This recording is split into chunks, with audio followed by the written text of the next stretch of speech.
for them. Number one, Lisa, Team Liquid. They are, I think, a little bit bummed, and as am I, that they didn't get a GPT last year after how. Let's get to the live content.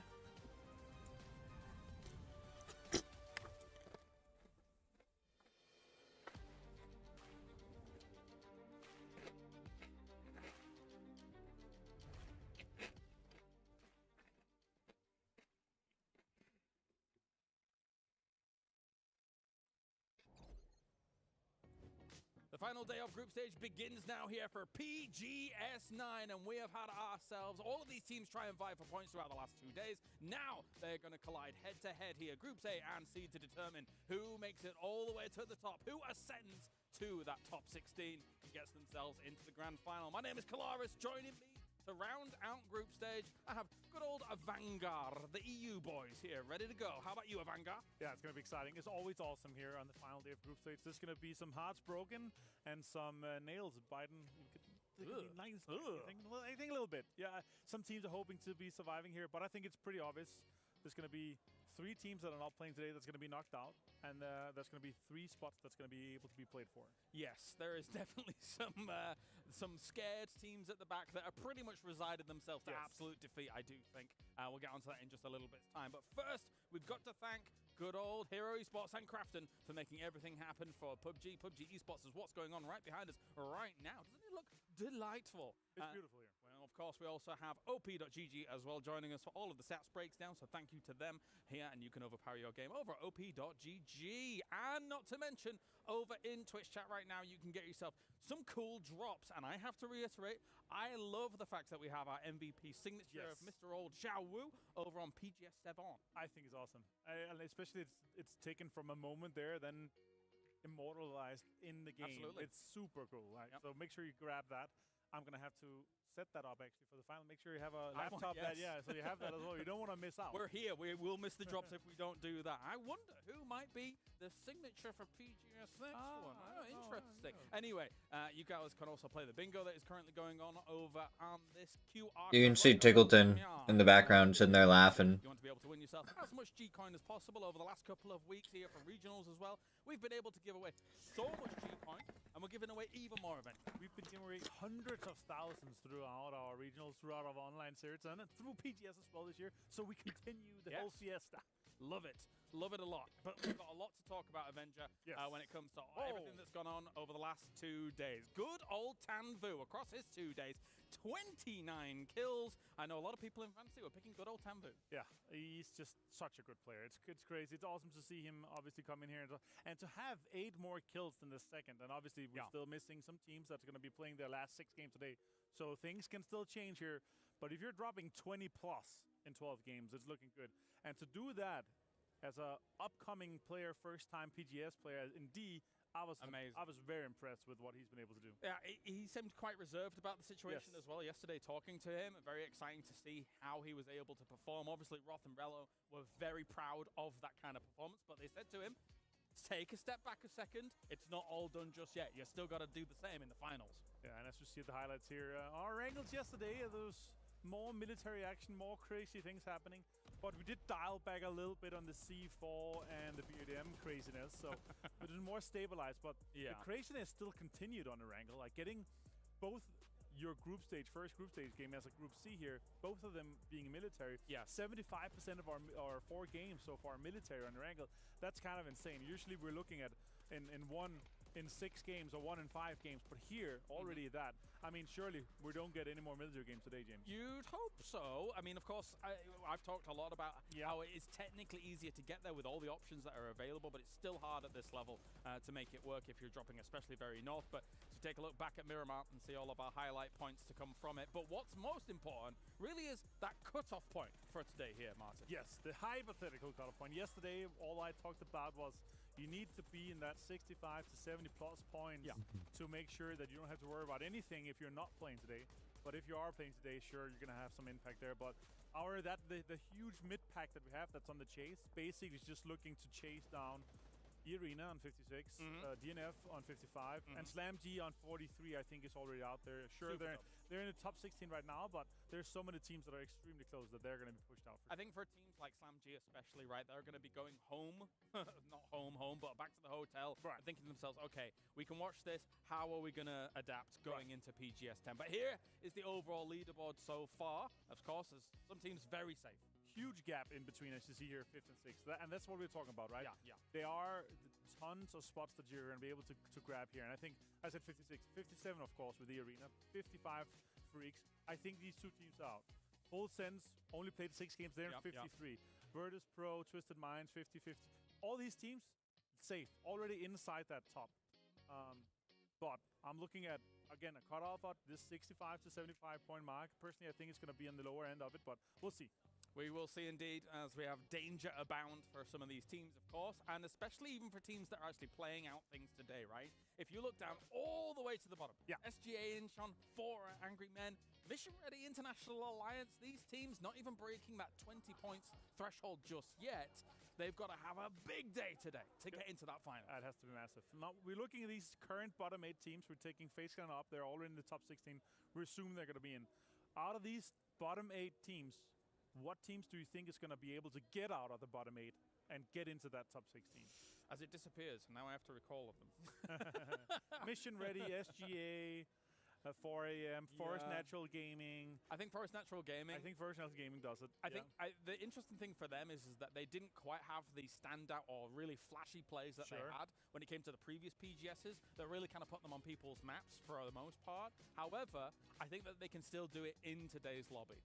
I feel like we haven't seen what we're used to seeing from KISS yet. Agreed. So that's the big one for me, is surely they're going to get warmed up and they're going to get into things. No, definitely. All right, well, let's talk about some of our head-to-heads regionally, because we've got a lot of cool teams to talk about here. Yeah. In terms of Twisted Minds and Virtus Pro, these two teams, of course, Virtus Pro already has a win on the board. Both of them impressed me in their first day of groups. Yeah. And I think for us as the EMEA aficionados, I think we're probably expecting them both to get it. Yeah, and I actually said, and I talked to Batson, and so I was like, guys, are you going to break triple digits today, or are you going to leave none do it? Because that's actually kind of rare to have a PGS where we're not seeing anyone break triple digits. Yeah. That's also why, again, it's kind of back to what we also saw at Esports World Cup. The top is getting ever closer. Like our high-performing teams are getting closer and closer, and it's eventually just going to be like a best of one for the last game up between 5-6 teams. Who wins the whole thing? Yeah. And that's just really been the case again here. But still, good performance. 48 points is great. 50 is great. Also, once we get to APAC here with Full Sense and Bury, I'm very impressed with what they're able to do. But the biggest one for me, obviously, Bury being able to do that well as a team that's coming in here for PGS. I have to completely agree. I think that obviously Full Sense have a lot of history, a lot of pedigree on internationals, right? Yes. As day trade and as being able to kind of do pretty well on those internationals. Buriram, they've really been able to play EWC as of recently or whatever and things like that. And because of that, I mean, it didn't look great there. And I think they surpassed my expectations from this. Will they continue that is my question mark. What do you think? Again, it's groups. It's played so differently, but I think they kind of thrived in the chaos again, right? This whole group stage has been in a way where you're getting curveballs thrown at you constantly, difficult circles, teams that already had a lot of points you're going up against where you maybe not have as many points here, but Buriram has really come through and done well for that. They've, especially here on Tego, on Rondo, they had some great games where they're able to get tons of points, but they're going to have to replicate that again today. Like, we're looking at a 20-plus point day from them for them to be very safe, but I think should be doable. But then again, remember, 24th place at Esports World Cup, the global kind of competition where you're looking at, that's also a group stage there. So are they going to be able to survive this group stage and then get into the finals? What are we going to see from them there? My anticipation is them getting from the group stage into the final, but I don't know how well they're going to hang in the final. I have to be a realist about this. Sure, agreed. We'll see. We'll see. Well, we can move on and talk about our upcoming teams as well in terms of what Americas has been able to do, right? Because we know that if you compare these two teams, it's all-star rosters, elite rosters. Falcons, third every single international this year. Crazy. And then Team Liquid, of course, felt like they were second every international last year. But now, obviously coming into this one, they're wanting to get back to that position, attain those positions. Liquid had insane performances last year. Second with PGC, top 5s all the way through. I think they had 1/8 place. Otherwise, it was just great performance from them. obviously missing the first 2 PGSs this year is something that hurts. To the Draft King. So they've come here to have something to prove, and that's what they're gonna do. Like the boot camp they've been able to do in the Liquid facilities in Sao Paulo. Yeah. All these things are adding. And they were there for 2 weeks or something like that, right? Playing their finals and the regionals and everything is just working out super great for them. But the main goal and the big goal is to get them ready here.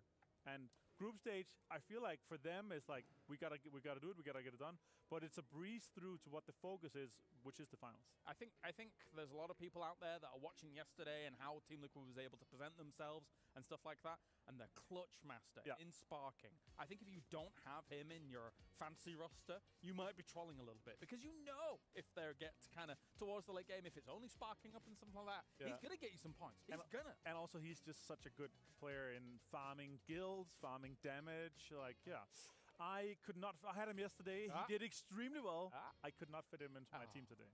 Yeah, but you have him. I do. Yeah. I think that's a good point, and I think Sparking overall is like just one of the best historically, just one of the best player mechanically. Sure. Sadly, the mini has been nerfed too much, and the MK is too good now. So his tattoo with the mini 8X is not as relevant. I know, you're nerfing his skin directly. What are you doing? Anyway, let's take a look at those groups and how everything does shape up. Obviously, Group B is done, and now some of those teams have to just sit by us on the sideline and see what's going to occur. For the ones that are sitting, No more Alcadzia. They should be through though. MRIA is joining. They don't have Snakers, so. As all of these teams get ready and good to go here, moving on to the stage from the buses and getting themselves prepared and set up. Jeans analyzing some Panzerfaust, very important. Yeah, and once we get back from the games, I got back to the hotel. I was like, I want to play some games. I want to do some stuff. I want to get into it.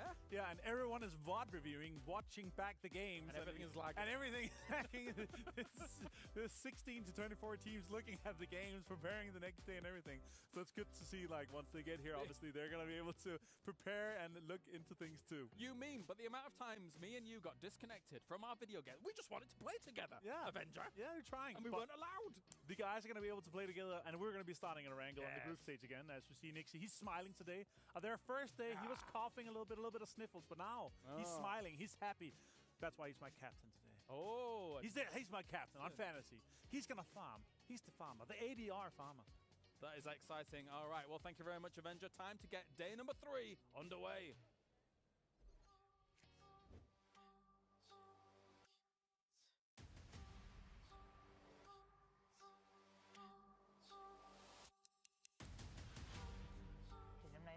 Tất cả các đội tuyển mặt bằng chung thì rất là đều nhau, mọi người nó sẽ hơn những năm ngoái về cái mặt cạnh tranh. Thì đội tuyển của chúng mình sẽ cố gắng hết sức có thể để đạt được thành tích cao nhất có thể để mang về vinh quang cho Việt Nam. ผมคิดว่าโอกาสของทีมไทยน่าจะมาในเร็วๆนี้ซึ่งคิดว่าอีกไม่นานทีมไทยน่าจะได้แชมป์ในทัวร์ระดับ global ครับ PGS에서 한국팀이 트로피를 들어올리지 못해서 PGS 트로피를 더 원하고 있습니다.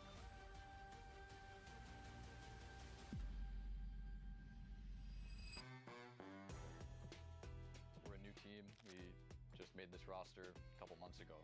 PUBG's always changing. You know, every update, every meta, it's shifting. I think a lot of teams changed as well. It's a game where you got to stay on top of things. If you're a team that's always putting in that work, we can catch up with some of these other teams that might be slowing down and taking their spots. Damn, Michael. 다른 한국 팀들이 많지만 저희 또한 부끄럽지 않게 좋은 모습을 보여드리겠습니다. You don't really care what anybody else thinks on the outside, casters, fans, family. As long as the team thinks we can compete, that's where we're at. Oh, Team Liquid can compete. They can so compete. Может даже лучше, потому что настрой все-таки на лане совсем другой. Мы с командой вместе, я думаю, получится даже лучше. Мы создадим давление на все команды на этом турнире. TSG 마인즈 말고는 견제되는 팀은 없다고 생각하고 있습니다. With Twisted directly, I think we just both heavily respect each other, and we think, anytime we beat them, it feels nice. 我觉得特斯曼的嘛 ，DF 啥的， So pretty much everyone just thinks that Twisted Mind is like the top of it. The teams like Twisted, DNF, Falcons, the teams that win stuff, I would say like our peak is higher than them. Now that we assembled the Avengers, adding Corexy, only sky is our limit. We'll let Damn. some other teams to win PGS tournaments this year, but this time all the teams gonna feel the full power of Twisted Minds. I haven't watched any of it yet, DJ. I wanted to, now that I actually have some time, I wanted to like actually watch through some of it. Завдяки минулому досвіду, так, ми зараз найближче до того, щоб виграти турнір, я вважаю. Але наша основна ціль – це показати максимальний результат, на який ми тренувалися. 虽然我们上一届 PGS 没有进决赛，但是我们的目标始终是冠军。 I've only lifted one trophy, and I'm definitely not done.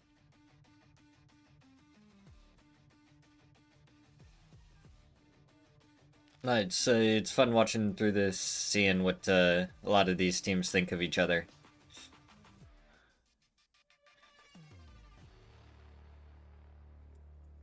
There's probably more that I'll be quiet then and let me cry in peace. Dude.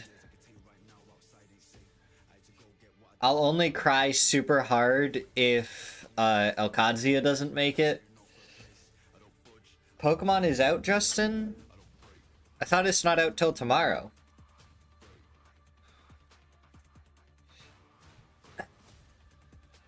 Zach.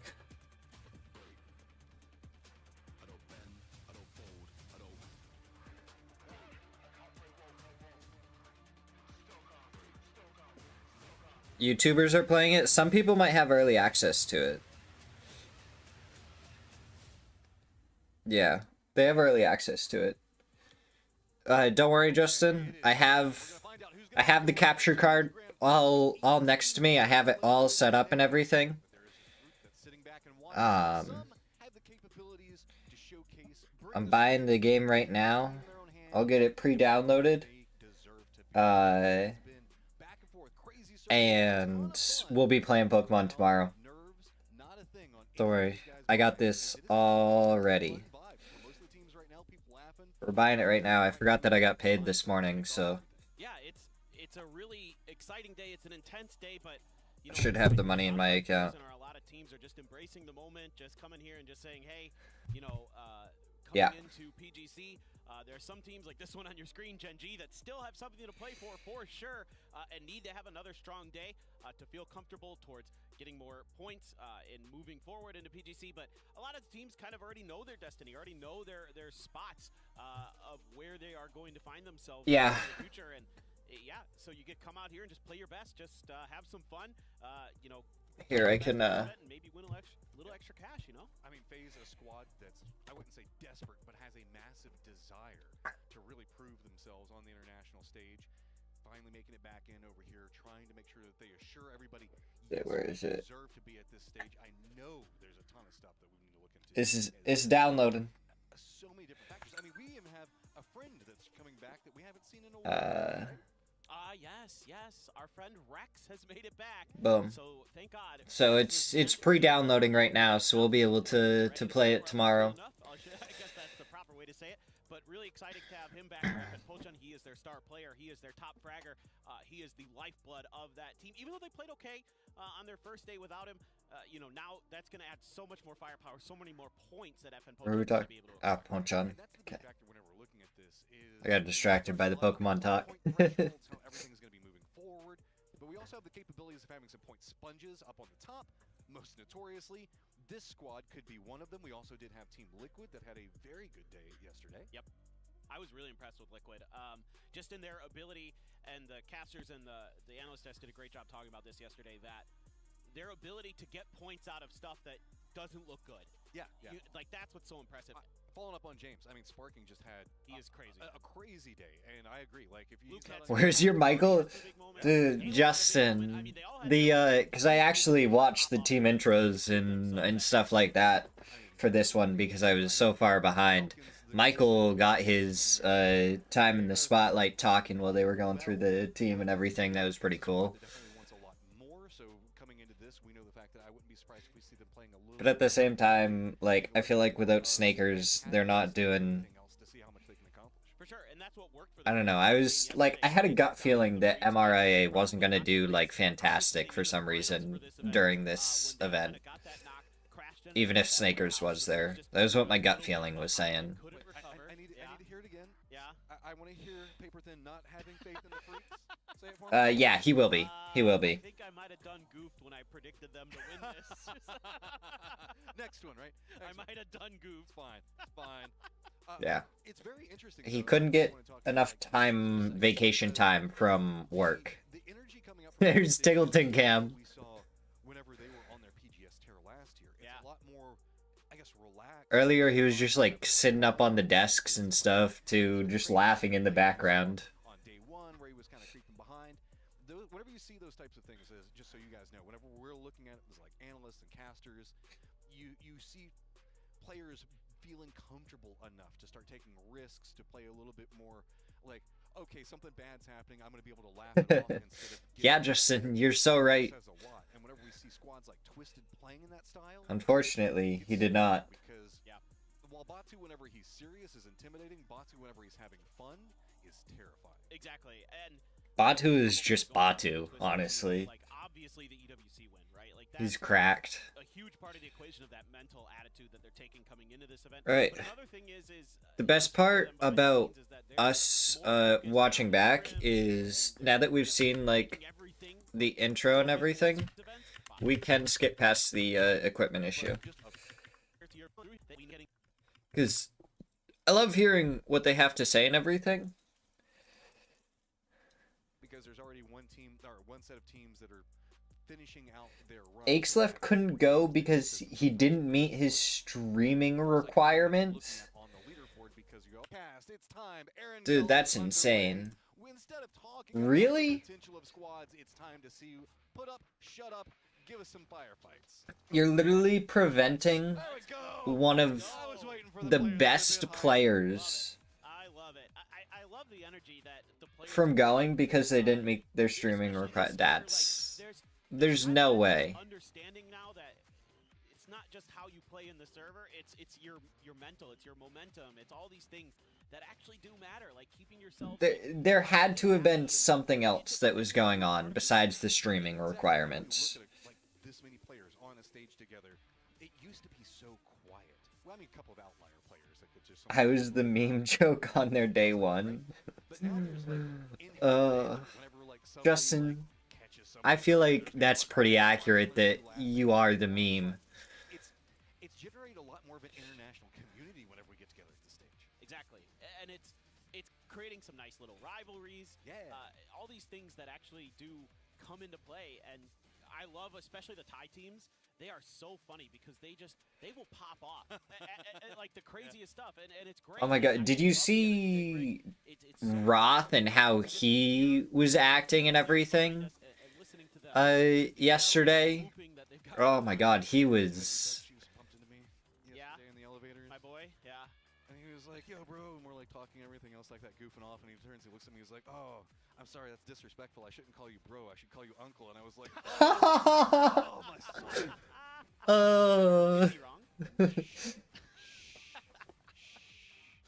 We're both uncles, so it's okay. I know. Big unk energy right now. All right. Damn. So, has popped. FaZe feeling pretty good about positioning. Petrichor Road as well. Change the game is going to be a bit further north from that. Dude, Roth was awesome. I love Roth so much. He's awesome. I can't wait for him to come back. I'm just gonna like sit in his chat and just soak up that wonderful man. Can't wait for it. We've already had 3 military circles. I'm all set. We don't need any more. Obviously, one of the big storylines through yesterday was JDG. Listen, the team that won the PCL. I think he wants to be hungover. He can be hungover. That's how I feel about it. large part of that was the hot drops. Now, looking at JDG, they are A-OK. They grab the US spawn that's just by Everest there on the east side of Everest. They come over, they loot. There's not really anybody around them. I think one of the other things I started to notice yesterday is, like, not only are hot drops risky, Damn. right? We all know there's an inherent risk there. But one of the things I saw was a bunch of teams vulturing those third-party fights. Buriram in particular was really keen to pick up points that way. And for those that watch International Stage on a regular basis, we do not have 17 that's inside this lobby, so Pachinki is open. Team Liquid are actually opting to take that. I love this new setup for the leaderboard with the plus and the minus. That's awesome. Absolutely. And Forest is going to be just on the other side of the river of JDG. To the north, a lot of work to do. 6-7. Listen, my guess for the cutoff is 67. That's my guess. So you need to go absolutely crazy here for Forest. Kiss had a really rough day the first day. He was getting shut down a lot. As Darlard's already over here being friend. And he's trying to drill into the wall here. Skibbity Toilets game mode. Okay, so I did have a quick talk with Cheese from FN Pochon about the TAC Pack. Why is Star-Lord bringing TAC Packs? It was kind of what I think most of us assumed. The man just wants Panzerfaust. He just wants to have them available. So he'd rather just run an AUG and a TAC Pack to have the Panzers because a lot of times Star-Lord is going to be out there by himself for FN Pochon. In fact, he is right now. And the reason is he's the IGL, he's the scout. He's got to do all that lifting, and so if he gets crashed by a car or whatever, he wants to have the ability to have a response. That's Gosh, how'd you come up with that number? Just reminds me of the I don't know, like 6-7. You know? What is it? The MP5 and the Panzerfaust. New meta. That's kind of the splash screen. I wonder why Justin's going with 69. It's definitely feeling like we're leaning that direction. And SMGs have a very strong position inside the present meta. More developments are kind of happening with players getting more comfortable in it. And I think it's going to be pretty intriguing as we specifically watch over these next couple of weeks how impactful that's going to be as different teams are starting to... Of course, I mean, I expect you guys to know what happens because I assume that you guys felt like actually getting up and watching some PUBG. Or at the very least caught like at least half of it. I am on vacation and felt like sleeping in and being lazy. Bagel was also doing that, but we saw yesterday with Edie how impactful having that MP5 in a close range, up-close battle matters because of that rate of fire that you're going to have in that gun. That makes a big difference in a situation where you're going to be up close and personal. Solid, Justin. Getting a bit close, there was a shift in positions as now FaZe is kind of playing more close to... Oh, hit the bolty. FN did some scouting. They got a bit too close to FaZe for their comfort. FaZe is running a 2-2 split, so it is going to be Jeems and Vard a bit further up to the north. Also on opposing sides of the road. Almost looked like seeing if maybe they could catch somebody that was maybe trying to cross, continue on the path, try to cut a bit. Good, Justin. I'm glad you were at the meeting. The real question is, was it actually a necessary meeting, or did they just have a meeting to have a meeting? See, that's why I got your back, man. I got your back. I appreciate when my unintentional puns come through that you're there to back me up. That's what I'm here for, baby. Yeah, but it's all about right now find a way around this FaZe blockade. Yeah, DJ, I imagine that would end up waking you up. Which isn't the end of the world, because there is kind of that 20% chance that this does go back down to Sosnovka Island. If that happens, FN's in a great spot. So, you know what? I think for now you can wait a circle here as FN kind of plan out how you want to get around that situation. A lot of teams are kind of hunkered down along Death Road, and see Twisted kind of coming in over on the western side next to the curve. Teams that are not yet inside the safe zone are going to be Full Sense, Mission Ready, Forest, JDG, and 3 of the members for Falcons. The other member is pretty close to Gen G right now. That could be its own independent problem, but Gen G also kind of running a 3-1 split, and I think that they know that there's a Falcon around, given the fact that they're all looking right at him. Yeah, Kick, you got to be careful. For sure, especially that's scary for multiple That's hilarious, Justin. Just went and watched the last 2 matches in a parking lot. Do you have a portable grill in the back of your car too? Cook some pancakes or some lunch or something? Burgers or pancakes in the back of your car? You listen. That's unfortunate. I got mine. I don't know if I have any propane for it right now. but I got mine. For the Falcons, as in he's 3 if you count mortars. That's true. He's also the mortar king. But that's awesome for them because that means that H-Win can play more of that backline, more Trigonometry. You can tee up Kickstart and Shrimzy to really do the heavy lifting and the damage in the fights, and it offers up a ton of information. So the Falcons in that last game, they won yesterday. A big part of it was that Tig went and died trying to get info towards Los Leones, and he realized, oh, okay, wait, there's actually open space on that plateau by the road. You guys go there. I died trying to get to Los Leones. There's no hard cover that's safe. Kick jumps out. Wrong timing. He's going to pick him up, and Tickleston's going to be right back behind this. So He's going to get out of there, though. Same contained. So remember, we did see Kick drive away from this a moment ago. I guess he called it as safe, and now Tig's going to try to cut a path away, but I think he should be fine. Shrimzy's also getting shot by JDG. They did opt into going a bit further south. So it's okay. Falcons did enough yesterday to make it easier for themselves today. I didn't think they were going to. I thought they were going to have a really good day today, but they just need to have, like, good games. They don't need to have, like, any crazy great games. I think they just need to have good games, and it's going to be the same for Team Liquid.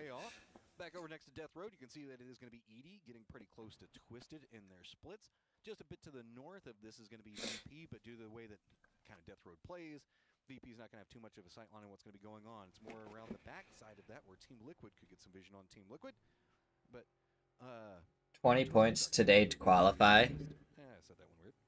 Yeah. You twisted your words. I did. It's almost like a twist. In my opinion, if you want to always be comfortable in PUBG, you want 7 points a game. If you get 7 points a game, you'll be comfortable the entire time. If you don't get 7 points, if you can get at least 5, you're still gonna be okay. You're not gonna be as comfortable. But, like, those 2 points, I think, make a huge difference per game. And I think it's super important. And then also having new members that haven't really been to LAN a lot. There's a lot to dive into on that, and you really have to take a lot out of it and hope that the next series is going to go significantly better. Not necessarily time to write it off, as Circle does pop, and we do end up staying on the main. Way eastern. Going very far into the east. Only about 50% of the circle has players. Falcons just got screwed. But rotations, look at the death funnel that's going to be happening into the west. It's just going to be brute forcing for a lot of these squads. No, you're absolutely right. I'm kind of curious about JDG and the Falcons. I'm glad they just 84 points is a qual in a to get in behind CTG, who's taken up a wide swath of the farm. Tian trying to hold the line, but doesn't get much damage in there. I was close, just narrowly passing through it, and this is just the commitments that a lot of teams are having to make. Emergency pickup has been called, and that's going to be Team Liquid that's going to be going directly over this. Yeah. Well, 84 points will help you get, like, higher up overall in the leaderboard, too. Like, that's what I'm saying. Like, 84 points, you're going to be, like, comfortable pretty much no matter what. Control lightly going to Petrichor Road for the time being. Yeah, just 2 spread out here for CTG. They're not able to back each other up, so Tian, he's really isolated. He's going to have to win some big fights. And the fact that Chewy wins over there as well, but Tian, he's shut down. Instantly turns it back around. Now just Aries, the last one up. Not around the other buildings. I wouldn't be surprised if Petrichor Road just kind of leaves him to his own devices, because really, why would you want to make a crossover to that compound in this I think... So if we're looking at our top 16 and everything right now, I think the scary part is the fact that Pero and Forest are outside of it. So you have 2 teams outside of the top 16 that are going to put in a lot of work and most likely going to get up there. Yeah. Nice try on it. Okay, so 5 makes you qualify with a good game. 7 points a game makes it super comfortable to just play your game. Multiple different teams, they're picked apart, and this is kind of a symptom of the circle is a lot of these teams are going to have to stretch out a bit further. Luckily, Yeah. that center line that was holding just 2 5 helps you play the game, and like maybe you need one big game depending on where the qualifying ends up. And 7 really is just that, I feel like, magic number where if you can do that, you're gonna be really, really good to do what you want and just stick with your game plan. Some team is always in the way, and this time it might be 4AM. Now, 4AM is a massive split, though, so there actually is room for the Falcons to potentially drive through. But with these early shots, a little bit of damage there, maybe from Shen. That's the problem, though. Sending him around. Falcons already lost one, so you know that they're going to be playing a bit more afraid, and they're not going to be wanting to make the commitment.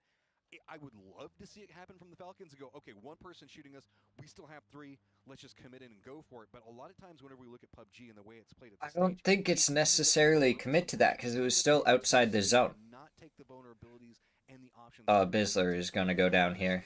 That's a good option presented. Lucarux? Okay. There we go. I was a bit worried there for a second. It seemed like he was having a little trouble with that ace. The ace is an awful gun, that's why. Behind there either. And he is able to find Bizzler and MRIA out of the situation, just trying to get in towards this next circle, but they're pretty split with a 2-1. FaZe stuck on the coast now. Gen G's rolled up here. Oh no, Falcons go down here. Oh, it's gone all a bit wrong on rotation yet again. Shrimzy just trying to find some cover, and that's going to be the Falcons going down. 4 angry men. Oh, here comes the rest of Twisted crashing into position, and poor old Aries, he's by himself. Remember, we just saw Petrichor take him down. That's going to be all she wrote for Change the Game as well, as Twisted just bullies their way in and gets a great compound for it. That's good kill feed recognition there by Twisted, knowing that CTG was just down to 1 player and kind of identifying that, hey, it's likely this guy that's in this building. Let's take a chance. You know, Petrichor Road is still on the other side. JDG doing some damage. AZ gets knocked by Perfectix. Petrichor Road is kind of on the other side after that when they're like, okay, well, we'll let him have that building for now. Don't go for too many more peaks for that second. JDG down to the south also has to rotate next to Gen G. They had a car whoopsie. Yeah, outside that, VP also needs to kind of fight their way into mission ready or full sense. One of the two, but JDG, if you lean a bit more into the west, actually it's pretty open, but we see most teams actually still leaning onto the road and the cover that's provided on one side of it. Gen G taking that harassment also is going to make it a bit easier. JDG actually pretty content, not yet inside the zone. Looks like maybe they're trying to scout and prep.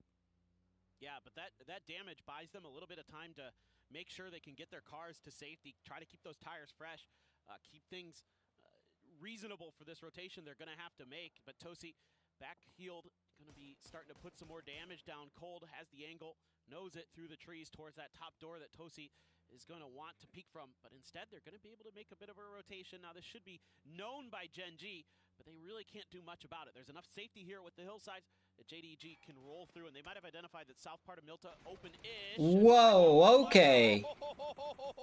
Catching some airtime, flips it out, and do manage to at least get the knock exchange between the two.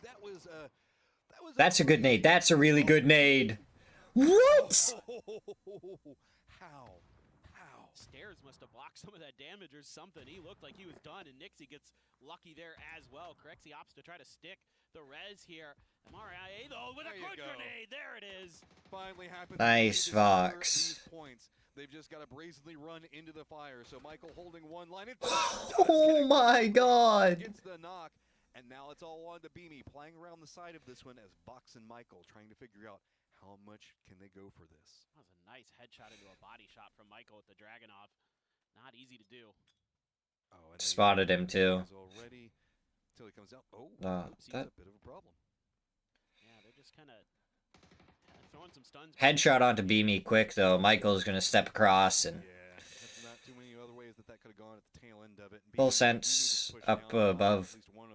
Slow down the pacing. That's just Belmoth. Shift over into the north, and while there's been a lot of cover, now we're moving into the territory that has almost none inside of this circle. This is probably the most barren section of the map that this could have played. Yeah, this is one of those tough SGA parts where there's only a couple compounds that are really viable, and ideally for any semblance of cover, if you're not in those compounds, Pero should go right to where SGA just left. Teams like JDG, Gen G, those are going to offer you a little bit of stability, but you've already got teams in the way like Liquid, like FN Yeah. Polchon. Twisted Minds is going to be gatekeeping the farm side potentially, even though Petrichor Road has been able to kind of flank out, set up a 2-2. But crossing that road, as you can see, pretty open, pretty exposed. So Petrichor Road, unless they get pretty fortuitous circle shifts, going to have to make a difficult maneuver at some point. I'd be a bit scared going too close to full sense. They're pretty locked in right now, and they had themselves a good day one. Replay on what kind of happened with this Falcons rotate is it looked like Four Angry Men were also trying to regroup a bit, and that's why Shen's kind of in this awkward spot, and Falcons just weren't even really expecting it, feels like. Dude, Shen, man, when he's on, he is so nasty. That was disgusting with the AUG. That is so clean. And that's something that you need to see here as 4AM is Shen really picking up the pace. He's that big player you go out and you pick up here for this legendary PUBG esports team. And he is showing up so far today. JDG, what are you going to do? Looks like you're going to try to cross around. Team Liquid has been started playing the southern... They're gonna go to the barrier. Point to play from. So no pathing options into Milta itself coming up from JDG across the road. So Team Liquid's going to take the sparring shots over, and that's going to force really JDG right into FN as well as Breweron up on top of Lumberyard having some vision in. And I mean, I don't think this is the wrong spot to play for JDG. It's just a really hard spot to play.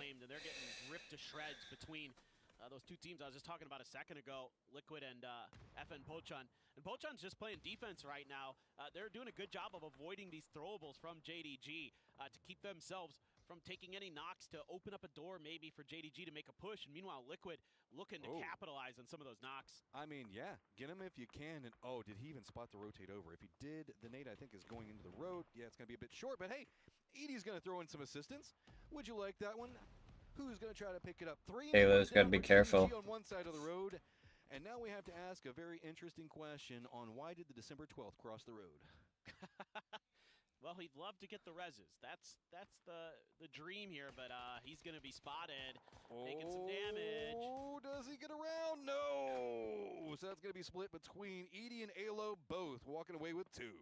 Edie has looked so good this event. The longtime Bury-Around veteran. He has. Phenomenal job these last couple of days. With that MP5 and stuff too. That's the BRDM. That's not the safest thing for Tanadol potentially. It feels so safe, but it's about to feel terrifying. If we can see Michael get the vision in, doesn't get what he wants out of it. So this is right along the edge of the zone. It spins back around, full sense up on top. A lot of vision to be had from that position. Now it's time to make some committed choices. You just have to kind of... Yeah, it seems dumb that it wouldn't be sponsor phones. No real way to get around this one as Petrichor Road has multiple members already inside the circle. So it's going to be all into Chewy to figure out how to get himself out. Yeah, Twisted Minds knows they need to fight Petrichor Road here to get through.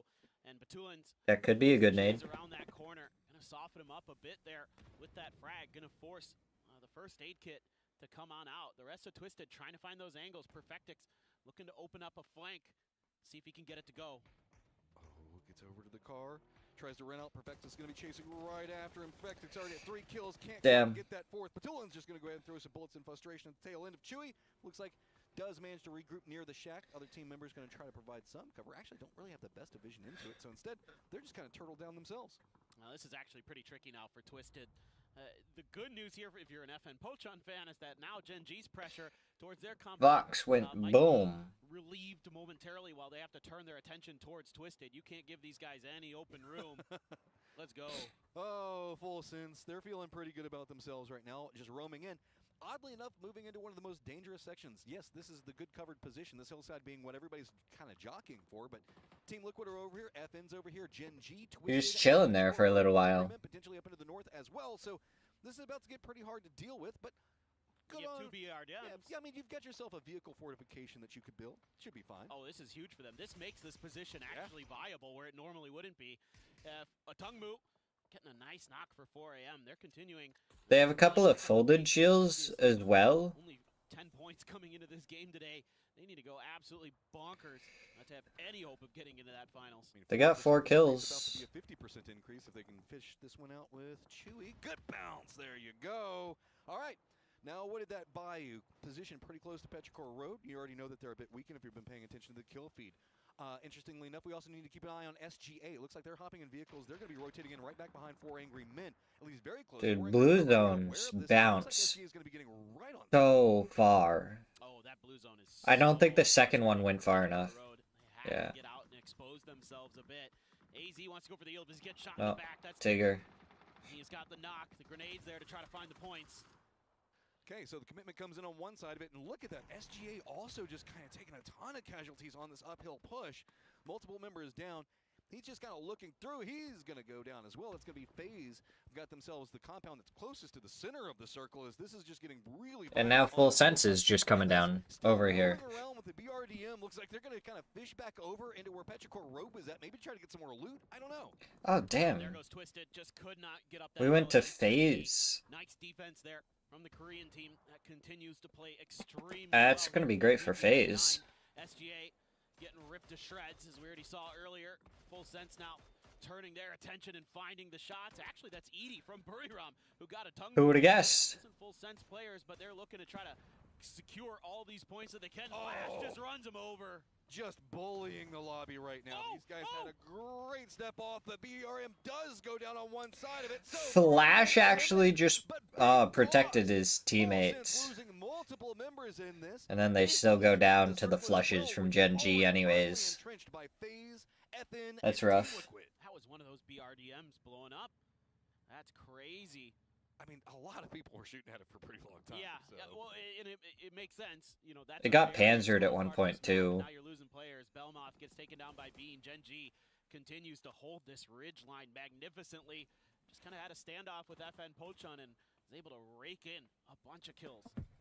Gen G, Oh my god. sweeping back behind, they're going to be pretty vulnerable. The way that Gotta this sits, take care of that. everybody was playing in that western hillside just due to the strength and the defensive position. It felt like there was nothing else to be had in the circle. The circle that pops after that eliminates most of the hillside. So now you're just walking into a kill box of teams that are already in defended positions. Buriram, though, they have an idea on how they want to deal with it. Looks like they're just running right down to FaZe. FaZe already has an idea that's going to be coming after them. Are they going to be able to get out of position in time? Jumps out. Doesn't manage to get the knocks or the explosion yet off of it. FaZe leaves the building. The timing on that just didn't really work out. And now FaZe already getting back into a defended position. Buriram has nowhere to go. FaZe trying to hold on, but Buriram really getting lit up. That grenade, if it had been cooked just a little bit more, would have gotten Ruse. And instead, they're able to escape death so far, but Edie on low HP, Ruse as well, trying to just hide and get these heals to go through. FaZe continues to scramble to figure out exactly where the members of Buriram have gone so they can get these... Not into the small little window. Sound queue's gonna be difficult with all the ringing in your ears from so many frags coming through. Dude, FaZe is holding this for so long. Look at the amount of utility. This is C4 that came through, and Purdy Cardi walks up and says, hey, you're too vulnerable on that angle. I'll take that one for near all. That nade is gonna... Oh, I thought it was gonna get rid of the shield. This is Purdy Cardi. I wouldn't be surprised if that one goes a bit further. Nope, still leads into the shield, but no, totally vulnerable. There's the follow-up. We knew it was going to be happening in a second. And now what, oh, what do you do? One of them gets stolen away. Hoping that maybe FaZe will protect him. Yeah, some great util there from Kurt. Really landing a good one, but Ruse doing a good job here. Fex has turned up the bat and catches him with Molly in hand. Meanwhile, Orca sacrifices Takes himself down. to try to break through this FN Poach on defense. Team Liquid is just trying to take as much of control of this circle as they can. They knew with all these firefights going on that there would be vulnerabilities that were exploitable.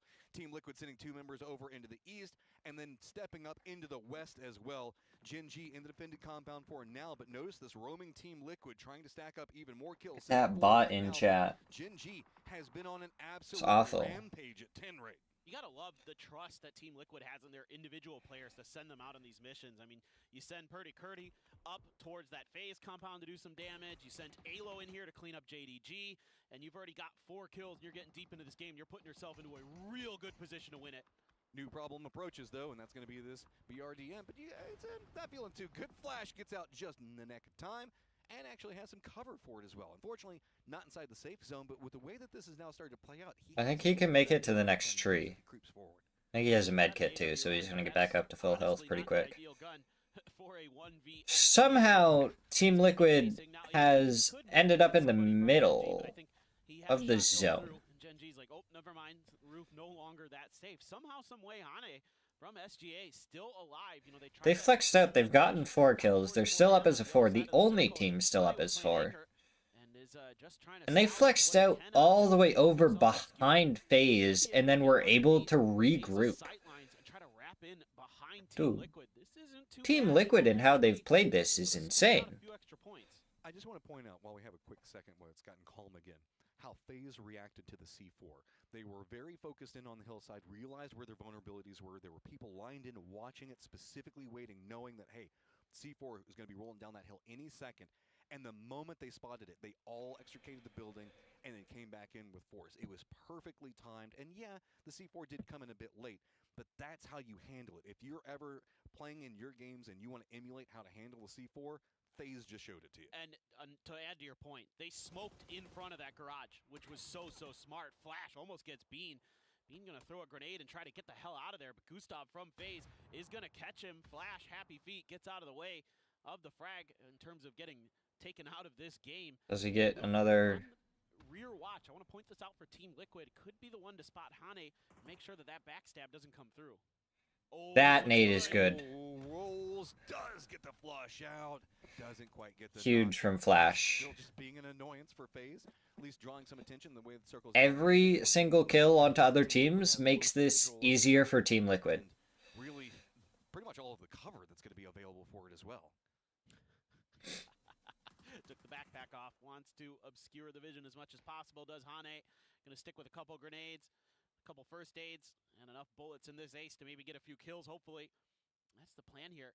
Could kind of gatekeep FaZe, catch him off guard. He snuck under. We've had some really funny snake plays and some good snake plays so far too. Right now, Gen.G is hoping that anybody will just storm into a position or distract Team Liquid to give them an opportunity to try to pounce onto this. It's a very strong Team Liquid with 4 members still up, complete authority on the circle at the time being. It's going to be very hard to dislodge them from the places they're going to be playing from. FaZe maybe has an opportunity with it, but they're going to be roaming into an area of the map that they're not going to feel comfortable in. Flash, as well as Hane, both could catch them in a crossfire. Gen.G has sent Tosi up to the next building pretty close to Team Liquid. That's the closest brew that we've seen happen, but Gen.G at least has a member inside the circle. And there you go. It's going to get a spot out. Hane's going to go down. FaZe, you now have an opportunity to get in the circle, but ooh, where do you go? Yeah, Hane went for a timing with the blue pushing in, hoping he could catch FaZe exiting front of that building, especially with how many smokes they were expending. Just wasn't quite on the money with the guess on when they would be extricating themselves. This is all on the Team Liquid's individual players to just keep these 3 teams at bay. You know, win some of these big individual fights, sending Sparking out to try to keep FaZe pinned down. I mean, it's essentially a 4v5 right now with the 5 kind of eyeing the idea of killing each other as well. FaZe has spotted out Flash. He's going to go down. Sparking has spotted out Gustav. Gets the knock on him. It's going to be pretty hard to deal with. Sparking is going to go ahead and tap that one down. Pick up the kill, but Sparking goes down. Tosi, Gen.G, this is exactly what they were waiting for. They wanted a distraction and they wanted to try to pounce. They timed it as well as they could. Now he knows That's a good grenade to back him off a little. Is he still going to be able to find some damage? He is onto Alo. The response, though, some stuns from Purdy Curdy to try to buy his team a little bit more time. Sparking in trouble, dangerously low there in the bleed-out state. Still The fact that Fex is still alive is the only problem. Idea right now, throwing some utility in. They've got the Doritos down to provide some cover. Long-range utility goes out. Oh, that was a great toss from Flame. Living up to his name, takes down Sparking. Luke's in some trouble. He's going to go down. Kurt's going to go down as well. Team Liquid, who had so much control, instantly loses it in a second. Gen.G, all of a sudden, finding the right moments, finding beautiful util and shots to start breaking open Team Liquid. Alo on his own, trying to hold Holy. Gen.G knows it, but they have to be careful about Gustav. They have a great opportunity to win this, and they do not want to throw it. Gen.G has the numbers, but close range King still has position play from Fex. Puts in some work as well. Quick exchange and help between the two of them. Alo's going to go ahead and steal that one away. And now it is down to essentially a 1v1 with 2 members of Team Liquid crawling around. Alo's got control over an angle onto the circle. Tosi, though, still just trying to fish out and figure out exactly where he is. Alo can't commit into the res, though. The timing just doesn't work for him. Oh, yes! Alo picks it up. A great game for Team Liquid. Let's go, Alo. In terms of being active on the map, constantly knowing when to send players out, to make maneuvers, to destroy other teams' chances, to take extra Holy. All of that put together gave Team Liquid a huge win. But I mean, even then, if I'm Gen.G, I'm pretty happy with that. They They chose the right time to try to pounce on the back of Team Liquid. They presented themselves an opportunity after stacking up a crazy amount of kills. It was a very nice game from Gen G. The fact that they took out FN Pochon, we didn't get to see a lot of it, but they went in there and removed them from a compound. You know, FN Pochon's on the defense. They've got the advantage, and Gen G wins that battle. This was a very technical game. I mean, there was a lot of kills that was going on, but there were so many smart, hyper-intelligent moves that were going on. I just can't wait to see what's happening for the rest of the day. I hit my phone.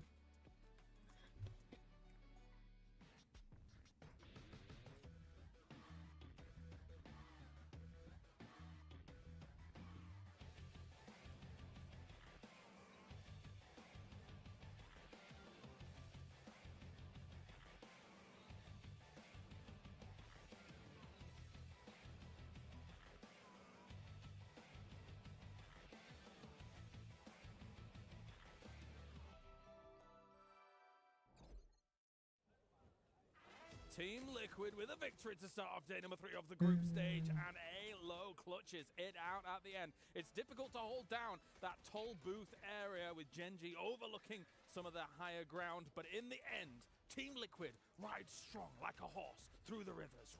Through the rivers? I don't know about that, but that eastern shift from the second shift on, that was a difficult one. There's a lot of open terrain. You have this kind of the copy-paste compounds, the garage compounds that are getting held strong by a lot of the teams here.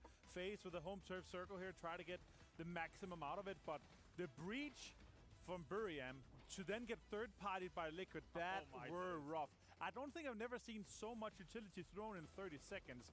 The C4 into the nades, into the Molotovs, into smokes, into stun grenades, but Gen G, man, they almost did it. Yeah. They flushed Sparking, thank God for that. I don't have them in fantasy. And they got 2 other knocks. And then Alo got in with the clutch here. Fex obviously helping a little bit, but Alo stole Fex's knock and then finished the whole deal.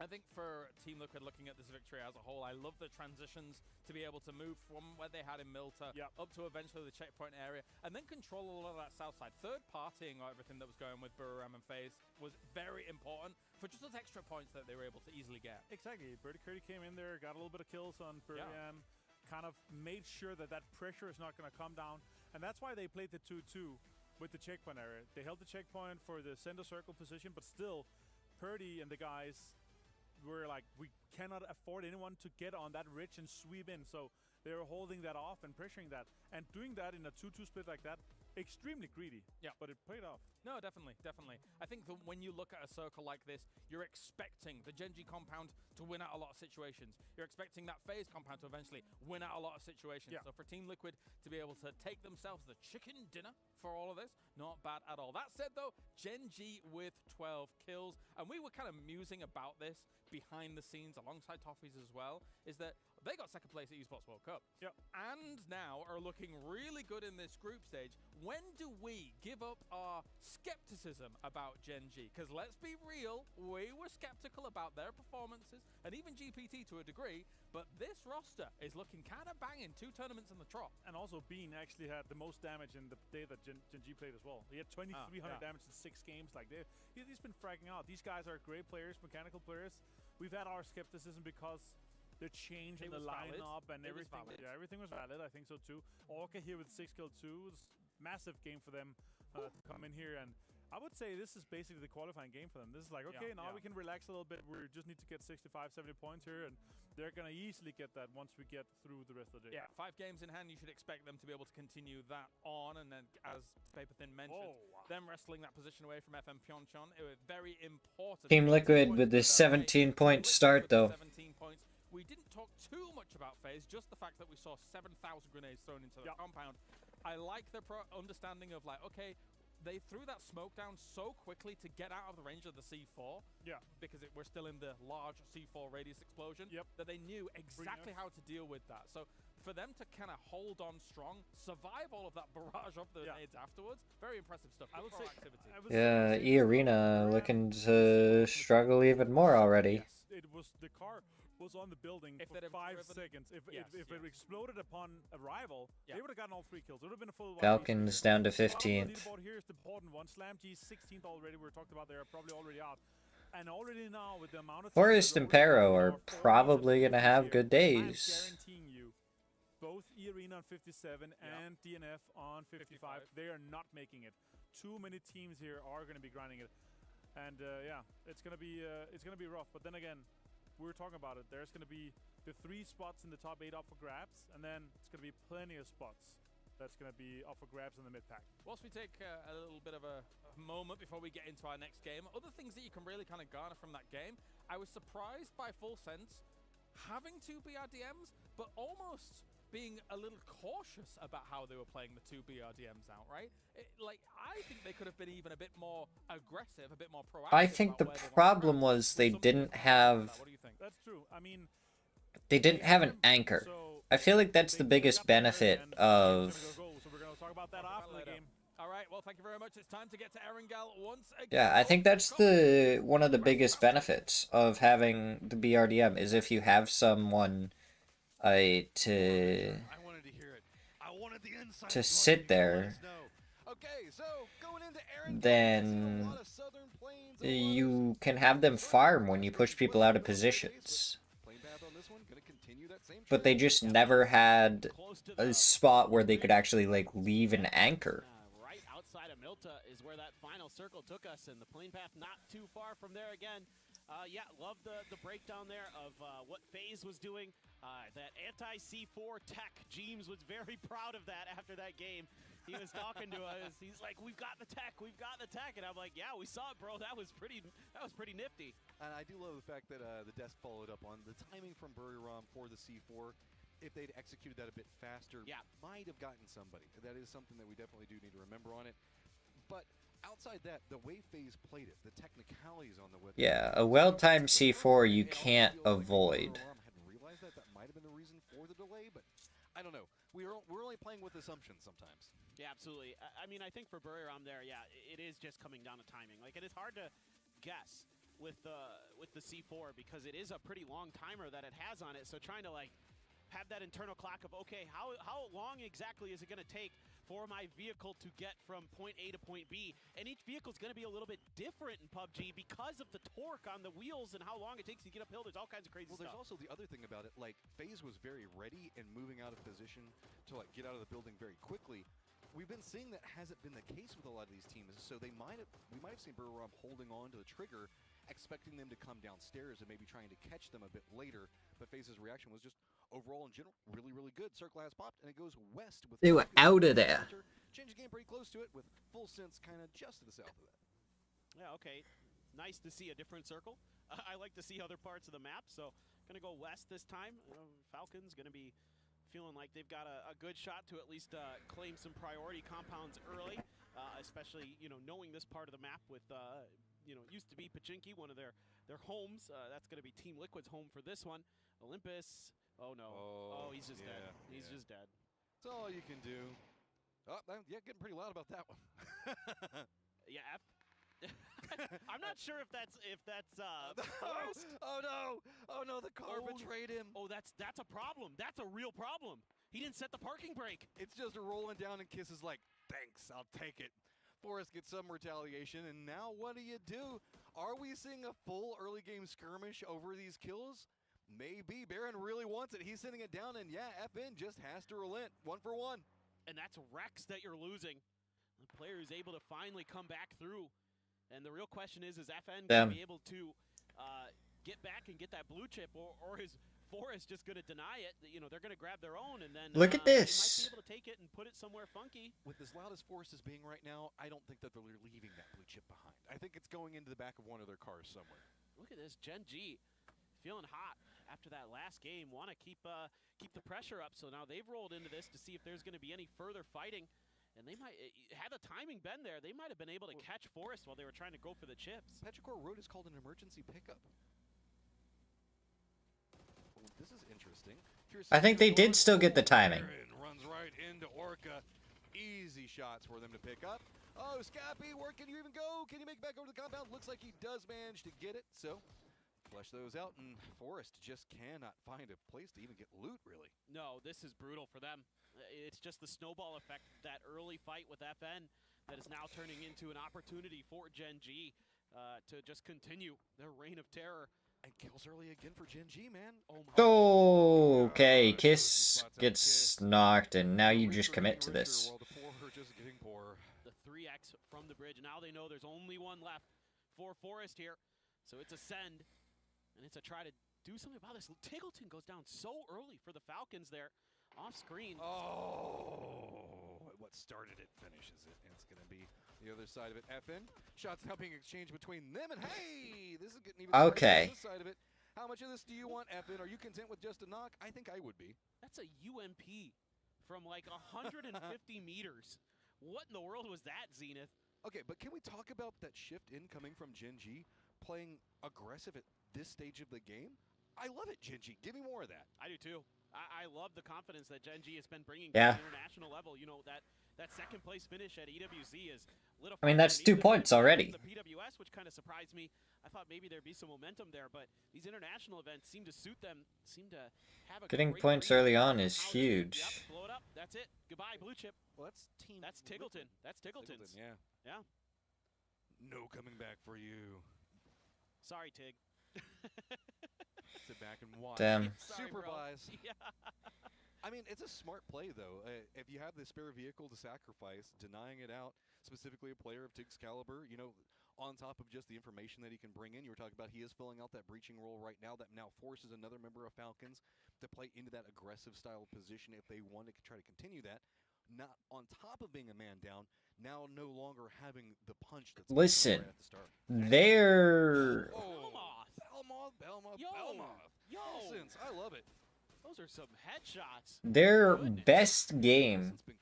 It came off of a really Situations that we see all early death from Tiggleton. Obviously, Tiggleton got more info out of it last time, but still, Tiggleton going down early was kind of like the part of the reason why they, I feel like, did so great. They just don't feel like they can maybe pull off the same level of play, but I don't know. Whenever we see him hitting shots like that, I feel like So, I mean, maybe Tiggleton going down early isn't awful. because they're a little bit more reserved than most of the teams. We'll see. Mission Ready is now over here, and 4 Angry Men are lined up. Intriguing situation as we do have ourselves an interview that we're going to be taking a quick listen in. ดีใจครับที่เราทำ performance ได้ดีในวันนี้แล้วก็เป็นอีกหนึ่งวันที่เราก็ยังมีข้อผิดพลาดอยู่บ้างครับก็กลับไปเรียนรู้กันต่อไปแต่ว่าโดยรวมวันนี้ถือว่าทำได้ดีกันมากๆครับผมคิดว่าเราเรียนรู้จากทัวร์ EWC ล่าสุดที่เราเล่นไม่ค่อยดีครับแล้วเราก็เรียนรู้จากข้อผิดพลาดจากมันแล้วเราก็ทำการบ้านเกี่ยวกับสิ่งที่เราผิดพลาดไปแล้วเราก็เอามาลองใช้ในนี้แล้วมันก็เวิร์คครับก็ส่วนตัวแล้วคิดว่าทุกทีมเก่งหมดเลยครับที่มาในทัวร์นี้แล้วเราก็เอาเป็นว่าเราก็จะพยายามชนะให้ได้ทุกทีมที่เราเจอครับ Let's go, Edie. There's just something fun about the guys in general, but also just the way that they see the game. It's interesting to see how They were literally like, we tried something different. It worked. a really big performer for that squad, and how much more can they pull out? Sitting at 50 points Like, right now, they're starting to feel good about the qualification. gosh darn. It's just upward swing from them from here on out. Yeah, I mean, it seems to me that they've realized, from what I can tell, just from a big picture perspective, that probably it's just not leaving points on the board, being aggressive when they need to. Yeah. Finding those. I mean, they said that they kind of like look back at it. They were like, we changed this around. It worked. No doubt about it. And they said at EWC, you know, it wasn't what they wanted. Here they are showing that they have definitely. That's made awesome. some good adjustments. SGA, a team that I think would like to have maybe a little bit of a redo in that previous game with kind of, I think, how they approached that fight when they sent 3, left Hane behind. Well, okay, a lot of the games, yeah, absolutely. But again, a fresh team, a new team, you know, players who have not really had the opportunities to play at the global level are learning some tough lessons. But hey, they got here. They were second in the PWS in the grand finals, and that's something. That is, you know, a really impressive showing for a young team like that. Alright, so 17th place is out. Now we need like 18th, 19th to go out. And then Falcons has less to worry about in that case. For some points right now, all pretty close to each other on the leaderboard as well, getting pretty close to each other. I think that SGA has now realized Mission Ready's position, so going to be trying to rotate a bit further along the Everest route. And luckily, 4 Angry Men are playing the high ground position. While this is going on, you can see Jin Ji also spotting out FaZe. The roam from Jin Ji continues as they are just hungry. I do not know. Are they skipping lunch, dinner? They want everything. Lake Close told them that no dinner until you guys secure your spot in the finals. So they got to come out aggressive. And they're doing a great job of it. Vard took quite a bit of damage in that, so has to pull up in towards this warehouse to get the heels off. SGA still on the move. They haven't let go of the brakes or let go of the gas just yet. And they're gonna try SGA. Oh, they're just makes the commitment in. JDG already kind of prepped for it. Doesn't find the shots onto it that they want. That's gonna be all SGA who came into this full-on gunfire, walking in, taking make it work. Full authority. Yeah, that was really nice. They even were at a disadvantage there, but nice work by Taxter to stay behind that car. Use that as a little bit of extra cover to wait for his moment to go for the peak, and he outplayed his opponents, and that's another tough one for JDG, who's down 2 players early. Not sure if they're going to be able to go for the res. You know, you can maybe wait. And now they can move really early. See if they think about that. This is a west circle. That was an ambitious split coming up from JDG. As yes, you can see most of the west is going to be open. We often see that the road being a core component of what we're going to be looking at in rotations, but we've got a ton of teams that are stacked up on top of each other. Falcon's going to be rolling right next to Team Liquid. Petrichor Rhodes non already going to get spotted out, be picked off by Luke 12. Back behind that, we also do have Twisted Minds as well as VP that are going to be pathing. Similar pathing, also going to be JDG. Petrichor Road did get stopped off. That could cause a problem for FaZe. They're going to be rotating back down to the south. JDG continue their roam, but no threats around them, so Twisted Minds, how bold do you want to be? You're going to be rotating in right next to VP. A couple of shots going to be passing for now, but Team Liquid had to stop off a moment ago. That's going to make it a bit more complicated, so Twisted just continues their path up the hillside. A lot of vehicles going by. So many people shooting. And hope that the tires stay safe. Doing a decent job so far. Example, very, very low. Seems to have gotten through. Perfectix also getting there, but now you've gone from bad to worse. Oh, and he takes another shot. I mean, this is the only place they can stop off at. They've been getting shot for so long. They just have to commit into. Oh, that nade went onto the wrong person. If it was more right onto Example, that's an early knock. Easy knock. Too many different angles at this stage, and Twisted very aware of that. You can see already full defensive positions, not even really having an idea of where they should be peeking around, trying to get information, just start trying to formulate some type of plan. Yeah, I like the pressure here that Team Liquid puts on, seeing if they could catch Twisted Minds in a vulnerable state, but Twisted was just barely able to get to the other side of this hill and dodge some of those early grenades from CTG, keep themselves up as 4. The real question now is what are you going to do? We do have a revive coming through for Rex from FN. Looks like he's going to be dropping pretty far outside of the circle to grab some loot. Can't see on the map where the rest of FN is. Might be on the Sosnovka military island. Tiantian there, not going to allow easy entry here for Twisted Minds. As he is going to reposition a bit, expecting a response with the nades. I'm going to say that change the game. I don't think that you really want to knock onto Twisted right now, because if Twisted realizes who they're lined up against, I wouldn't be surprised if they play that a bit more aggressive. Twisted's a very good squad about realizing the squads that they feel like they have strength over, and if they're in a more desperate situation, playing aggressive and exploiting that strength on other squads. I think at some point... I mean, really, it seems like only 3 of these teams think they're, like, threats against each other, and it's Freaks, Twisted Minds, and Falcons. And those 3 teams just seem like they, like, almost have less respect for the rest of the teams, I guess. Like, we're better than you. If we go into a fight against you, we will take that fight. Are you going to be going for the top of this? Do they even know that he's there? Because, that's an M249 waiting to unload. Look at the motorcycle. That's giving it away. That's why Buryram's driving up here. They're like, oh, there's a player up here. Where are they?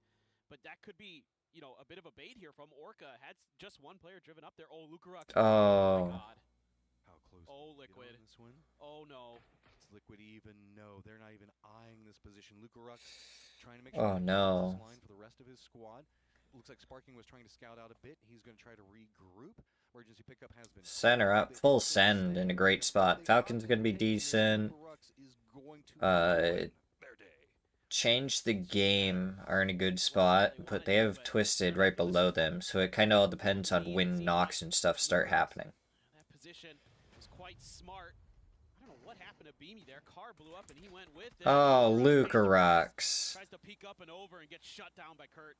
Good heads-up read from Team Liquid, realizing that there were some vulnerabilities. If they did opt into going for that, they've been hearing the firefights happening back behind them. Petrichor Road. The rest of VP is gone. Take a member or two. Team Liquid's going to continue to eye and survey the horizon on the slope on that hillside. Make sure that nobody's going to be venturing their direction. VP not going to be taking any more of that bait, instead playing more up into the north. SGA has most of that under control right now, with JDG still kind of roaming around. Damn. Four Angry Men going to be pretty close. Another point for Team Liquid. They're up to 62. Do note that December 12th for JDG is up in Gatka, while we just saw Spaceman, the south of Swamp. I gotta point this out. I think SGA left a player up at that hill where they killed those two JDG players to try to deny the res, but I think somehow December the 12th got him anyway, and he's over in Gatka sending through the res chips. So not sure what happened off screen, but something funky, and somehow, some way, JDG looks like they're going to be able to get some players back into the mix. VP, on the other hand, not going to be in a position to easily do that, if at all. We'll have to wait and see. Oh, Beamy went for the C4, and he... Oh, this is the setup for it. I get why Lucarox was in position now. It all makes more sense. Well, I think that just getting a bit too harassed on too many angles, right? There was a lot of vulnerabilities. People still playing the fields right there. Yeah. That C4 was definitely not timed right. Yeah, we're wise to this.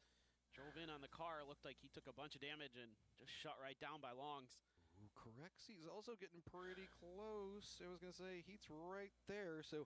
Nixie isn't really there right now, though. It's going to take a second. Pretty careful. There's some vulnerabilities just due to the amount of teams... FaZe might be able to keep out FN. With the team already still set up in these hills, just to the east of Quarry. Town again. Yeah, it's not going good for VP. Let's just... say that. Starlord gets a peek, but he's spotted too. He can't take that fight. FaZe does have Gustav that's playing more into the northwest, so Zenith is trying to wrap around. 3v3 for now. See if they can regroup fast enough as Gustav is trying to get away from Petrichor Road. Meanwhile, FN playing the low side. Jeems going for could backstab the flank, yeah. Looking that direction. I mean, for FN, that's a great position here for Zenith. Doing a lot of damage, needs a little bit of help. Grenades out already for both teams. Zenith is going to ring in. Yeah, Zenith is going to go down. It's a trade. Okay, now Breakers needs to get in position. James can't quite get over there. Gustav's going to go down to Petrichor Road, so FaZe... Fard goes down to that nade. No! Wrong side of the tree. As we do have those reses come in, JDG, where are you going to land right now? I guess Quarry, see if you can get some loot. That's going to be pretty close to Gen G. Petrichor Road on the chase, still coming in after the FaZe. They know that there's a weakened squad over here that they want to hunt after, and they do not want to have to walk into this circle. But that means the Breaker's now going to be the one that spots out Chewy, gets him down, and should be able to get the flush, but no! The blue zone with a couple of taps going to be enough to get the knock. Yeah, Ming there. Ming Starlord, the last one's up here. Expect from a player of his caliber. Boom. He's going to double down. Getting some points off of the FaZe boys as well. Not much that FN can do to try to deny this. Those are just going to be scooped up for Petrichor Road. That's so harsh. James was in a position to potentially backstab on FN, and now he's just so far out into the blue. Two teams in front of him. No real... FN, Pero, both with only one player up. Nowhere to go for Taxter. Spaceman's like, yeah, you guys started this fight. I'm going to finish it in this game. Able to get some revenge here for JDG, but that's the only kill. That's the only point they've got so far. Still 14 teams remaining, so long ways to go before you're getting into the placements, and just a shack there for himself. That's not great, but I mean, I don't know how long Ming wants to stick to this fight. Side of the circle in Quarry. Starlord, well, awkward duel. Yeah, to say the least. Three solos all over here, just kind of staring at each other. Nobody wanting to do too much. Blue zone, though, going to be helping out the Petrichor Road side of this quite a bit, as is he kind of stealing that away? Good job on using the fire and from the wreckage to kind of sneak that one in. Blue zone, though, still ticking a lot. I think that might be enough. Is he going to be able to get the meds off in time? He doesn't have a med. It was close. Well, the good news is he doesn't give the point over to Petrichor Road, who's just above them in the standings, so for what that's worth, it's not too bad, but FN, they're just running into a buzzsaw. Falcons getting revenge onto Team Liquid. I'm not mad about that. Liquid's up to 63 points at this point. If 67, like I want it to be, is the cutoff, then they're only 4 away. Nixie's turned up the bat. He's got Shen out in the open. He's got him down. I mean, easy pickup there. 4 Angry Men trying to respond a bit. Longs get some damage in, but Remember, this is a very outnumbered fight with 4 angry men being the gate position. It's only 2v3 now. Has to fight their way in, change the game as well as Twisted still. Crexy is going to be struggling because he's out in the blue zone. Nixie just needs to get another knock. Gen G's slowed down in their roam down to the south, kind of lined up against JDG. Team Liquid also having to slow their roll because what you were talking about with Falcons kind of harassing them. That means it's going to be full sense with pretty much center of control of the circle. Yeah, that early rotation, that full I don't know if Ming Ming's going to be able to make it into the next zone. By Corexy, over towards Nixie. Does get a first. Kind of hoping he doesn't. He's also in a tricky position, going to be in the blue there. And it's not ideal. 4AM really trying to hammer down, prevent Okay. from getting any further. But now they're starting to take FS is going to go right onto the compound. Was going to get a tongue move. And Twisted Mind's still there. Yeah, just hunkered down right now. Twisted Minds can't really move until CTG moves, and CTG doesn't want to move until this fight. So now Falcons have to go into Liquid. Luckily, Mission Ready is trying to throw in some bullets of their own to see if they can finish it out. But Liquid possibly... That is actually going to be Nixie taking down Lou. He has to make a mad dash for the safe zone, man. This is... Phase 5 hurts. Nice salvage points, though, for VP. I mean, they're in a pretty good spot overall on the leaderboard. Grenades ring out. CTG trying to set up a bit of a flank angle, but they've lost, or at least don't have the numbers here necessarily, just 2. Whereas Twisted Minds is going to have 3, and they've got some frags lined up and ready to go. And it looks like, though, CTG has managed Careful, to Lou. that for now. And now it's Alo's turn to strike. He's got 1. They spotted this out. Team Liquid saw a moment to pounce, see if they can get another point or 2. Team Liquid's so good at third parties, though. Spins back around. Petrichor Road is now being eliminated as well. Team Liquid has one of their members down in Alo, so opens up a bit more of the path. Falcons also do hear this. Look like they might be wrapping in Team Liquid's position and could potentially gatekeep out whatever's going on with Change the Game as well as what's going on with Twisted Minds over here. Twisted is not getting kills, but man, they are in a way doing damage just by blockading CTG now. And, you know, they're kind of... Emotional damage. Yeah, but exactly. It is emotional damage. I mean, CTG's got to be furious. Like, this is a team that you should have a pretty good position on in normal situations, but because of the way the circle's been shifting and how long this has taken, now you're giving teams like the Falcons, like Team Liquid, an opportunity to harass you while you try to take the fight. And Shrimzy almost gets Wenbo. Spots out, change the game out of anyone, so that means that Twisted can still roam around that lower section for the time being. Falcons definitely setting up a full gatekeep on whatever's going to be happening. Twisted Minds, do you want the kills or do you just want to try to see if you can finish this out fast enough? Winbo running down that hillside does mean the fact that Ares is kind of trapped in position. Winbo's got to make something happen so that way maybe Ares can come down off of this. Nixie's still alive, by the way. He could encroach back behind this one and be a surprise that Twisted Minds isn't expecting, but Ares trapped. What does he even do is Twisted has to move forward. Blue zone's on top of him. The Falcons are still waiting to pounce. Yeah, Perfectix is like, where's this last player? Uh-oh. Batulins is going to be the one to find out the hard way. I don't think the first aid goes off in time. Does it? It does. What perfect timing. Keep ahead of this blue zone, but this is now tricky for Twisted. This is all just kind of come apart on this side. Nobody's capable of coming in. Mutually assured destruction for every single squad. Falcons hoping that the fact that they could be the beneficiary of it all, but nothing really presenting. Don't get taken down by Lou, Falcons. Finally finding a bit more. It's going to be Kickstart that does get the knock onto Example. Lou also does spot out Kickstart in return, though. So picking back up, H1's going to try and take some damage, put out the work in his own hands. There we go. Get the knock onto Lou. Twisted just has Perfectix up, but he's going to be on the opposite Oh, Kickstart got taken down by Tigger. Or Shrimzy did.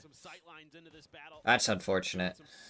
No, Bizzler steals away the kill onto Lou. Point off of the board, so MIRA, 4 players up, 4 kills, getting into the late game. A lot of solos. Nice game for them. Get back into the mix here. H1 so low, but Bizzler just not able to connect with those shots in time, but it doesn't matter. It's going to be Tigger from Full Sense that's going to finish the job. I mean, Full Sense has a castle in the middle. Rough. Feels like there's not a lot of rough, Falcons, rough. They've got high ground, a ton of vision to work with. Luckily, you're 11 points ahead of the 17th place team. And 14 points ahead of the 18th place team, and it is the 18th place team that has to go higher than you. So,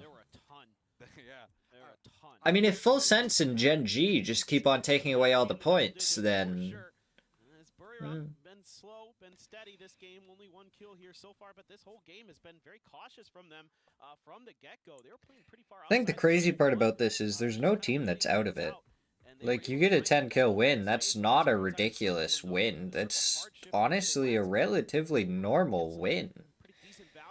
And all of a sudden, you're like a couple of good games away. Southern side, they've only lost one player though, so 3 up, not bad.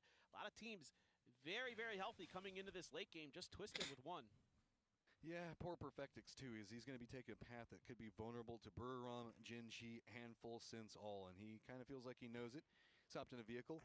Opting a bit further into the north, as that means that he only really has to contend in with Mission Ready. The crate down on him might be in some type of cover or sightline block that he could use. We'll have to see how that continues to brew. So you can see that this is what he's working with. This is all the cover that he's got, and he already knows that Mission Ready is probably going to be, or somebody is going to be playing in that position. He doesn't probably know exactly who.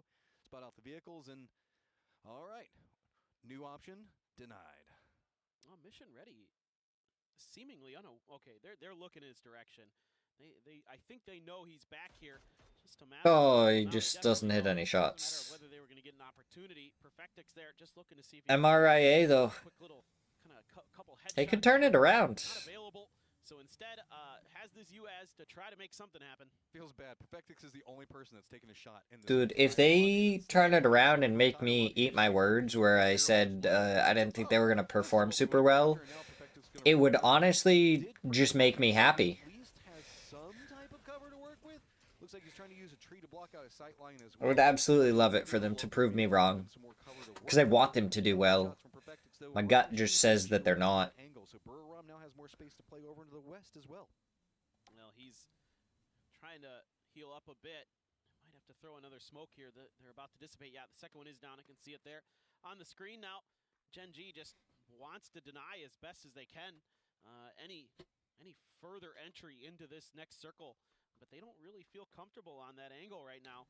They're really eyeing this next one, but they've got Full Sense in that castle you were talking about to contend with. I mean, where do you even go if you're Gen.G? Buriram's already holding one angle. Perfectix is kind of denying out another angle that you might have been thinking about taking. But even then, Where does Perfectix even go? is going to be entirely vulnerable. It's not inside the safe zone. They're going to have to walk into the high ground defenses of what Full Sense has set up. And Perfectix is just kind of stealing away more positions. He keeps kind of leapfrogging into these different rock points, these hillsides. Oh, he doesn't have his vehicle anymore though. He had to hop out. I don't necessarily blame him. He's got this dip, but it's still not inside the safe zone. Buriram also has to make a choice. So really, it's kind of a game of chicken between Gen.G and Buriram. Who moves first, who distracts Full Sense, and who can exploit it. Yeah, and for Full Sense, it's kind of like Team Liquid that we saw in the previous game, where now it's about doing as much damage without hemorrhaging players here. You don't want to give up a knock in this situation. You've got the cover, you've got the positioning. You just want to make sure that none of these other teams are going to come through on these rotations unscathed. Buriram going to be the first to try to make their move. Okay, Gen.G has some damage that they've been able to put in. They didn't get as much as they needed. Flash does spot it in, puts in some work of his own. Bean line. There we go, Bean. Onto another. Gen.G has the angle. Could they finally have a vulnerable approach point to deal with? Perfectix isn't involved. They know the fact that their back's pretty open right now. How bold do they want to be with it? A couple shots coming out from Mission Ready, also forcing Full Sense to drop their heads. Wait, how did Flash kill? He must have blown up the vehicle. Belmoth has an angle. Oh, him and Flash combined for 2. Gen.G just cannot get any further. Leaving this player here behind for Buriram might garner them a couple extra points if Khan could stay alive for just a little bit longer. Belmoth with the bolt, trying to see if he can brutalize some of these players. Tanadol up on the roof looking for Perfectix. Perfectix just trying to sneak out an extra placement point if possible. Flame being a medic right now, trying to see if he can get the reses in. Khan wants it, but it's so hard to peek. Finally, Perfectix does go down, drop us into our final 4. Full Sense and Mission Ready both sitting at full 4-mans. Meanwhile, Gen.G seeing if maybe it was just a quick exchange between weapons, maybe getting some more loot. He had to pull that need. That's gonna finish it. Full Sense just starting to pick up more and more. It's a beautiful game for Full Sense. 11 kills with this compound to boot. The fact that Daytrade didn't re-sign these players is crazy. Points going over to Gen.G though. I think Gen.G is probably safe now too. So. This 4v4 of Mission Ready and Full Sense. Phase 8 center circle going to be oh so close to Full Sense's. The fact that Khan's still alive. You're trying to just is there anywhere he can go? Do a little bit of damage if you can. try to make your way. Do you have a C4? There's a little bit of hills. It's hard. I think it would be difficult to get a ton onto these players. There's just a boat. They're not done yet, but they have to get as much as they can in the next 4 games after this on top of it. So vying up against just such a defended position, there is an opportunity, and if any opportunity could present itself, it would be now as Khan does go down. 2 members from Full Sense have stepped out. Mission Ready, though, just doesn't have a pathing option to deal with. The way this building lies is just so strong in this circle, and Mission Ready knows it.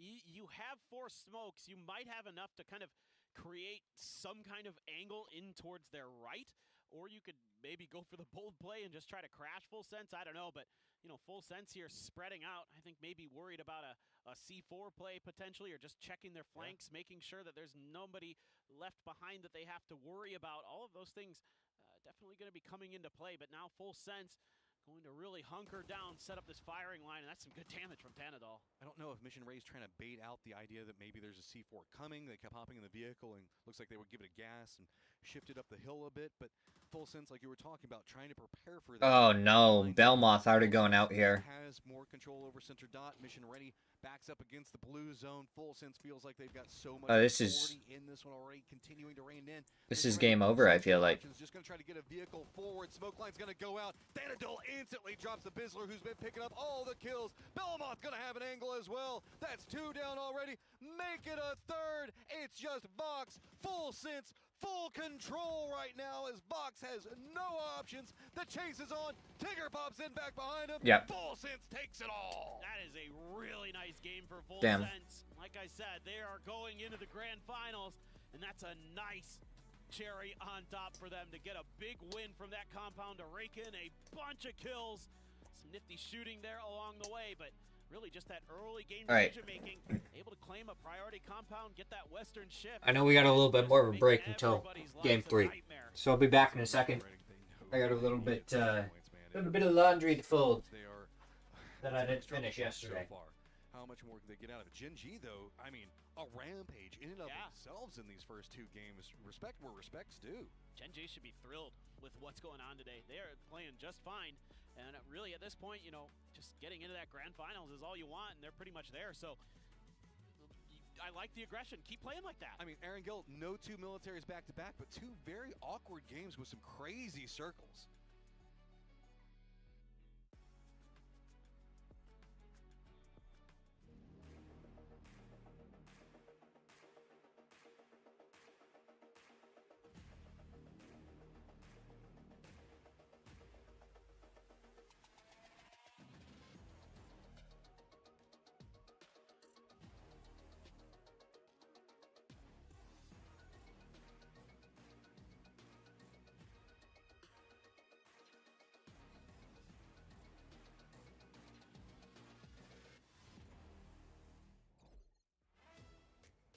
That's right, playing at 64,000 DPI each. Full Sense with their mouses flying across the screen gets themselves the victory here after holding down this compound and winning the game. Yeah, I mean, still, we have to point this out. They fragged out. They got so many points. Fragged out. The compound was very center heavy there after second circle, but they were out there pushing out on Gen G, they're pushing out on Brew, they were making sure that the swamp east of them, they completely cleaned out anything, and then in the end, there's 4 free points on Mission Ready, because there's nothing to do there. They just row in and gave them the points. Luckily for them, it was a team that's already safe. True. Would you say they drained the swamp? Yeah, they did. Nice. Good job by Full Sense. Well done by them, of course, to get themselves this position. And now it's going to be exciting to see them in their grand final. Of course, their opponents going up against them at the very end, MRIA, Mission Ready International Alliance. What could they have possibly done if they didn't have C4s or anything like that to try and kind of breach that compound? And apparently they had 3 C4s in last game. Ooh. They could just needed 1. I'll say this though, this compound is pretty C4 safe. You have like the 4 very detached. Yeah, it's very detached big building, so like they would probably only lose 1 guy, but Fenadol held that garage building down on the northern side. Then again, I will say this though, and I'm pretty excited about it. I think there's a pretty big chance that we see Full Sense potentially hitting the triple digits. They could sponge a little bit, Yeah. which make it a little bit more difficult for the teams in the bottom or kind of lower half of the leaderboard to jump into that top 16. True. If you're making that kind of cut-off point all the closer between the other teams, Yes. it could get very dicey towards the end of today. But as we take a look at all the other teams trying to deal with this game and how things are all going on, a lot of my focus was on like God Compound as well as kind of Twisted Mind sitting underneath that to see if they could maybe get something going. It was a little bit fraught with danger though, especially with the angle that Falcons had trying to hold that position Yeah, down. but even them, they got shut down as well, right? True. Full Sense put on pressure on them. Liquid put on pressure on them. There's just so many teams that try to come in, and then, you know, when you're having a player that's staying behind in the compound blue zone here and then shooting at Twisted Minds, and he was just giving up. But he actually got one extra point on Batulins there. Yeah. Ares did. That was great. But the 15 kills Full Sense here, James. It's a top-heavy game for them, and they didn't even really need to do that much damage to get that. I was going to say, that's the most efficient 15 kills I've seen in a long time. Well, there you have it here across the board. The entire team truly contributing to this game here with good old Tigger at #1. Yeah, 6 kills for him, man. But only 370 damage. He has been thieving that game. Three kills, by the way. The other guys each 35, 0, and 36 damage taken. And that's a situation of we have the compound and we can shoot from safety through 15 minutes of the late game. Bouncing along like that little cheeky tiger from Winnie the Pooh, stealing all them kills. Lovely stuff here. Very well done by him. He will be the man of the match overall. And again, you know, it was going to be difficult for anybody to really dislodge them from that position. They took it with both hands and give it a good shake. Urgh. Yeah, man. 15 kills here for a team that's already guaranteed to be in here. Yeah. And actually, there's no one that got more than 3 kills this game. Tigger, top fragged. The other guys also 3 each here. Yeah. But Bean, another good game for him. He's been damage farming. He's been doing good for Gen G. Gen G already also, with this game, I would say safe. So they are also worrying. And as we kind of progress through the day here now that we're done with Erangel, that's the scary team for the teams in the chase. As you see here, only one other team got 10 points. Mission ready, good to see, but 25 points to go Full Sense's way. Here's what I found interesting about that, though, whilst we take a look at those points as well as the overall leaderboard in a moment, is that actually coming in, I think when we get to internationals, we think to ourselves, China's going to have a good performance. Korea's going to have a good performance.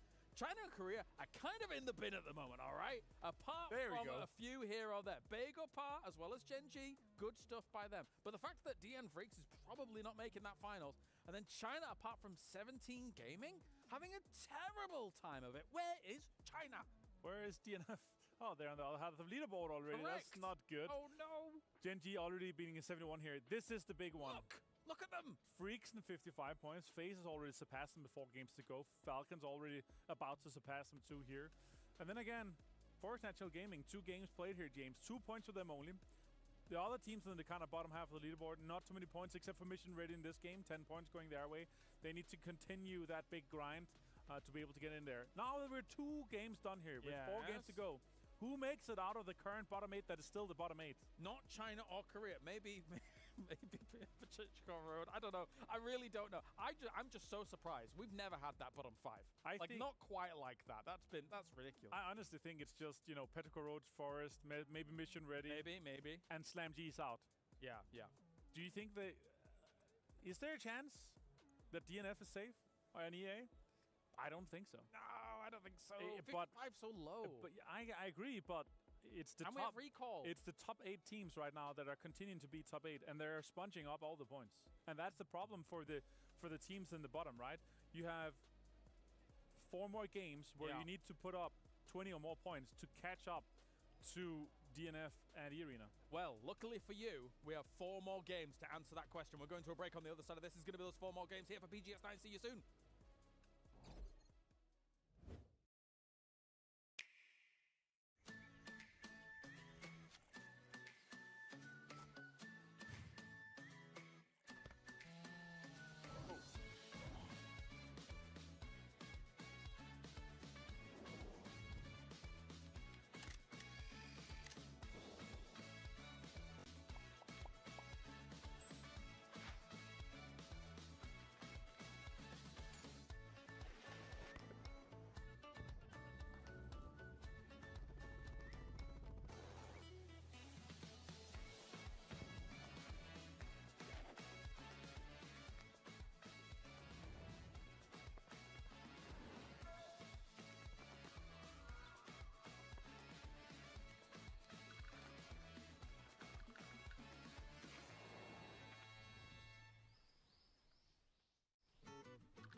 with shotguns and SMGs at close range.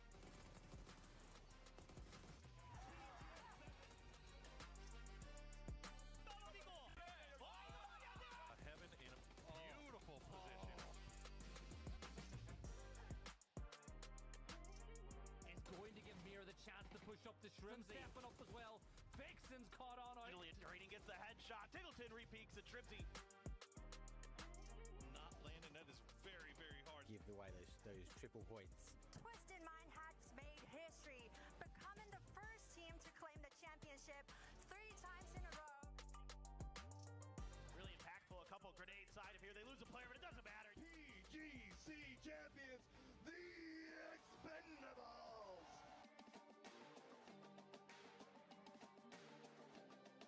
别人残血，火，这个火真的太好了！哇，就抽一个。又来，哎呦！ 피하면서 이거는 뭐, 자, 같이 가자! 이집을 이제 안 돼요?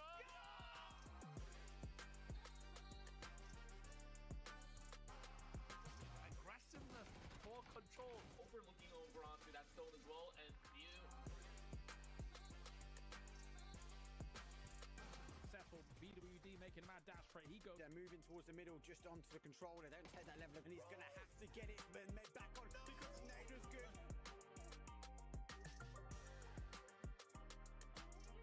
Oh, the Panzer Palace from A-Low. Hurt back behind. Will make their crossing. Keeper gets a great knock, actually.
And we're back because it is time to get into our middle maps. Those awkward, weird Erangel games now done. A little bit more chaos, a little bit more fun. Wheels off in the middle maps. Yeah, man. I mean, it was kind of a interesting start in terms of, you know, we were just talking to Sparking backstage and how both games kind of finished in a similar fashion in a way, despite them being in very different parts of the map, and a really kind of cool moment there for Team Liquid in the first game where they play great defense against a tricky situation, whereas Full Sense in a similar spot where they have to play defense but in a much safer position, and they nailed it. They nailed it, dude. They nailed it. You could essentially have like the crossroads, whatever you want to call them, the toll booths. Like I've heard those like buildings just to the west of Milta called a bazillion different things.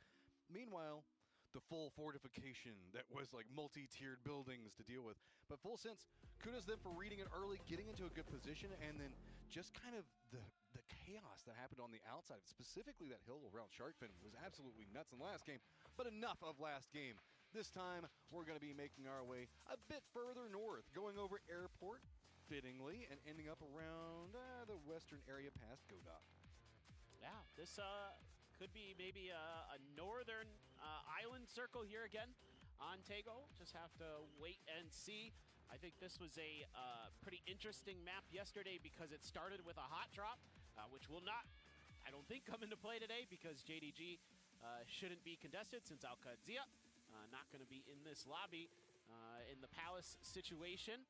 As, you know, that was another fight that, you know, Buriram thought about, you know, it wasn't Buriram, excuse me, the Freaks thought about maybe messing with and trying to get some points. And I decided to come back. Price for that. December the 12th had a really nice little moment for himself where he almost crushed the Freaks in this game, but still, they will be free in towards the Palace. They will have VP dropping kind of close to them, but that's more for the southern edge of the river. Just kind of curious about this circle and how exactly it is going to shape up. I mean, you do have Team Liquid relatively close. Alo close to FaZe, Jeems. Jockeying for a vehicle, maybe? Maybe, yeah, but you also have Twisted on the outside of that terminal space, so a little bit of a mix-up there in that part of the map could, who knows, maybe lead to something. Ooh, wow, way east. Yeah, so we end up with a lot of the barrier over in the east, eating that up. But also, Perfect for Falcons. Open area. Whenever we look around Airport itself, there's going to be a lot of very, I'm guessing there's still the Rex patties that are over there, but it's a lot more open.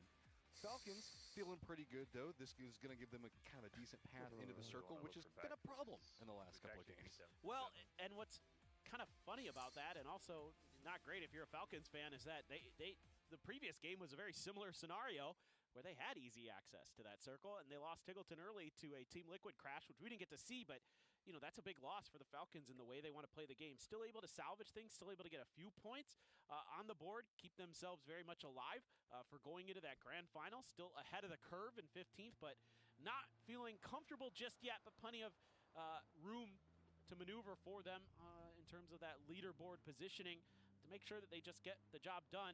FN still has a lot of work ahead of them. Again, with Rex coming back, he had some hope, but that early game fight they got in cost them him early, and they had to res him, and then they got stuck fighting FaZe, and it all just kind of fell apart. Meanwhile, Gen G was happy to take those points, happy to get themselves into another late game, and happy to get themselves into the grand finals. Catching that wheelie as they come through there. I don't know. It's technically a wheelie if it's on the side. You know, I have no idea what it's called. I don't know. I just know I do it to golf carts all the time. You're not coming golfing with me during the off week, then. Dude, that's the way you're supposed to drive golf carts. We did that once when I was much younger, and it was a little bit of a nail biter. Yeah, I mean, you can say that, or you could just say I'm still here. Fun. Yeah, I suppose. Fun. Don't do it home, kids. We do not recommend. I have no idea what you're talking about. I was talking about in video games. Ah, okay, yes. Me too. Yeah, sure. Video games. So, sure. I totally believe them. For guys at the top, I mean, Twisted, Team Liquid, Falcons could find themselves all in good spots at the get-go. Meanwhile, we've got FaZe right along the edge of the zone, so we've got ourselves a little bit of an interview with Alo and a listen and figure out what's going on with the squad. Hello everyone, I'm Lisa. I'm here with Alo from Team Liquid. It's a really good start of the day, and back to that game. In the final circle, GNG almost turned around, and they took all of the teammates down, leaving you alone. But you clutched that win. So how pressured and intense were you at that moment? I was a little nervous, to be honest. I didn't want to let my team down, but thankfully I ended up winning the game. Okay, the dinner chicken is the most important thing, and it's a really thrilling 1v1. Thank you so much, and we're back to the game. Thank you, Alo. That is Keep it simple. That is a rare Alo interview. It is hard to get those, so good to see him jumping in, getting some content. We appreciate you. I love how he's just like, I don't know, yeah, I was nervous, but I got the job done.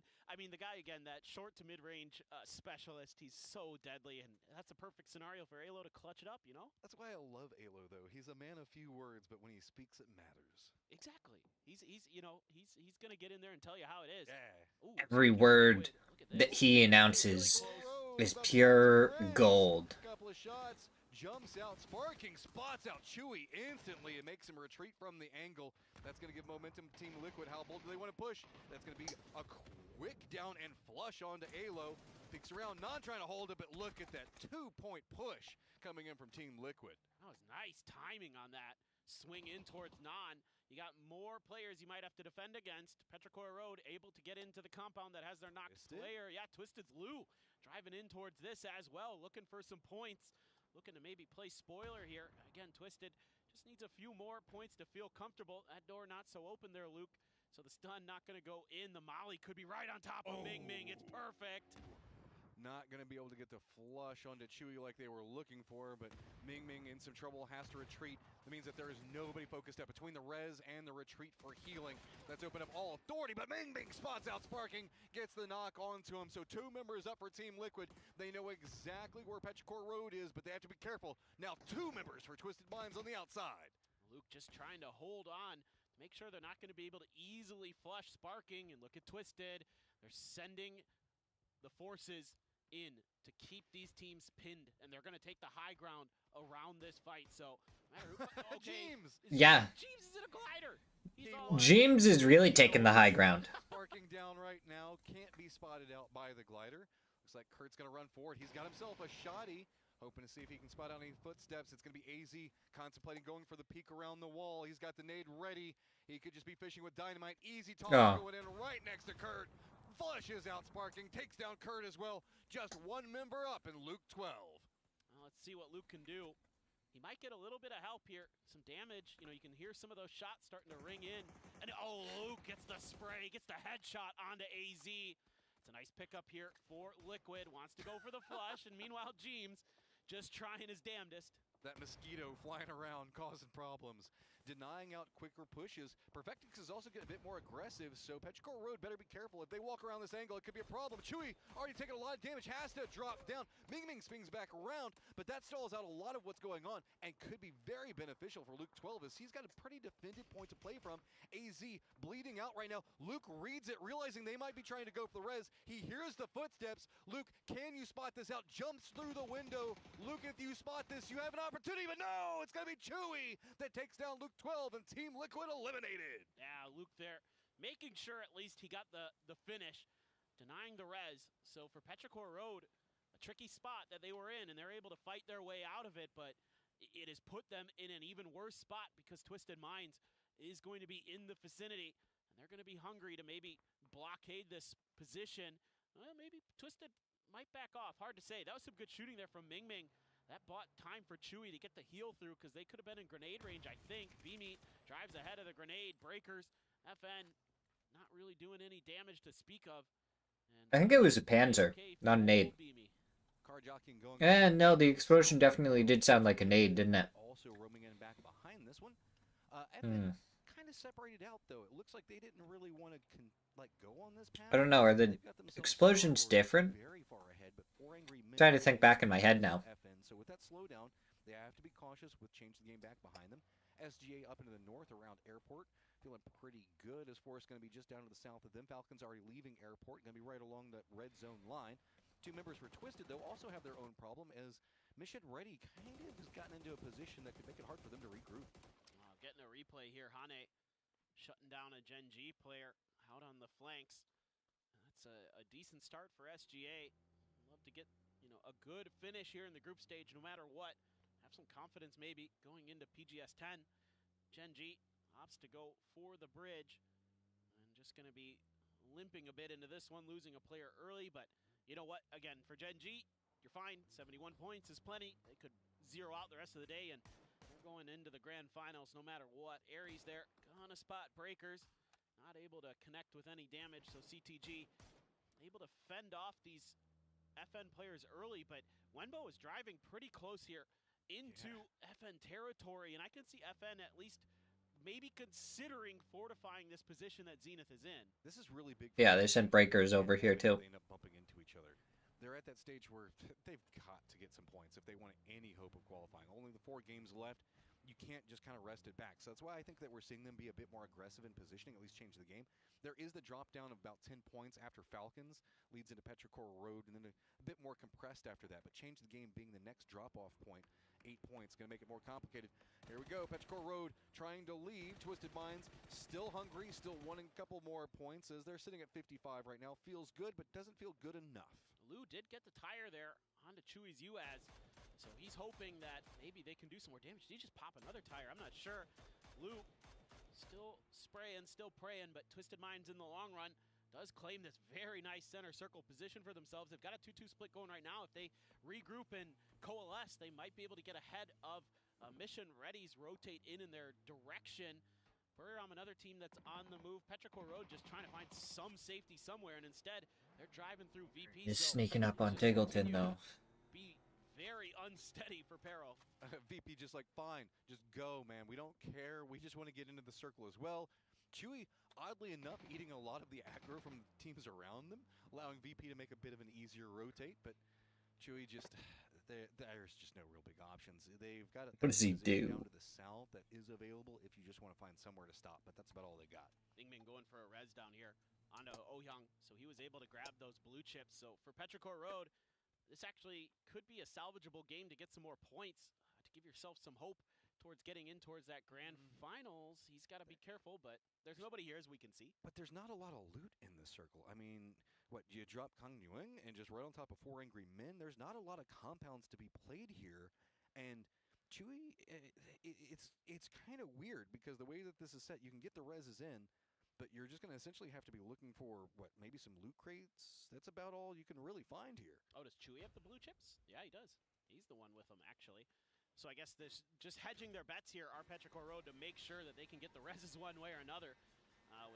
I'm not scared yet. I've pieced it together now. Ming might be down there to make sure they have loot. That's what I was about to say. Yeah. No, you make a good point. So that way they can bring something in, because this is a very empty. I'm not scared yet. I mean, smart play. That's what. Because you have to have already solving the problem. It's really good thinking from them. Forest and Pero do super well, and the top teams are kind of soaking up points right now. Falcons are all 4 alive right now. They're on the hillside. We'll see after this game. At least another couple of seconds. I'm not scared. Because we have Team Liquid's going through, and Alcadzia's going through. So, like, that's awesome. Yeah, this is what I was worried about. Yeah, this is scary. 318. Ooh, how close that gonna be? I was gonna say just a bit off. Pull it in a little bit. It's kind of hard. Just a bit outside.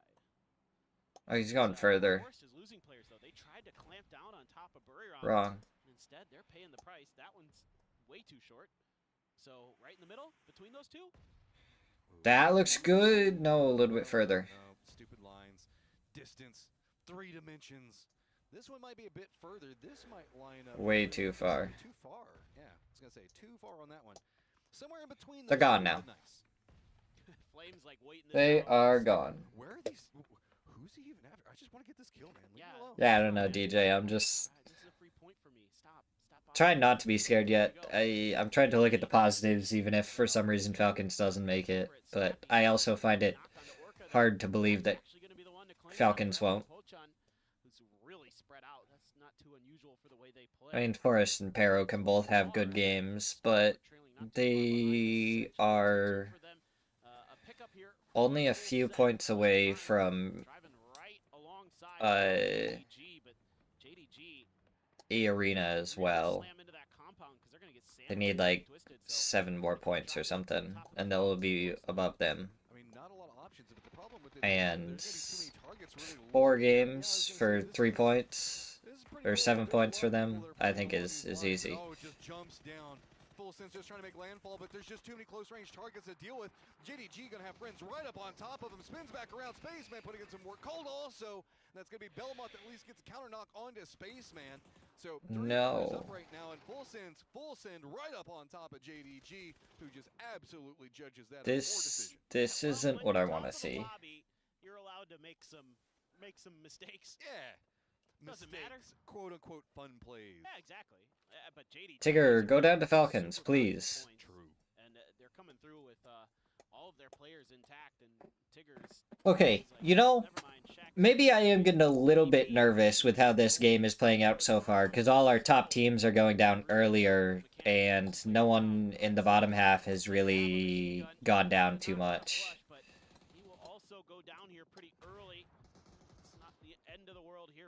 So Player left 57 points, looking decent on the okay, take it back. Now they're dead. But still okay. 57 points, 11th on the leaderboard, still keeping pace. Maybe Still just getting into the grand final. slightly nervous. So, lay of the land, everybody's on this hill right now. That's the best way to look at it. There's we got 4 angry men down in Kong Nuang, but everybody else playing top of hill. JDG up on top of it. Looks like Mission Ready might be having some ideas of their own, playing a bit further to the west of that. SGA does have 3 of their members also on this hill. Michael has this ready. Outskirts of it. Change the game, needs to get inside the circle, and Petrichor Road as well. Star-Lord might be about to get a kill onto Bean. Well, it's hard to say. He was looking in that direction. See, look, Paper, it worked. Full Sense has a member pretty close to the center of the circle. Just one. And it Yeah. worked for Batulins, and he didn't even have guns. Exactly. So, look, you you got this. You got this, Tigger. Okay, Falcons going to go a bit more high side on this one. Forest keeping an eye on them. SGA pretty hungry up into the north. They have a pretty wide split, but that's been a problem for them kind of a couple of times on Where's this. CTG gonna go? I feel like we don't need to see the cutoff points anymore. They must have. That's the only reason I can think. I feel like at this point we understand where the cutoff points normally are. Cutoff points, yeah, important to keep track of, but I think we're going to be above that 60-point mark from the previous PGS Zenith. Oh, that's a freebie. No. Right into him. That's not the path you wanted to take, but you don't have too many more that you can really go for. So, it's just more and more awkward. Also, Not Petrichor Road, as you can see. Okay. We got the reses, but right now it's just essentially having meat shields to eat bullets, so that way maybe somebody can make it into this circle. Is Petrichor Road? This isn't the path. FaZe is over here. Twisted is over here. Even if you get Blue is getting a res. mission ready, so I don't know where you go, Petrichor. Neither do I. You stuck, man. In there, they might just run into Twisted Minds again for all that trouble. Okay, Falcons are kind of in the center, and I feel like that's not where you want to be in this zone. I feel like you want to still be back towards SGA, and you want to work the hill from the side. That or they're gonna just survive. I don't know. Could be doing some damage. Oh, Aries just drove into the wrong neighborhood. Changed the game. Another point for Gen G. Yes. Circled, and there's just nowhere to really Good. go. And yes, FN is going to hear that. Try to focus up a bit more. If anything, this benefits maybe 4 angry men, because if there's a couple of teams I don't stacked want each other, they don't have the easiest path into the circle. That could provide something for them to work with. Non. Still trying to make it through, but you can see nowhere to go. FaZe is going to be the option that they leaned into. That's going to cost them another one. Still, 2 members on the outside for Petrichor Road. It's going to be Twisted Mind moving forward to get in the circle. FaZe is already up here. They can keep on doing more. As well as JDG with the high grounds, looking in onto FaZe. JDG getting kills isn't awful. Listen, either the bottom 4 or everyone above Falcons is who I want getting kills. That in between, I don't. I want to say they stopped, and then suddenly it's like, hey, Lucarux, hey, Full Sense, just everybody opted into the exact same spot at the exact same moment, and, I mean, respect, JDG held it. Yeah, there's this dip up here. That's a really nice spot to play from, and that's what JDG prioed, and because they were the first ones there, they benefit. By milliseconds. He's going to have to fight uphill. Twisted Minds getting the benefit of a drop. In terms of some level 3 gear. They also have the res that's going to be in play here relatively shortly. An example in a Groza, not something I'd want to fight. Especially not that close. FaZe being very, very cautious, trying to use these rocks, keep themselves obscure. Mortar came out from somewhere. Wants to do a little bit of gatekeeping and also hopefully buy the chance here to get their teammates back into play. Perfectix making landfall here in just 1 second, but FaZe is being kind of corralled over here by 4 angry men. Jeems out in the blue. Back behind it, yeah. Example, good job on defense, reading how this was going to come. Boom. Perfectix starting to take some fire from Mission Ready. That's loot for Perfectix. Timing's going to be very inopportune, as it's going to be the exact same moment the FaZe is opting into a push up. Hillside's going to continue to be the key component. This new circle has managed to pop itself. 4 angry men. This is why FaZe was on the push up, because they didn't have anywhere else they could really go. So all of FaZe. Batu picking up both those. Nice. 150 meters down to the south of this, out in the blue zone. Yeah, James already bailed. He knew this was not looking great. See, now Falcons are in on the edge. They got some 3 gear and stuff. There we go. Let's go. Yeah. Michael. Welcome to the party. Buriram just gets wrecked by some grenades from 4 AM.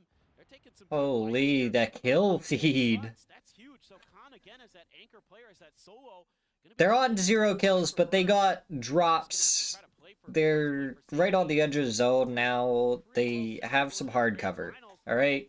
Maybe play spoiler, try to shut 4AM, shut the door on them. Ming Ming did get an aid. Ming, this is not fun. This is just what you saw a couple of knocks happening. The blue zone was eating some. This is why, as we've got Twisted Mind still over here, they can't really move forward because where we see Ooh, Gats goes down. Mission Ready was trying to assault him along this line. They can't move due to JDG. It's King of the Hill in the classic sense. It's just JDG up on top. Everybody else just having to walk into a killing line and nothing really working out. Add in the fact that we've got 4 angry men still down to the Yeah, DJ, I'm just trying to convince myself that it's okay. Alright? Let me try and gaslight myself. There's nothing wrong with that. Something like that. Right now, they've got this barricade, and they've got MRIA just screwed. I mean, trying to get up this hill should be very, very challenging. This is what I was worried about. I was worried that JDG's biggest enemy was going to be themselves. They're pretty split. There's a lot of teams over here. Cause a distraction. Cole did get spotted. He went down. That's a good nade. Oh, not cooked long enough. A bit too far, so they're not getting what they want. And the longer this kind of continues, that does open up opportunities for Mission Ready to find some vulnerabilities. And if Mission Ready starts opening the door, a couple of these solos could come in and backstab. This is not going so good, though. They gave that opportunity to players on the flanks. Tigger somehow found an angle, and now all of a sudden JDG in trouble. These grenades not hitting the mark either. This is just a little bit sloppy from JDG. Grenades up and over aren't going to come close enough to December the 12th to take him down. Suze gets caught out in the open, and he's knocked. I mean, you had the control, but it was just too Base man. After Mission Ready sees the opportunity. Again, a squad that needs points, running up specifically against a squad that's right back behind them on the leaderboard. Sure, there's drop down, but if you can get even more space, it feels even better. See if maybe you can get some type of climb happening. Spaceman, though, seeing if he can get the nade, see if he can get something out that can provide some type of retaliation back against this, as one of the best spots in the circle just completely usurped in position. Bizzler takes down Spaceman. That just all unraveled so quickly for them. Taxter in trouble. Flame got him. Got SGA eliminated. Gets an extra point here for Gen G at the very least. Maybe could survive longer. I kind of See, look, Falcons up 3 kills. Boom. Placement points, 4 kills. Up to 54 points. Forest is getting taken down now. It's by FN, which sucks. I want 4AM to start getting these kills. Come on. Oh, H-Win! Still one of the kills away.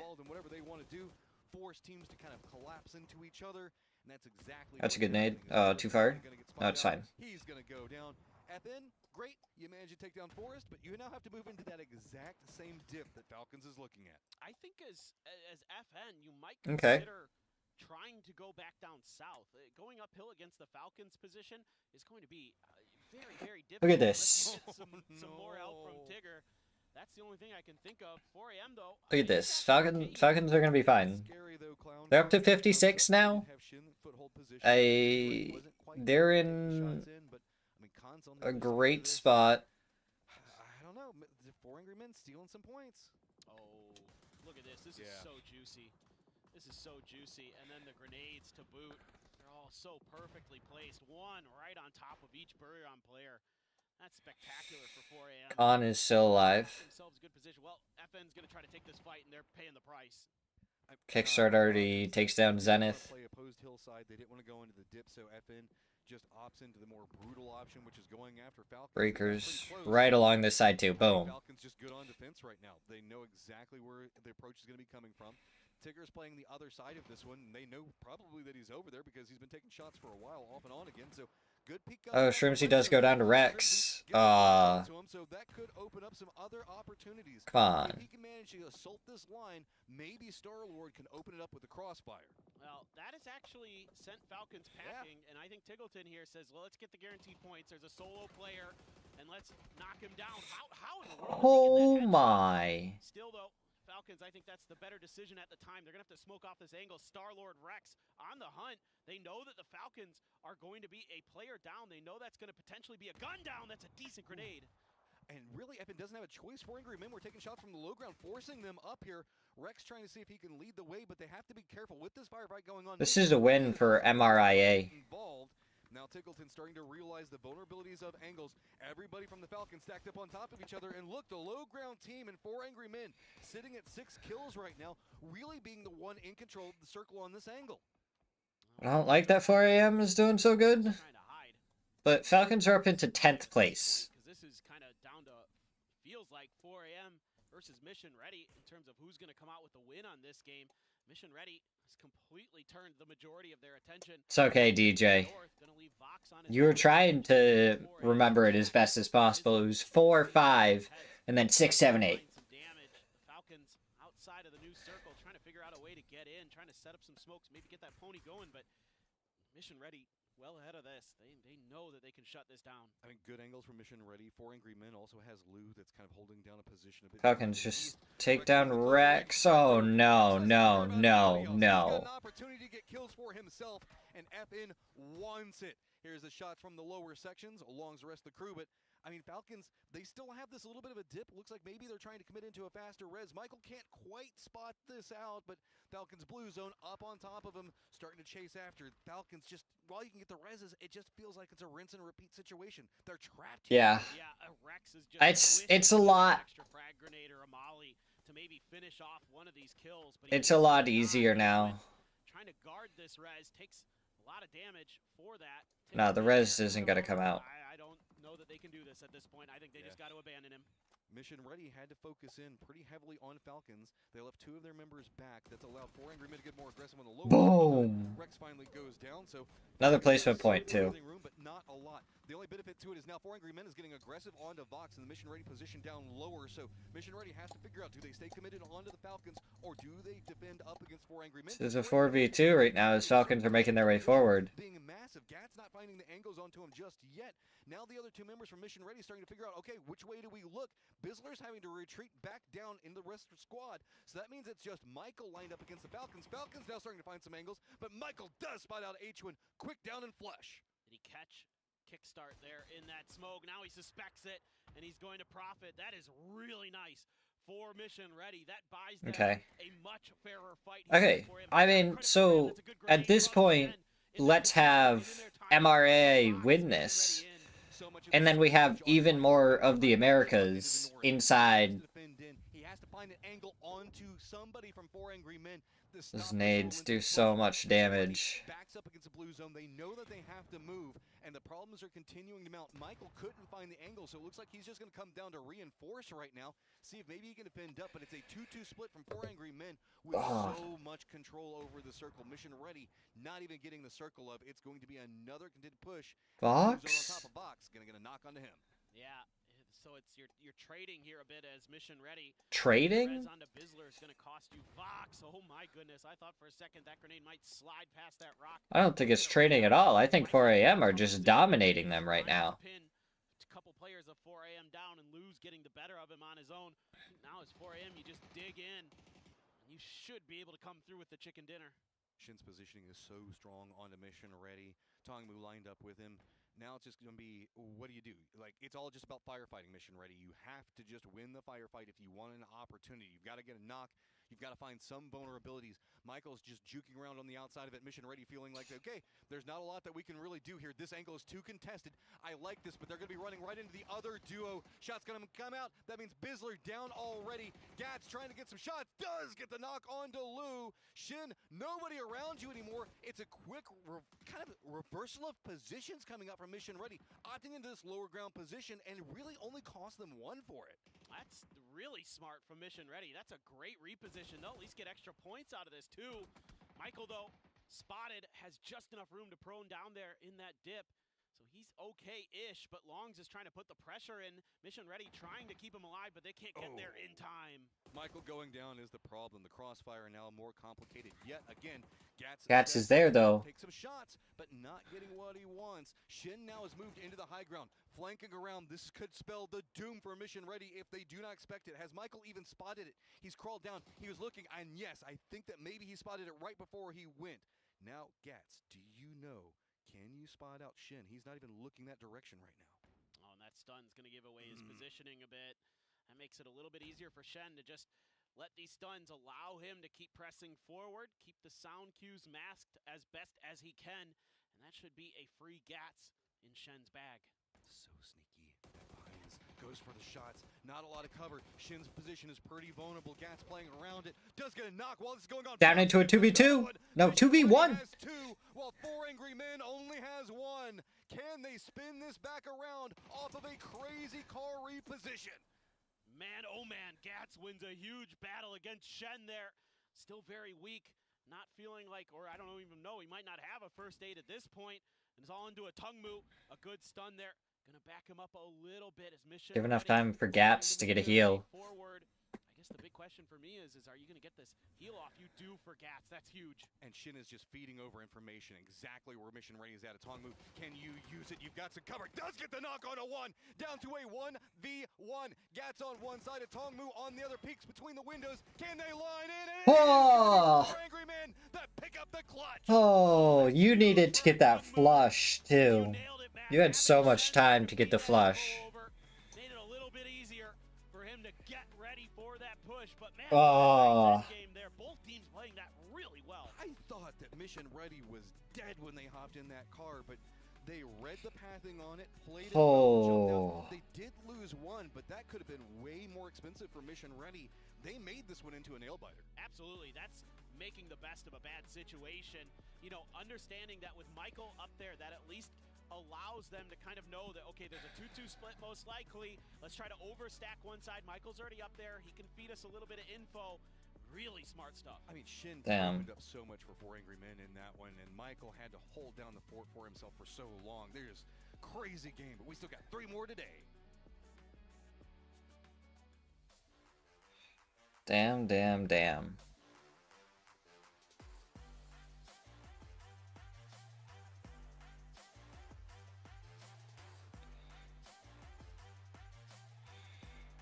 Lu, Long, Zatongmu, and Shen.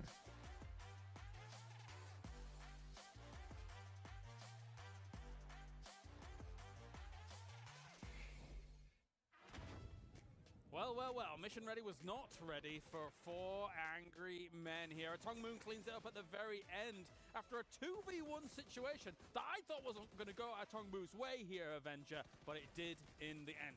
I mean, it just started out as a 3v2, right? Yeah. 4AM should have gotten that. They should have won that. They should have closed that down. As I see Michael laughing. It's another second place for them. Yeah, I think overall, when they started things here, they potentially shouldn't have won that. But again, here 4AM closing it out. One guy swinging wide on Mission Ready, the other guy going close. It should have been together here, but and other than that, then it's fine. Yeah, of course. As we have a little bit of an end clip here from all of this, and see it as you can see the final moment from a Tongmu being able to win it out. As soon as they're coming around the rock and he can see them through the windows, I'm screaming at the screen like, no, don't go, don't go. He has the advantage. He's got so much information about when you're peaking and can react in turn. It's also 1 point you're missing out to if you win it, right? But if you're confident, don't kill him. Calm down. All right, well, of course, that finishes things up for Artego. And this is very important points for 4AM. I was rinsing China and rinsing Korea before this game. But in the end, a little bit of a fight back is coming. And also, we were talking about it Yeah. last game, right? Mission Ready dying to Full Sends. Didn't matter. Full Sends already through. But here, it's important points against a team that you could potentially be for fighting for that 16th place as I chop on the chopping board here. Yeah, absolutely. Taking a look across all of these faces. Look how surprised Mr. Tiggleton was from all of this. And here's the final moments here from MRIA trying to kind of close things out. As you said, though, under the second place, they will be a bit devastated by the fact that they feel like they could have rounded that out, but it will be 4AM getting themselves. They're having good games, though. 2,500 damage. Falcons as well. Some important points for them, I would say. And also, Huge points for Falcons. Fight back. It's a fight back for them. Yeah. 4AM, MRIA, and if Poaching here, that could be huge. It could be indeed, as you've got yourself an opportunity here. We didn't mention it at the beginning of the day, but it's been mentioned once or twice, right? The fact that Rex is back, and we have a lot of you know, anticipation around Rex. We think he's a great player and how he can execute on Look at things. the throwable used here. 21 on Vox, 16 on Bizzler, 16 on Gas. Gustav got the longest kills. He walked up here and he's like, why did you get the longest kill? He's the GOAT. He says he's the GOAT. 4 AM here, 21 points. 21 points. Falcons 14 here. A lot of teams in the very top with FN Pochon getting 12. It's honestly in Okay, full sense. He really only had top 4 get a bunch of points, and everyone else like barely got anything. We talked about potentially last game, right? Yeah. The cutoff could be higher, but all the teams that are supposed to be getting points in the top are still getting quite a lot here. Falcons is getting some. Liquid almost. Look at that. 3 of the Americas teams. Almost got all of Petrichor Road. That nade was perfect, but he threw it in one window, and then it hit the window frame on the next window, and it bounced out. That would have been an easy kill for them. Well, but yeah, I mean, unfortunately for them. yeah, if you're talking about that fight and actually how it went down, you need to be kind of finishing. Oh, MRIA is in 16th right now. Because you've got FaZe looking at them from the distance. We have all 4 from Americas Up the hill. technically in right now. Just end the games right now. No more. So you need to be finishing those fights quickly. Let's go. Especially on what I would say, Tego, it's a relatively open map. It's not too hilly, so you've got all of these lines of sight that these teams can exploit. Yeah, exactly. A great point. MRIA is proving me wrong, and I couldn't be happier about it. Mission ready. They're actually jumping into 16th place here. They're taking over Slam G. That's huge. But now it's the chase for anyone else. And their target now should be to get about that 57-point mark. You want to get up across those 2 teams, so in 55 with DNF and 57 with EA not playing. And if you can push yourself across that, that'll be massive for them. Also 4AM with that. Good chance for them to make it back. They had a rough day 1, 10 points only. Well, you're going to be ready to Rondo in a moment. Of course, Twisted Minds will have good old Test Track pretty open to themselves. Yeah. Now, what's interesting about that, actually, is normally you'd have a 17 or a Na'Vi taking, you know, a factory or trying to potentially rival that kind of position. But does nobody drop factory? Who goes factory now? I guess it depends on the playing path, but we're going to be able to see that in just a minute. Yes, we will. All right, it is time. Our team's getting ready for Rondo, and so are the casters. Let's head over to them now.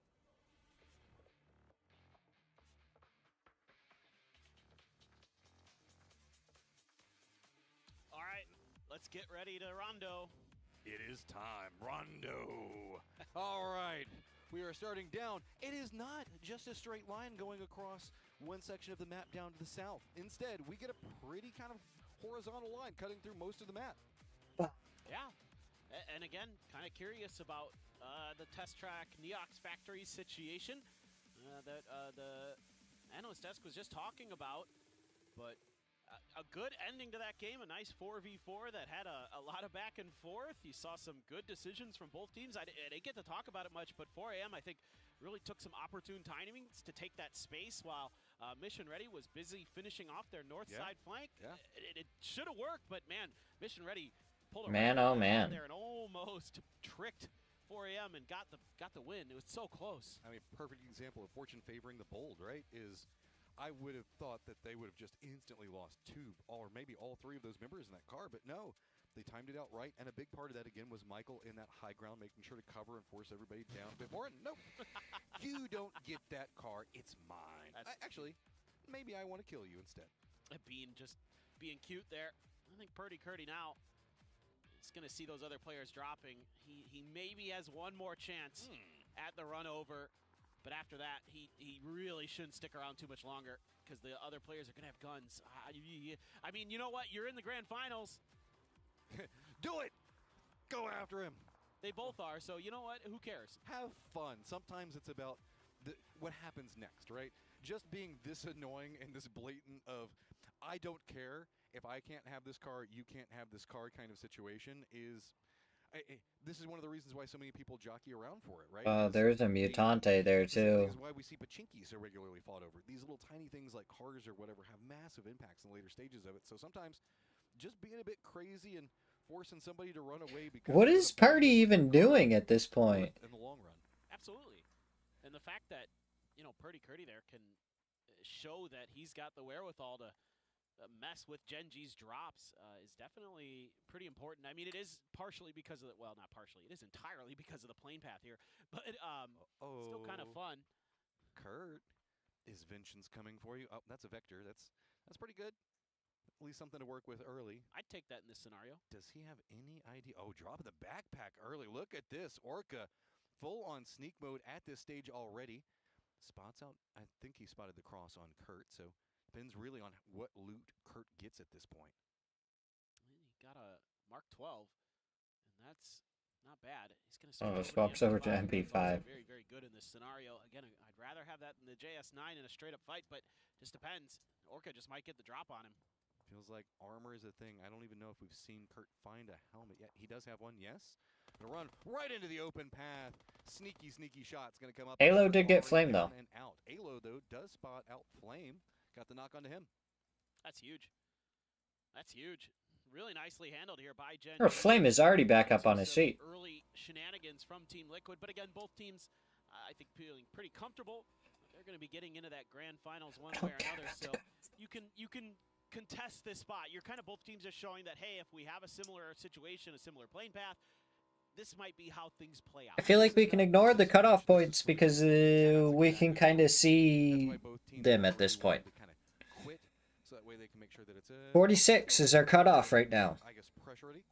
Freaks are only 9 points above that. Really 55. This is going to be the first look, and then E-Arena at 57. When it comes to PUBG, LAN's experience is one of the most important things because you have to be confident on a stage when there's a lot more pressure. So not particularly scared of any of the new teams, but I see the potential in a lot of them. And some players especially, like Cowboy, DIY, like it's awesome to see them playing. We just have like really good vibes on our team. Like we were laughing the whole time, even though the games weren't going our way. But when we mess up and make mistakes, we're not gonna like harp on them, and we just try to move on. I think Game 5 was probably our worst game that we've ever played on an international stage. Like we were like getting 1v3'd by some SGA guy while Atrium was blowing himself up. It was cinema, but like not in a good way. Almost got 1v3'd by Rex there in that previous game. All right, Americas. Between an Alo interview and a whatever, Tiggleton just being like, yeah, that game was trash. Respect. Holy. Yeah, I mean. I like the mindset though. You're still having fun even when things aren't going your way. How can it be absolute cinema but not in a good way? Well, it's just cinema for the other team. I mean, yeah. Shame. Could have been cinema for us too. Yeah, you wish. Looks like they're in south. They're pretty okay. The circle's very western line. Still has Jiao 10 in it. No test track. None of that area. No stadium either. So whenever you look around, it rotates. It's going to be 4 Angry Men playing around Neox Factory.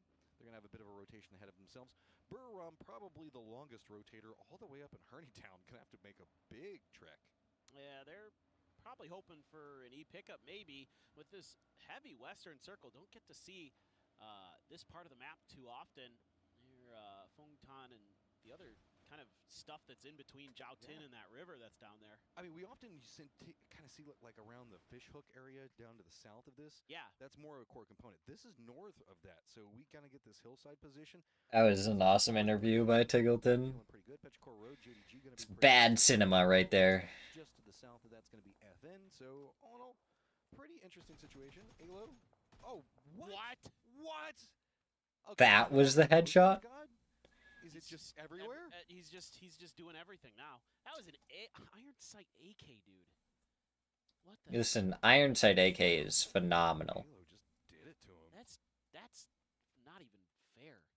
Goodness, Alo's just feeling it today. Is really all I'm getting out of this. Yeah. He's been nuts. And that's good because, you know, Alo. can have a rotate between different players. Alo God. Sparking can have his pop-off A God. Alo can have his pop-off day.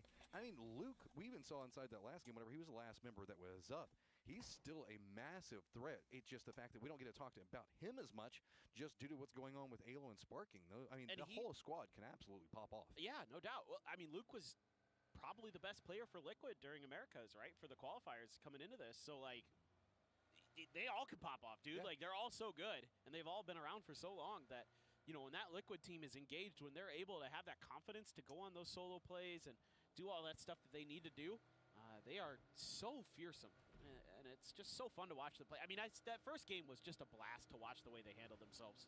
A very interesting set of rotations as we've got Forrest that's rotating. Getting a little kiss from his teammate right there. Back behind them. 4 Angry Men did stop as they spotted out, I think, some of Gen G rotating, realizing. All right, after match 4, I'm gonna probably go make myself lunch and Finish folding the last of some things real quick, and then I'll be back up for game number 5. It's good vibes so far, though. MRIA, if they have a good couple of matches, we'll be chilling for the Americas. Liquid is pretty much already there. Falcons is a few points away. In the glider, the Top Gun pilot himself is looking for more targets. Man, he almost got a point out of that flyby on Tego, but just couldn't quite get the shots. From one bullet away. And it do be like that. The glider pretty tricky to shoot out of if you don't have someone piloting for you while you're in that back seat. As JDG situated here, them in peril. I don't think there should be anything that happens there. That should be a relatively safe 2-2 split for both teams for now. I'm a little bit more worried about Petrichor Road because they have Mission Ready somewhat in the vicinity of their Eastern trailing 2 players. SGA, where is this? This is down by Rinjiang. Yep. Going down by that Fishhook River. Kind of near Nixie. This is the quietest these players have been, and this lobby has been. There's just maybe a pot shot here or there. No real big, like, firefights happening. I mean, that can happen sometimes in these. Oh, who's in that one? A lot of scouting. That's VP, probably. Has spotted out SGA back behind him. It's about the only shots that are going on. Everybody else just kind of patiently waiting to see where the circle's going to send us next. I think you're sensing now with kind of the mood here that Oh my god, why am I yawning? on the outside looking in of that top 16 are starting to gear up, starting to focus up, and they want to make a move. CTG, one of those teams that would have to go absolutely bananas these last 3 games to give themselves a chance. Buram, well, yep, like I said, out in the blue. They're going to be a while. We should point out Mission Ready in 16th place right now. Off of the last couple of games have been going well for them. Yeah. So that's big. They needed to Yeah. have a climb, and they're getting the points that they need. They have a whole bunch of people that are nipping at their heels, most notably FN and 4 Angry Men. Forest as well, so just a couple of squad wipes and suddenly this game gets... Harrow is right there too. Kind of feel that pressure as the circle pops, and it still leans very far into the west, but goes a bit further up to the north. So Falcons, yes. Good spot. Look at our map. It's kind of awkward. It's about as west as you can go. This is very out there. Buram camouflaged in with the blue. Nobody will ever see him. Yeah, exactly. that's the whole strategy there. Well, who needs the camo when you can just hide yourself on the map? Star-Lord, Nixie there actually takes some damage, so is he going to come in for a landing and just get in the vehicles? Well, now he might not have a choice. That's a fancy landing, too. Nailed it. It was all intended. That was just for style, man. Yeah. Style Worry points. about rolling a bit further and maybe somebody seeing him just hits it right in the cubby. Rex. All according to plan. As you do have FN looming behind you, though, as VP, so got to be a little bit cautious of that. For sure. Love how all of a sudden Falcons are like up into 10th place. I'm worried, though. Remember that squad that just managed to touch into 16th place? Mission Ready's also going to have a pretty scary rotate ahead of them. Petrichor Road, JDG twisted multiple angles around them. So we do see Evans Rex spotted out VP, but VP going to continue pathing forward. They should have a compound in front of them. My concern for Mission Ready is that they weren't able to get that chicken dinner in that last game. Like, you have that 2v1, and Dude, if they end up with that win, that could be a difference maker for that 16th spot that they're in right now. that's 4 more points. They'd be up to 50 right now. It's not going to be the case, and they can just kind of have some good games. Batulins, yeah, goodbye. Top teams fighting each other. Take some names. This is what we have to deal with all the time. That's karma for hitting those AK iron sight shots. I mean, also sick throws coming out from Twisted. Let's be real. Oh, dude. They're so good at that stuff. Bicycles. Sneaky bicycles. Everybody's so quiet.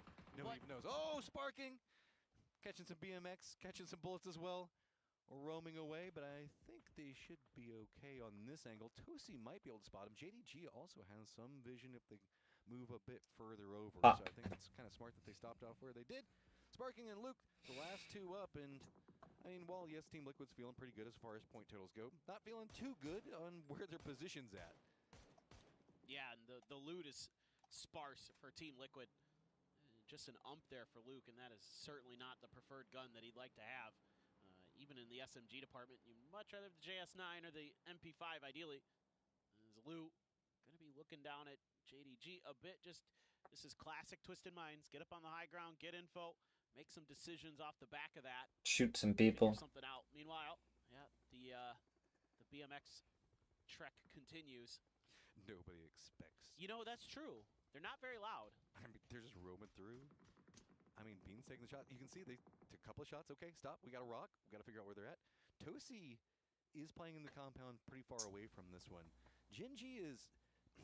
This is a very wide split, and it gives them a lot of power in this circle. But it also also means that they're very vulnerable. makes them vulnerable. I agree. This is a little ambitious, especially for a center circle split. I think for Gen.G. Oh, mission ready. Especially EMP on too? Rondo. Yeah, EMPs are just nobody's friend, but in particular, mission readies. Okay, so how west are we going is the question. Not anymore. Kind of centers up a little bit north. Yeah. Gen.G, I'd like to see them Go to Flame. kind of thinking about this a little bit. Try to group up a bit. I mean, Petrichor Road's about to punish them if they don't. Bean already hopping in a vehicle. He needs to regroup with somebody because Petrichor Road doesn't look like they have a lot of options to play from. They might stop at the top of the hill, but that would be about it. With this, looks like they might rotate over. Team Liquid not going to take the shot. They're gonna go for a 2-2 split, and they now have to go through multiple teams. Chewy's going to go down. Lucarux spots him. Ming Ming also gets knocked on a Lucarux. Corrects, he spots out Non. There is no way to get out of this one. You just got to firefight it from this point. Yeah, Ming Ming letting loose with some grenades. They want to confirm those points if they can. That's a player out in the open. Ming Ming's not going to let that one go, but he's getting shot in the back. Petrichor Road is gone. Sparking's turn up to bat. Oh, he wants it, but doesn't have the cover to really work with. Also, Gen.G up on top. Mission ready also coming in. New contender has arrived. They're going to be cresting the hill just to the south of this, spotted it out. Do they want to get involved or they just want to play for safety? They've got to be cautious. It's going to be Falcons taking some shots. Gen.G, Full Sense also going to be very close. I mean, you can kind of stop off here, but it does not feel good. Yeah, and you lost Michael along the way there. SGA hemorrhaging players too. Forest on top of these hills, making their lives a nightmare. Everyone's just going to drive into him. How did he get that kill? He seat swapped while he was crashing into the vehicle. He's going to pay the price, but that was a nifty little maneuver. However, SGA in trouble with this high ground. It's going to be tough. Baron right on top of Taxter. And he's if that grenade hits, I'm going to lose my mind.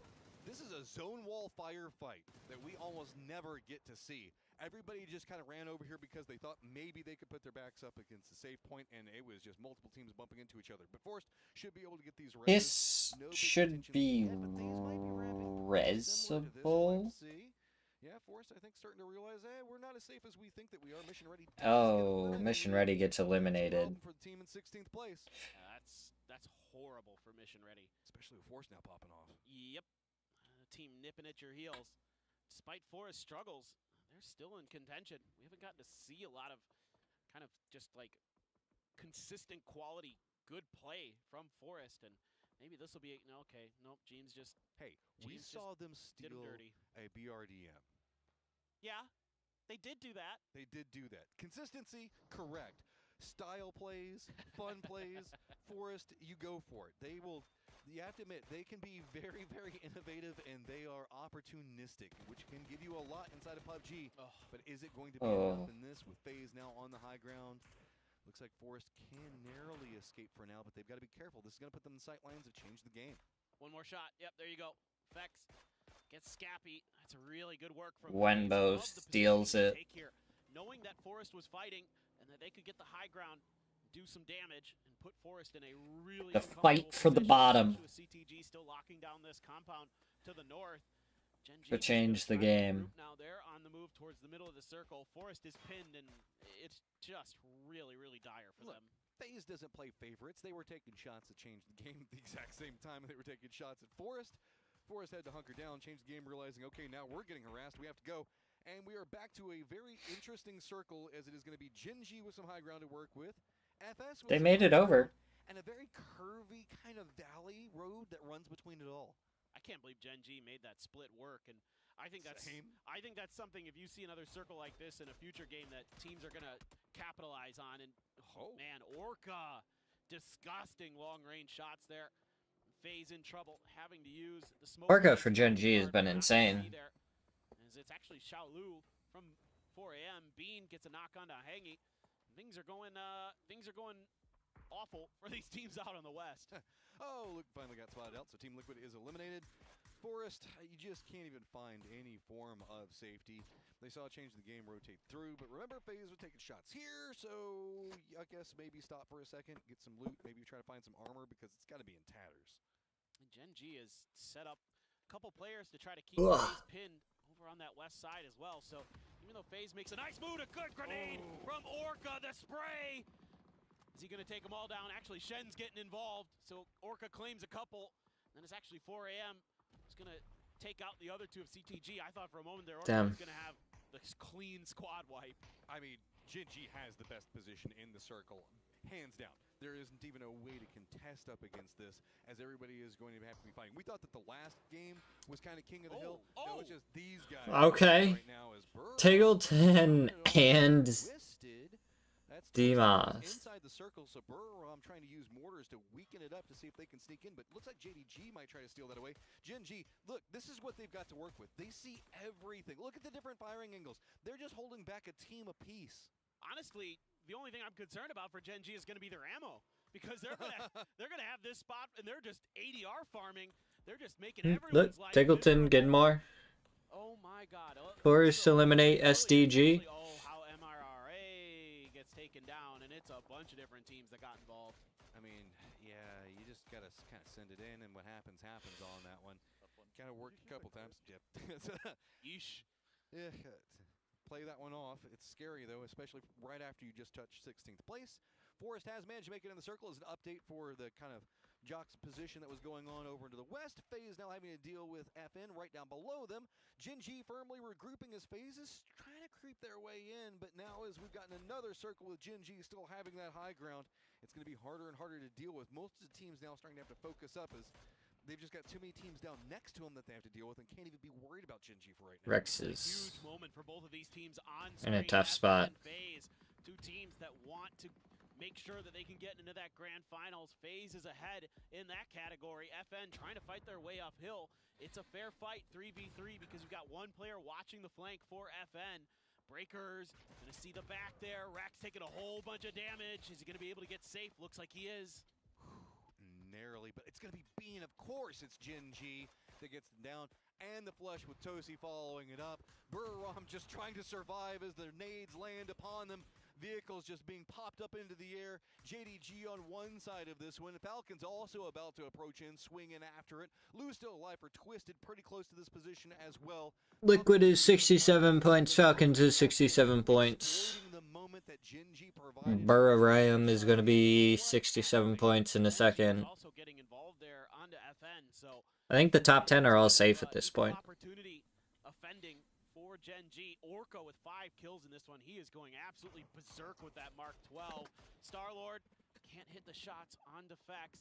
Zenith scrambling with that level 3 gear to try to get in to bail him out. Fex just driving at him and takes him down.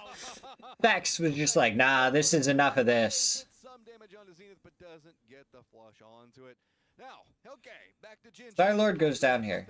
Moved into lower ground sections around him. FN, you have to figure out what the Cha you're going to do, because this is just another set of problems. 2 members for Gen G are watching you. Yeah, you're going to wait for Starlord there to scoop up those meds and start slurping. Trying to survive as long as he can as Zenith. It's about point maxing right now for FN Pochun. Yeah. Taking FaZe out, but FaZe still sitting in a pretty okay position on that leaderboard. Should likely be going into that grand finals, assuming nothing absolutely bananas happens the last couple of games. Kiss and Forest still kicking here. Yeah, they're holding it together. Gen G, though, should be noted at 10 kills already for Angry Men, sitting at 6 as they now touched the top 16. Can they get some more out of it? They've got Gen G JDG very close to them.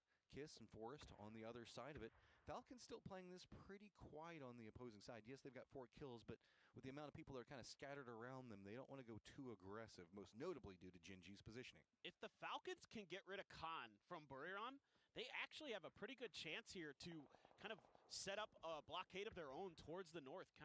That's a good grenade onto Ruse. So things going pretty badly for Buriram, but really this is looking pretty decent for the Falcons. 4 AM lighting up Suze. Suze trying to scramble into some kind of safety. JDG rocking a hard place. 4AM just tunneled down on top of them.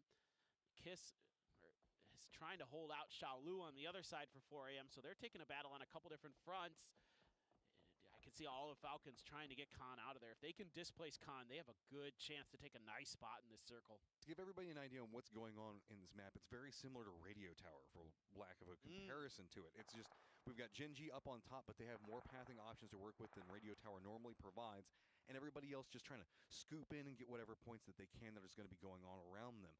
FS has got to be careful as all these little sneaky snakes are coming in, and yep, has spotted out now. Blue zone's going to be enough to finish that out. FN is going to get eliminated. They did get an extra point though. Spotted out. Falcons want a piece of that one as 4 Angry Men's also been spotting out on one side of it. Khan's still up for right next to Falcons. They've got to be careful with that one. They finish him out pretty quick. If they can finish this quick, this should be a winning maneuver. Yeah. Absolutely. Falcons are going to be in a position to potentially take this game because there's going to be a lot of fighting on the south There we side go. and on the north, and they can kind of play Kingmaker. Whew. They kind of keep their wits about them. We get a replay of some trigonometry, and I saw this in the kill feed, and this is going to be a good one. Boom. Right on the money. Burram also bringing some. Oh, JDG trying to make the push right now. Falcons already reading it. Trimsy going to be the point guy up on top, seeing if he can defend, but hasn't quite gotten in position just yet. 4 Angry Men also chasing it back behind this. Notice the fact that Shin is also playing a bit lower. Long spots out Trimsy. Instantly gets knocked onto him while Trimsy was focused in dealing with JDG's December 12th. So JDG does get eliminated, but 4 Angry Men at 8 kills right now, continuing to steamroll, but Forest is on the other side of them. Falcons on the other. That was a filthy 4x spray. I mean, I think normally, especially with the level 3 gear that I saw Shrimsy having, that he feels like he probably could have got out of that, but the spray was just too good. That's nuts. I mean, 4AM really came to play today. They are hitting some nasty shots. Kickstart trying to get some revenge. Kiss onto Shen though. Baron holding the line. Kiss gets a double.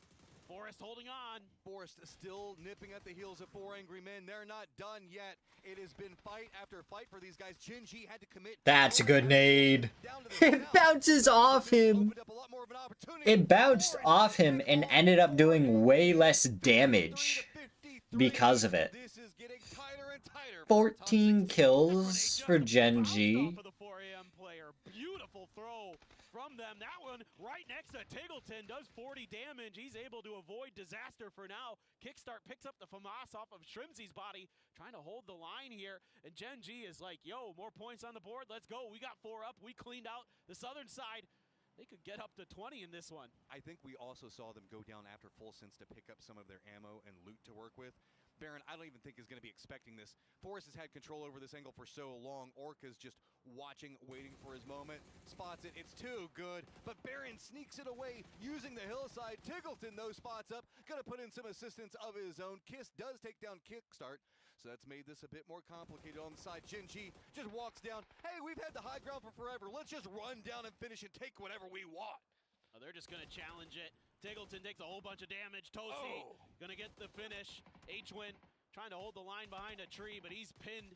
He is stuck. He does get beat, does but get him. It's going to be Gen G with a huge chicken dinner. Right. Tons of kills for them in that one. Gonna take down some dishes. 500 damage for that team in one game. Snag some Everybody else was just playing along for the longest time. snag some lunch and do just a little bit more laundry. I mean, Falcons feel good about it. I don't blame them. They were getting harassed by Gen G for a long time, had to fight their way in, picked up some kills in a much, I guess, better situation. But our top 16, that cut line getting crazier and crazier. No doubt, Forrest winning a big fight against 4AM. That's a difference maker for sure. As things getting really tight around that cutoff point. So we still have 2 games, and they're all going to be on Miramar to kind of decide out who's going to be going on to the grand finals. And it is just so close. What do we have in store?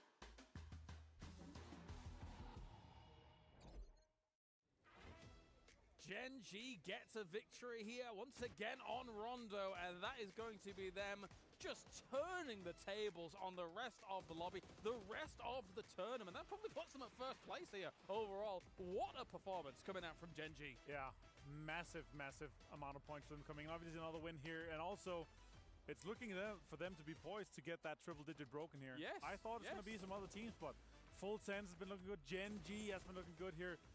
And we saw as also a 1K club for Gen G coming in. Orca and Bean, man, this game fracking out. Insane amount of kills and the win. If Gen G continues this into the grand finals, then I have to eat my hat, because it is what we saw from them at EWC. Second place, almost winning out if it wasn't for Twisted Minds at the very end. And now, getting probably first place if they continue this on in the group stage.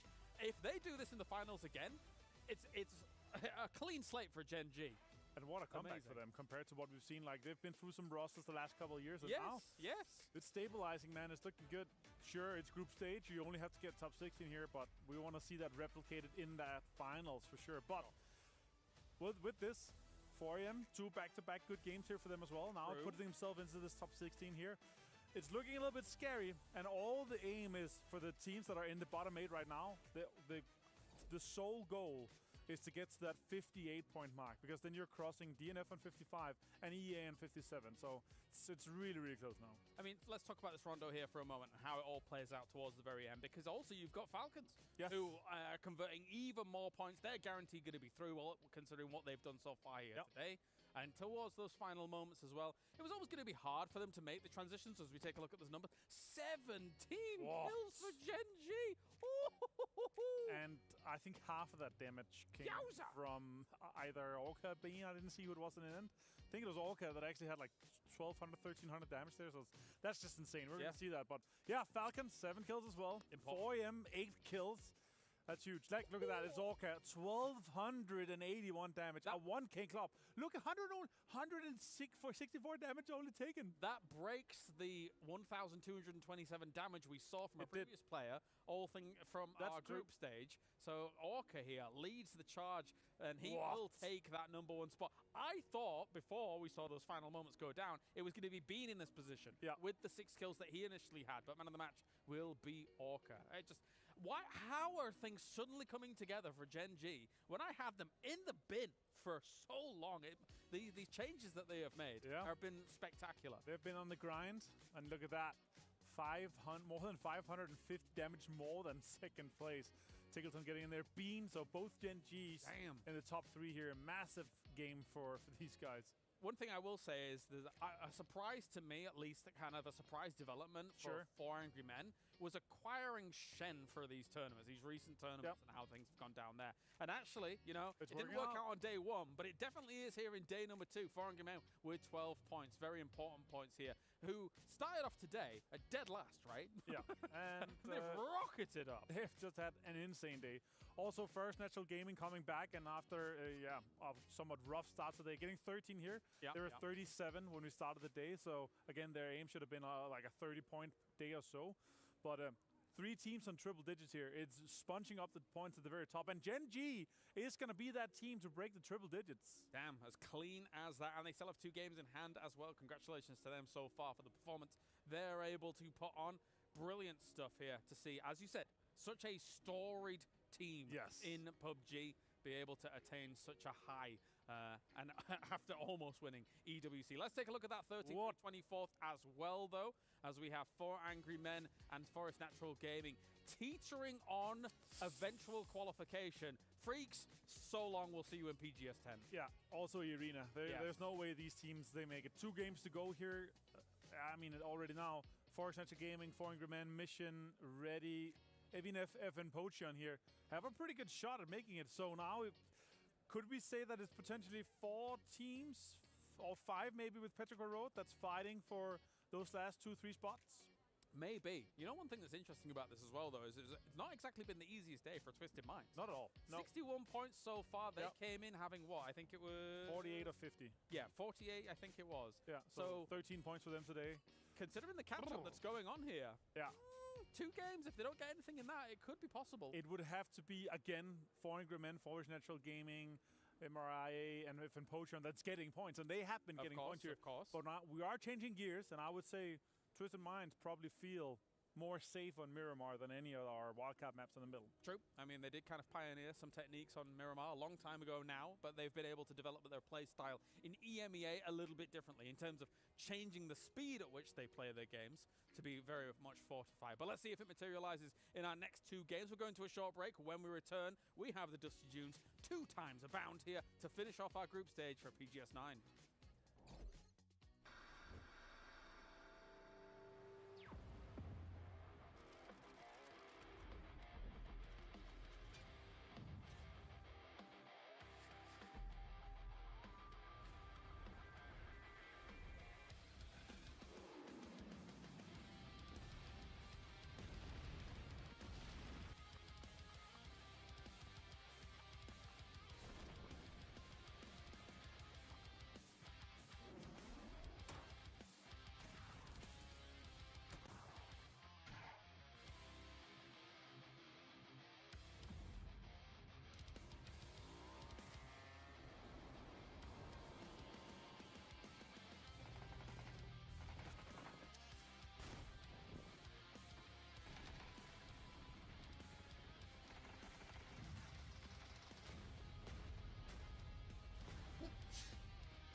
Alright, I don't really have anything for lunch.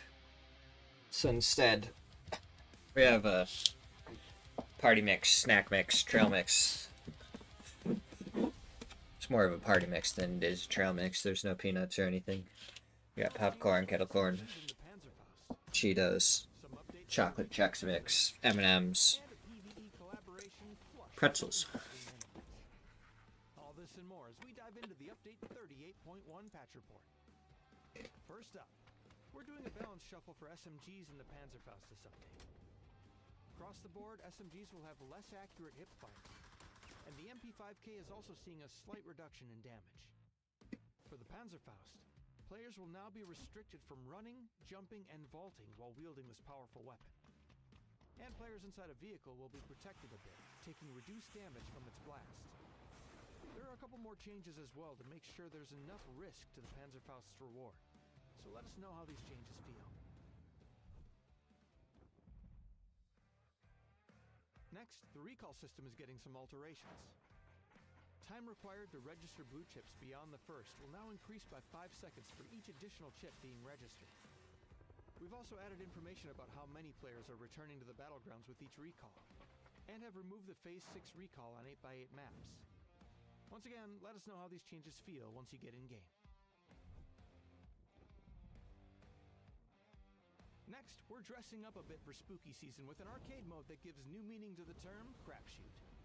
In this collaboration with the popular internet show Skibidi Toilet, you'll assemble your squad of 4 and plunge into Miramar to clench victory against the toilet invasion. Collect chemical cans to upgrade your weaponry and make flushing your enemy that much easier.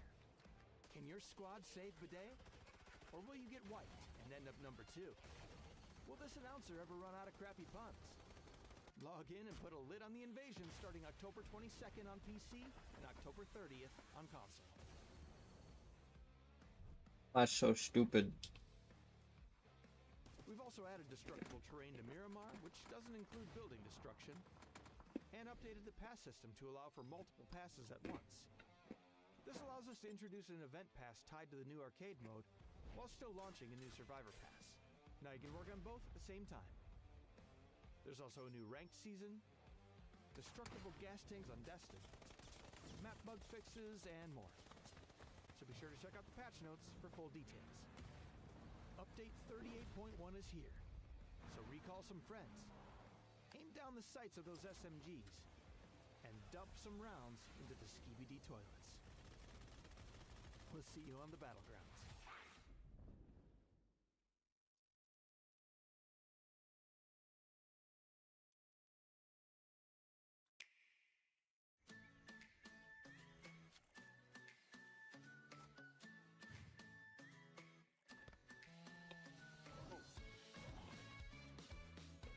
You know, I don't know if I paid attention to this till now, but it really did sound like a Switch game. I was like, why is there like a Switch game being played?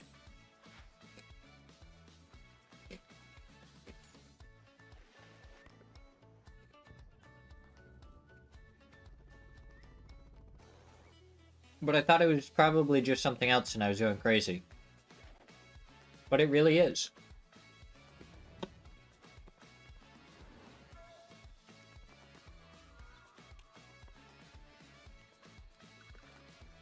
And that's just crazy.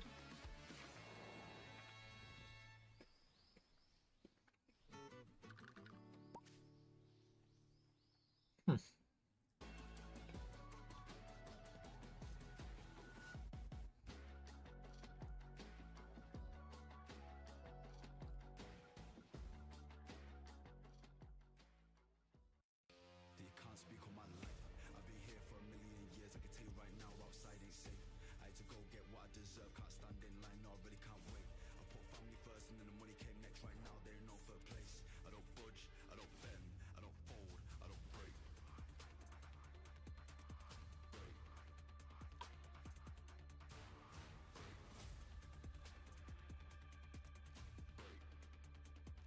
I don't bend, I don't fold, I don't.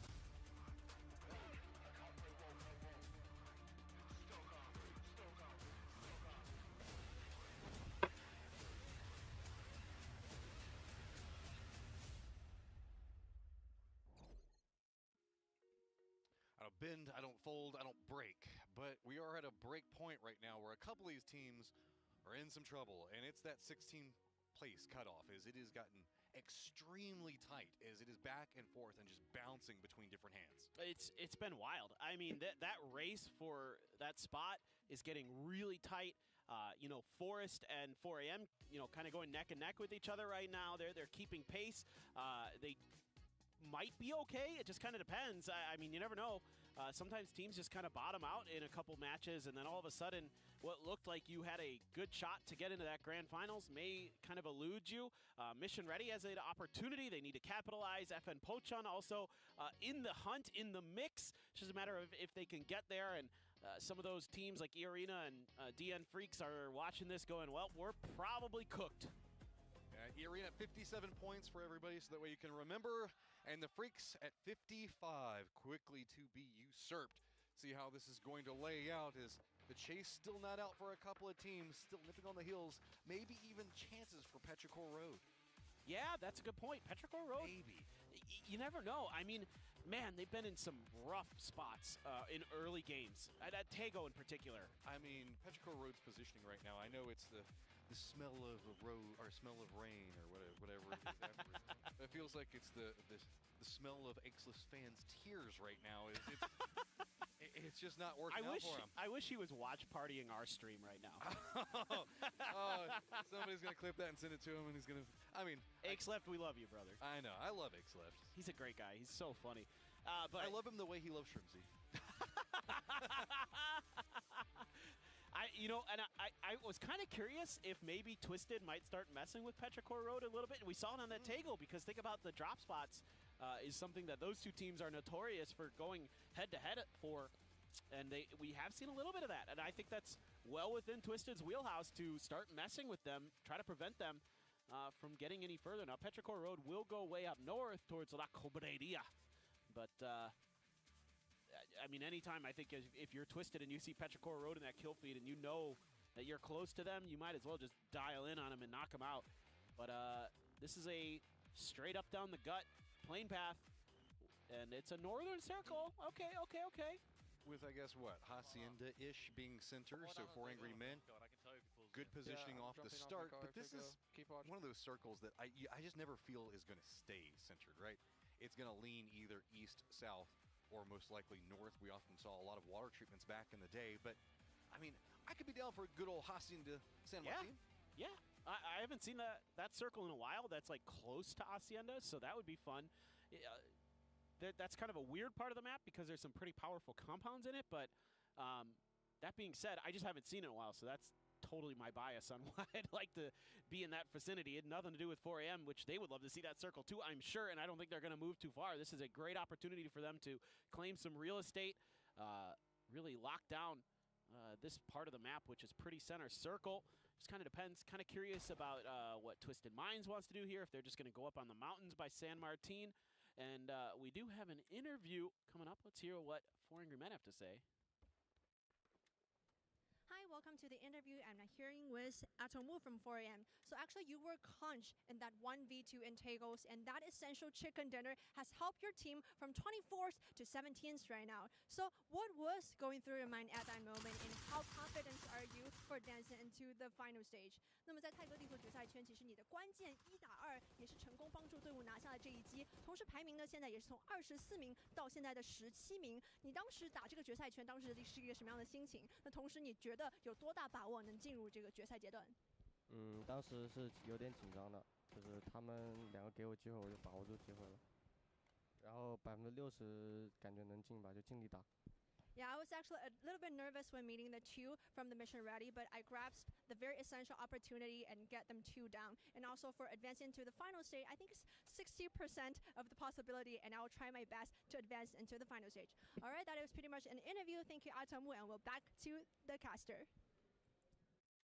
His face, whenever they started talking about the clutch, made me happy. Got a little bit embarrassed, but also a little bit proud. What are we doing here? This is madness. This is... Oh my God! I mean, I have to assume Mission Ready wanted to take this fight. They pulled up to this. I mean, they need points, and they spotted maybe a target, but this is not the target you go for. There is somebody that just does not care. They will fight you. Flame gonna spot out Bizzler, and that is an easy drop onto him. Mission Ready now, I think, starting to realize the problems that they have next to them in this. You just gotta go. I don't even think that you can even maybe go for a blue chip. Gen.G isn't gonna allow it. They're just the only ones fragging right now. Kind of feels that way, doesn't it? That the first team to crest the 100-point mark, first kill going over to Flame, and I was scratching my head on this one. I love our damage numbers up at the top. Flame, everybody else. Everybody else sad. Flame, happy face. Feel good. Okay, so what were you saying? Sorry. I don't know. I don't even remember now. Now I'm thinking about emoticons. I think we should change the damage numbers to like be emotes. So it's like frowny face if you have 0. If you have 100, smiley face. Super bonus points if we can get the players to take different photos. Yeah. You got the glasses on and like a happy sunglasses guy. Tig's down for it. I know we can get him to do it. Yeah. Let's just go grab him right now. I can see him. Just Tig, come on over here. Benefits for everybody that's in the hunt for top 16, though, is we are on Miramar that provides the most pathing options for teams to deal with. So if it's going to come down to anywhere, most players will say, if I'm playing for my life, Miramar is the map that I want to be on. Yeah, I agree. This again, I've always felt like because of Mortar kills 7 for Tiggleton. Mortar kills #1 Tigs. That's not even a little surprising. Okay, sorry, I keep interrupting. No, it's fine. That's important to point out because the guy is just. It's so funny because I remember when Mortars first came into the game, and he's this guy that is sitting there talking with me about what's the best way to calculate distance, like how does height change. Oh, whoa! JDG has got a couple players of CTG down.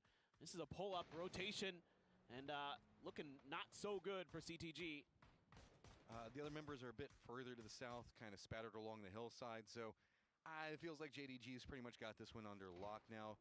Bo's just kind of through. Oh, hey, 4 Angry Men, that's also the team you don't want to deal with.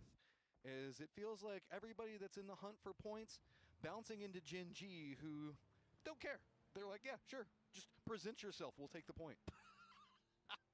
Poor Ares. Oh, that's the bus, too. That's awful. He's going to have to get out and fight. Yeah, just too many members around. No safety to be had. Tries to go for the building. I mean, it was close. Cold almost went down. There could have been some safety if he'd hit that one last shot. But you can see December 12th still in the distance. Perfectly fine. If Cold doesn't also have a barrel there, that could be a very different fight. Yeah. The barrel is so good in that situation. But both players had it. Both had pretty decent opportunities. And it's just going to be a nice one for JDG. CTG is like, oh, why us? Why is PCL on PCL violence happening today? This is not what we wanted. Meanwhile, 4AM's just like chilling as they have had unbelievable performances today. They have gone from bottom of the leaderboard into contention for getting into that grand final. So tip of the cap to them, and that's going to make Godby happy back at home in Shanghai. He's watching this going, yes, boys, yes. And reminder to everybody, 14th and 15th right now, that's why it drops, 13 to 16th. They are not playing today, and there's still 2 games left for anybody to be able to pass their points. While we've got all these different teams that are in the hunt, chasing afterwards, I mean, really, it's just about how much Mission Ready or FN can pull out of this one, and if it's still going to stay dicey in that contestation range. Exactly. That's kind of going to be something that we're doing our best to keep track of for you guys as we see Petrichor Road just doing a little scouting mission here over towards the phase lines, and Chewy didn't like what he sees, so he's going to send it back as Ming just chilling. So going to be a lot of scouting. AZ there with the M24. I respect it. I saw Starlord with a bolt earlier, and I was really sad that he didn't get to use it, because he used to be like the best bolter in the game. That's a feels bad, man, for the team that's at the bottom of the leaderboard. Feels good for Petrichor Road, though. Does. Every point matters. That's exactly it, Matt. That's exactly it. Surveying the horizon, not much to be seen at the present time. Yep, this is going to be Forest. Got some Fingers a little bit. Breakers. This is a huge moment for both of these Wipe teams. them on the napkin. If Breakers can somehow not die here, but I think he's screwed. I don't think he has any idea. Oh, well, it almost went a bit sideways. Saw the couple of jukes coming out there, but it's enough. Scappy still picks it up, so it's another point, and sitting at 16th, still trying to hold the line. Yeah, I think FN style, it's actually kind of similar to Bagel Paws, where they like to have these wide splits early. They're trying to take their crown, but FN just doesn't have that same level of experience. I mean, Breakers, you know, this is his first year playing in the big leagues, put it that way. You know, you've got some veterans there around him, but that's kind of one of those mistakes. That being said, Starlord is laughing, so clearly not too concerned here are the other players of FN Pochon who've been around basically almost since day one of PUBG Esports. In fact, I think all 3 have been.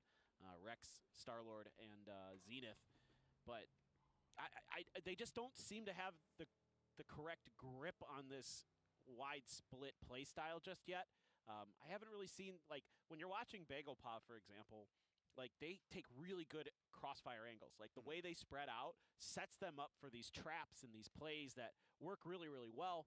Whereas FN can't really make those happen in the same manner. Oh, here we go. Falcons crashing 4 a.m. This could be massive. 4 Angry Men need to defend if they want to keep their livelihood. Shrimsy already down and flushed. Of course, it's a Tongmu, but he's down. Falcons starting to get some control back inside of this one.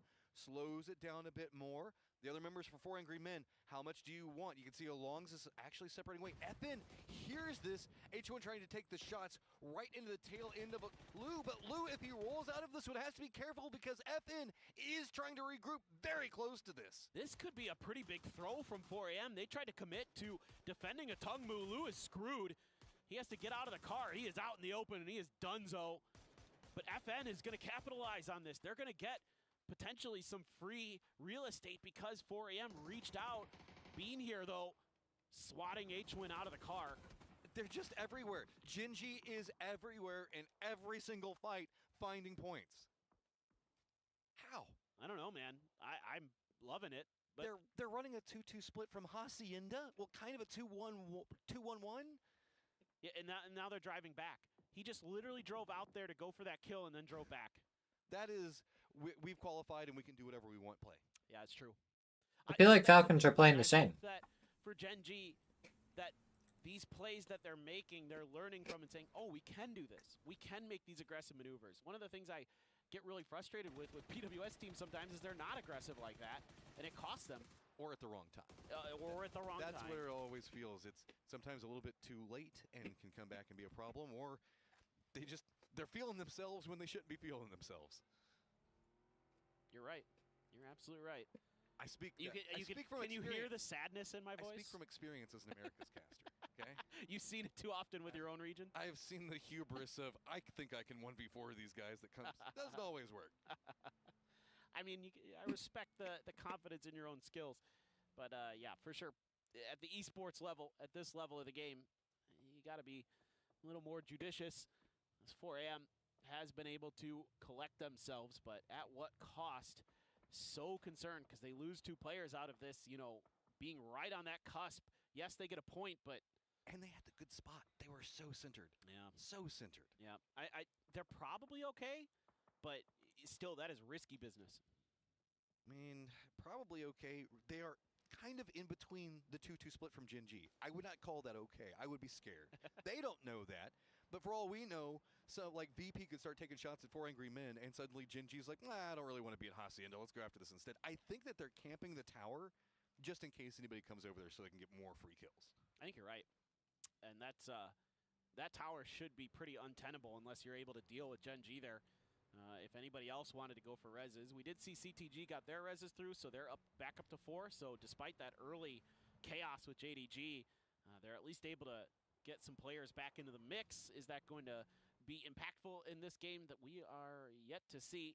As you kind of expect, it's going to be Twisted Minds up in the San Martin Mountains. That is not shocking in the slightest to see a motorcycle up here with them. I'm just laughing about the shield. The Mountain Goat strategy continues to evolve from Twisted.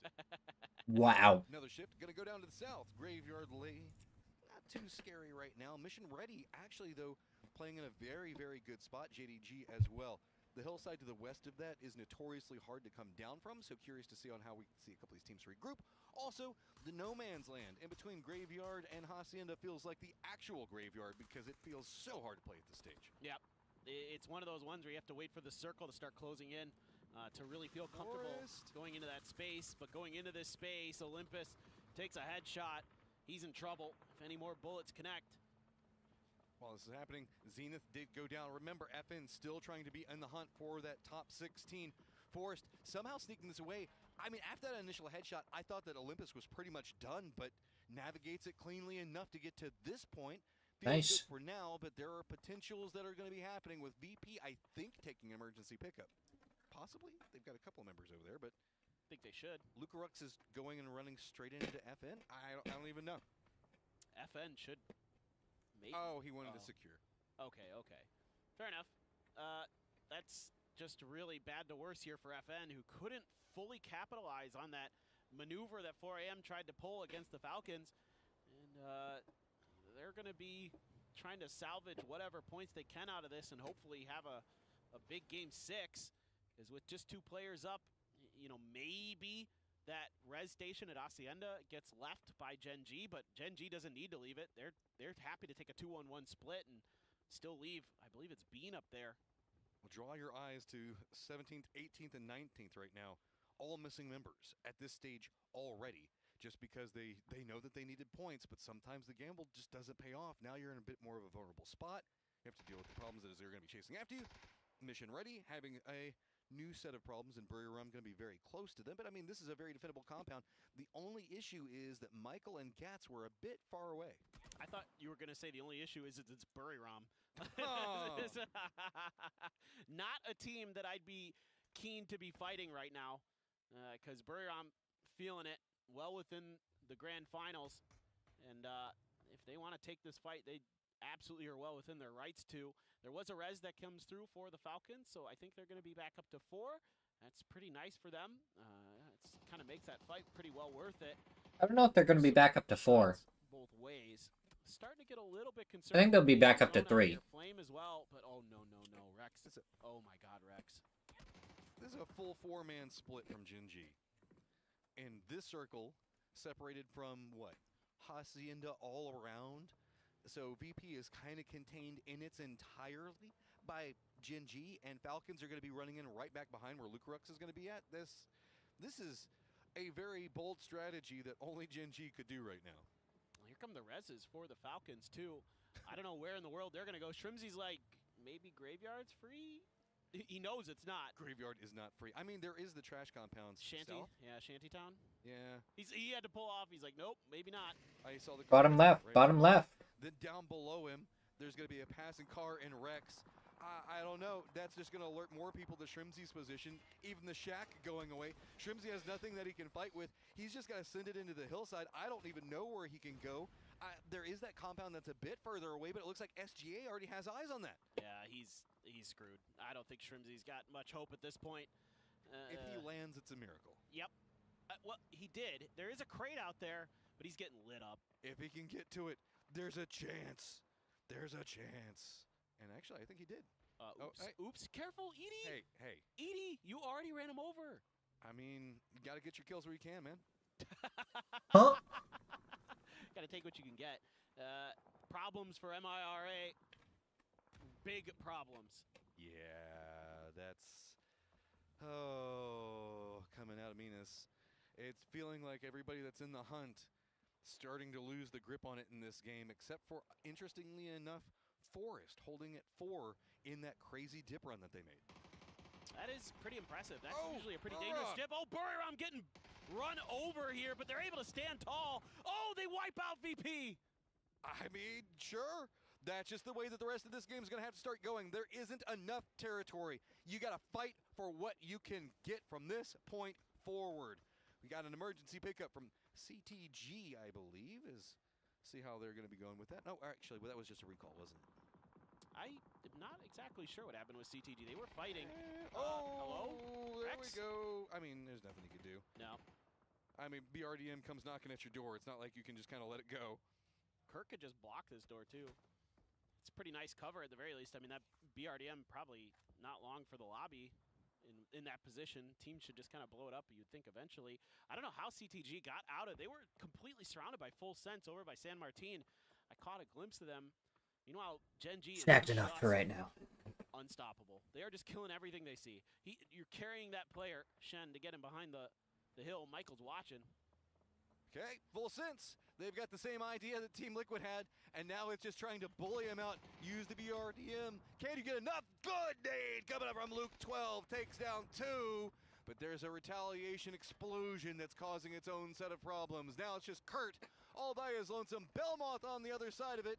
Jumps out. Chase going to continue, but now secondary firefights. Look on the mini-map. There is everybody in this lobby shooting at this shack. Yeah, I can't imagine that Kurt's vehicle is going to stay alive too much longer. That should be the end of Full Sense.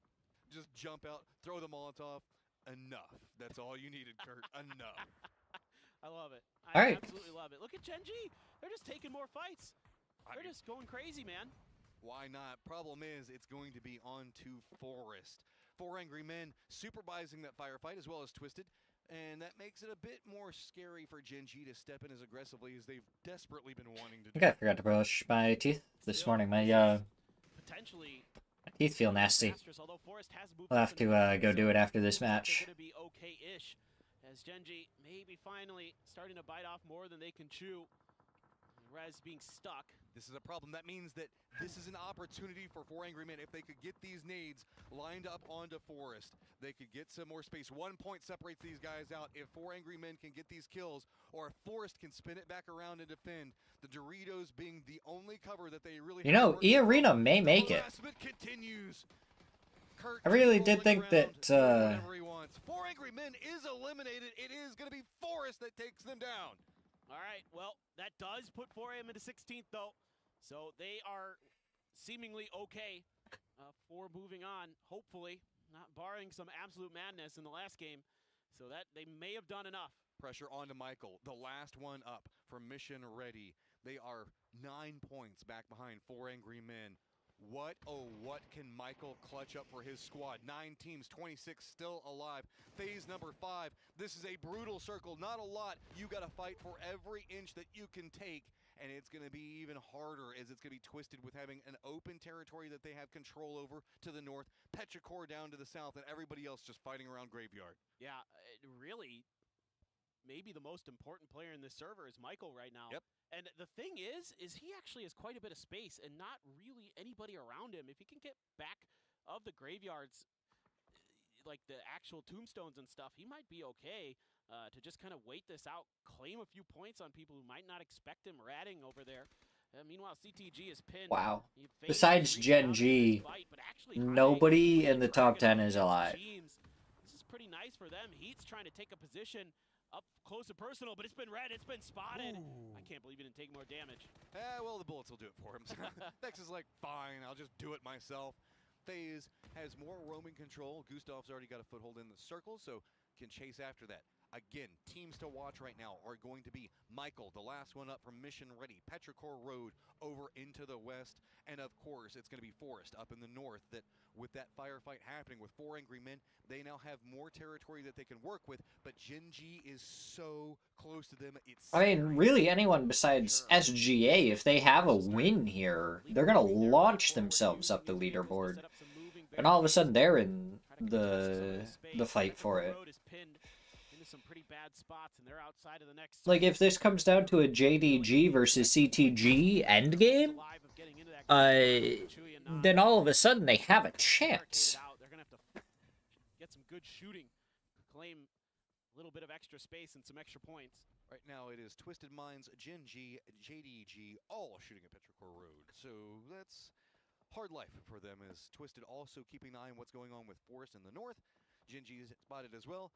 Michael actually taking shots at FaZe reveals his position. FaZe coming in much faster, much heavier, not wanting to approach in from the south, so instead Michael just has to send it into the graveyard. Gen G has spotted this. They're taking shots on one side of him. He just has to drop down. FaZe rolling around the outside of this. Gen G, are you going to take shots into FaZe as well, or is Michael the target? Oh, Michael, that's not the side of the fence initially that maybe he wanted to be on. Fex is looking for him. He should be spotted, I think. Trouble now. Fex gonna throw the stun over first. Oh, Michael goes for the jump shot, does some damage, but he gets spotted on the way through. What is going on here? Neither player could track the other down. Finally, Michael getting lit up on his last legs. Lined up right against the wall, peeking between the two. Gustav still running around the outside of it. He can't get too involved. Gen G did reposition a bit. Fex has got that little bit of a, like, I guess, box that he could jump off. Gustav's like, I'm done with this. I'm just going to go over to the other side. Michael does get his meds back up, clinging to life. Throws out a Molotov to block one angle. Gustav going for the jumps.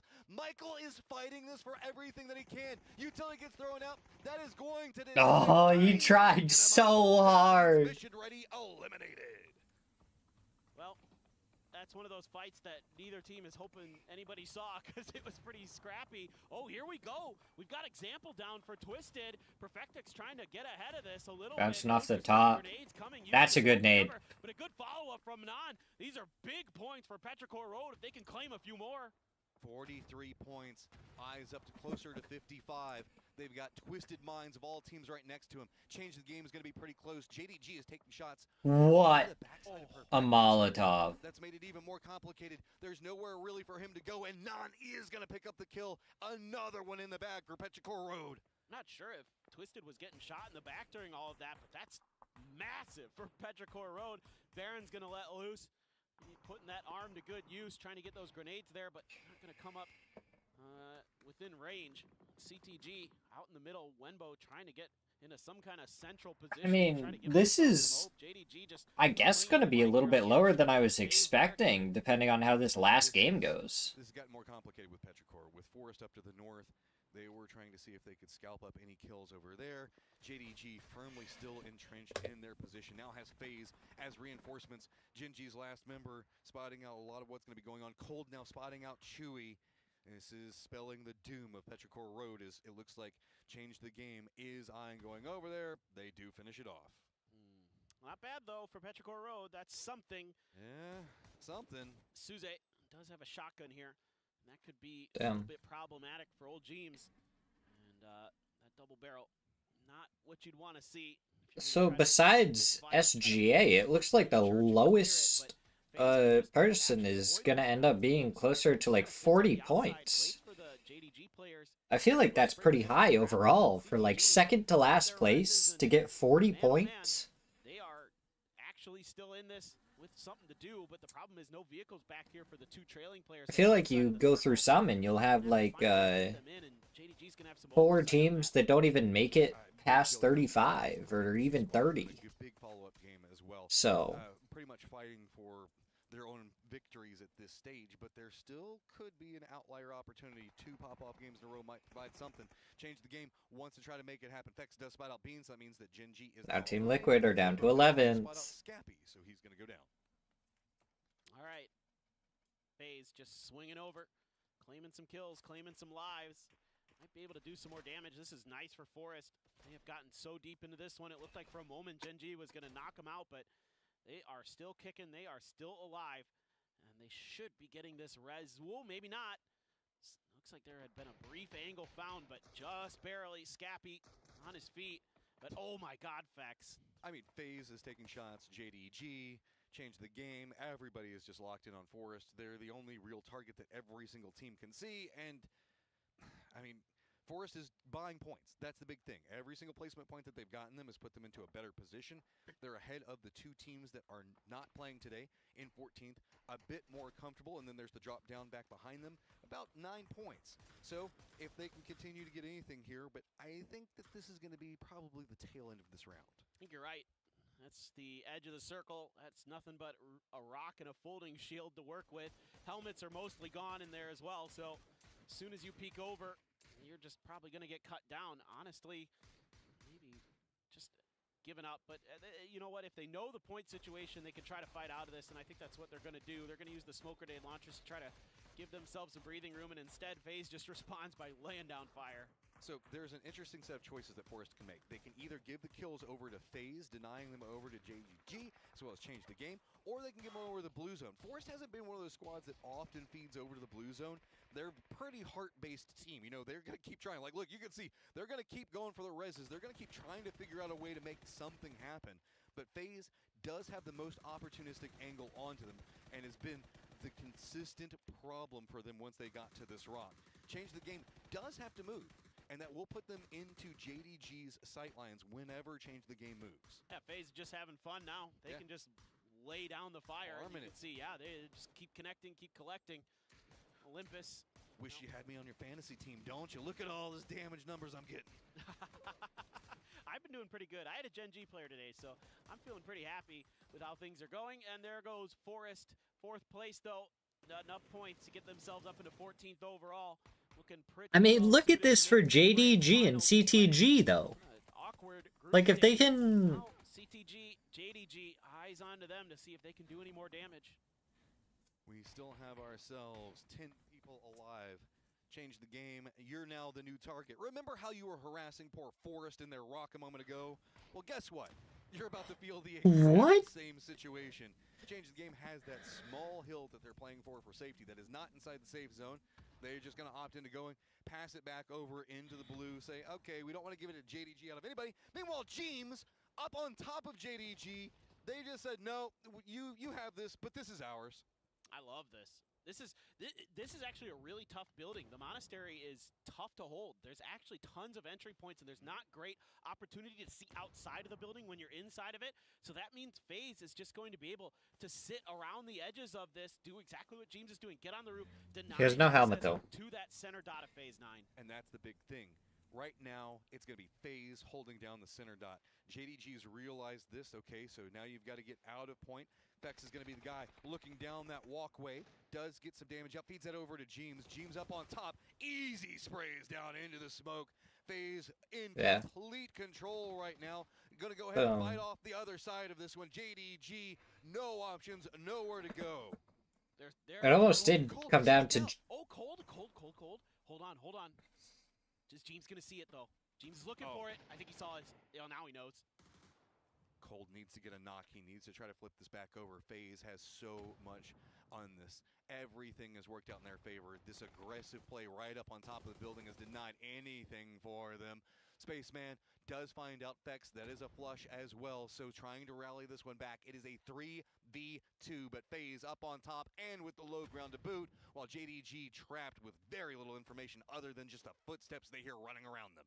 Yeah, gonna have to make the best out of these stuns, and that was, I think, I thought that nade was going to be perfect. Also, on this roof, JDG gonna have to go absolutely nuclear coming out of this building. Cold in this position might be able to surprise either Vard or any. I think Vard just has to not peek. Don't have Vard peek, have him hold. The other two can peek from above, and then Vard can peek afterwards once they're looking up. Early kills, great if JDG is going to present them Instead, it's just really about FaZe, making sure that they know exactly where JDG has to go. But Cold's starting to read maybe a counter to this. Saw an open opportunity, but Gustav just instantly shut double. that door. Nope. No window movement for you. Gustav up on top, trying to lead it. Spaceman, though, does get a knock on the bar. Goes for the drop shot. Not going to be enough off of it, though. Oh my god. So back and forth. You can see that was so tight, threw off everybody. It was absolutely crazy. Oh stuff my in god. That game. Spaceman ends up with 1,000 damage. Yeah. Almost clutched it up, but FaZe just such a powerful spot to have there. Those rooftop positions, able to keep track of every little maneuver. You know, Holy, if Spaceman had that. I gotta go grab a drink real quick. And then wrap around the backside, but Gustav's watching it, and he's able to make it that much more difficult. I mean, Glider Boy James up on top of a building at the end, exactly where he wants to be. And that's where you want to. That's where everybody wants to be. I love being on the roof. Oh, it feels so good, especially in an end game like that. You've got control of center dot. You feel like you've got control over everything. While it did get dicey, still fun ending.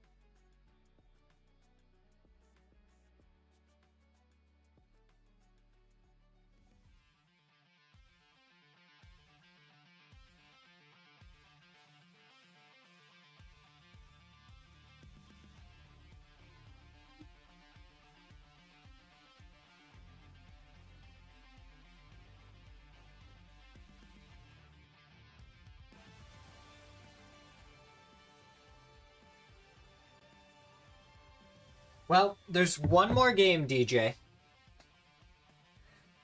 And there's like 7 teams that if they get a 10 kill win can make it. This last match is going to be insane. But Alcadzia, Team Liquid, and Falcons are all through. I'm hype. I'm so ready for this. Michael tried so hard right there. But again, going into this house here, you know it's dead center. Eventually, you're gonna have teams closing in on you. And James just did it early on. He jumped on the roof like, yeah. There's one more game. I think Forest are kind of through at this point. Make sure that they're locking things down. It's gonna be close. I mean, they got to get a couple more points, but. No, definitely. I like the 3-1 split that they had for a long time. It really allowed FaZe to have a lot of control of this circle, be a bit sneaky as you're mentioning here, and be able to eventually hold. This is a very important couple of points for JDG. Let's be real about it. However, they still need themselves. I'm ready for the next match though, because of this. Yeah, properly crazy. But anyway, let's take a look at the numbers coming in as FaZe Clan 12 kills, 2. I love it. Yeah, about the 1K straight. 3 knocks or something like that. It was insane. Both Varden and Gustav also in there. But yeah, Spaceman just farming here from that center spot. Accumulate, despite not really having 22, 13, 12, 11, 10. That's good. Of course, they're in the grand finals. Congratulations to them. MRAI going out with 0 kind of sucks. They got my hopes up. I was like, oh my god, they might actually make it into the top 16. And they could still do it with this last match. But it really got my hopes up for them making it too. Here is our cutoff. As you're mentioning, E-Arena technically still in those positions. DM Freaks, we know they're gone. That is done for them. The cutoff point right now is for Men, as you're mentioning. Mission Ready Alliance, Mission Ready International Alliance is close to be able to make this kind of run. So isn't Pocheon, Petrichorus, JDG? About a 13-point game, a 13-point game, or a 12-point game for these guys to get in there. That would be insane. Oh my god. International Alliance right next to us at the moment, looking at that leaderboard. Can you do it, boys? They say yes. 2 second places today so far. They are going to have to get a double-digit game in this one here, James. Okay. That would be a great day for them. It definitely would. Definitely would. It'd be awesome as well for this kind of fledgling roster to be able to make it into the grand finals already for the first. And one thing we got to point out, now that we've had this many games with it, the amount of Circle 2 and Circle 3 hard shifts, so many, has been absolutely insane today. 4 Oh. out of the 5 games so far. Slots in the grand final here. Finals of PGS 9. Ready for this. Let us do it. Back and forth, we have seen the leaderboard bounce who is going to be our top 16 as it is still neck and neck. This is the game that decides it, Paper. You're exactly right. It is a nail biter for sure. E-Arena right now, it's squeaky bum time for them, man. They're at 57, and there's a couple different teams that could take them out of that spot, but anything can happen. That's all I'm going to say. Anything is possible right now. The Freaks are out. It's a couple other teams that are in this lobby that are looking to get in. Looking at Mission Ready, FN, Pochon, teams like that are still thinking, still considering, still hoping that they can get it done here in game number 6. My brain melting a bit by the fact that the Freaks are out. But, I mean, it's just, that's just been this group stage. It has been crazy. The desk was talking about we've had hardships time and time again in circles 2 and 3. Wait to see this. Dude, are we gonna have an island circle? Or like a drumstick circle or something? Oh. Or are we gonna have like something crazy like Alcantara or something dumb like that? Or Campo Militar? Or is it gonna be right dead center? Right on Picado? We're gonna have a Picado circle. Down to the south, alright. Oh my god. There's like 3 teams in this circle. I mean, I'd even put an asterisk on that. I mean, it's just 3 Wow. teams, kind of. Yeah. I mean, it's really just FaZe and VP. VP, congratulations. Go wherever you would like to go. Puerto Paraiso still in play. Partona still in play. Did you imagine this shifts all the way down to Partona? I know you know what's gonna happen, but... As much as I would love it. And as close as this is right now, that would just be incredibly mean. Yeah, I haven't had a Partona finish in a while. Yeah. As much as I would love to see it. I mean, there's still a lot of elements to look at. So, remember looking at this circle, we've got Los Leones a bit more open into the north and the west of itself. Then down to the south. 3 kills for each player. 979 damage for Fax. So, how you doing?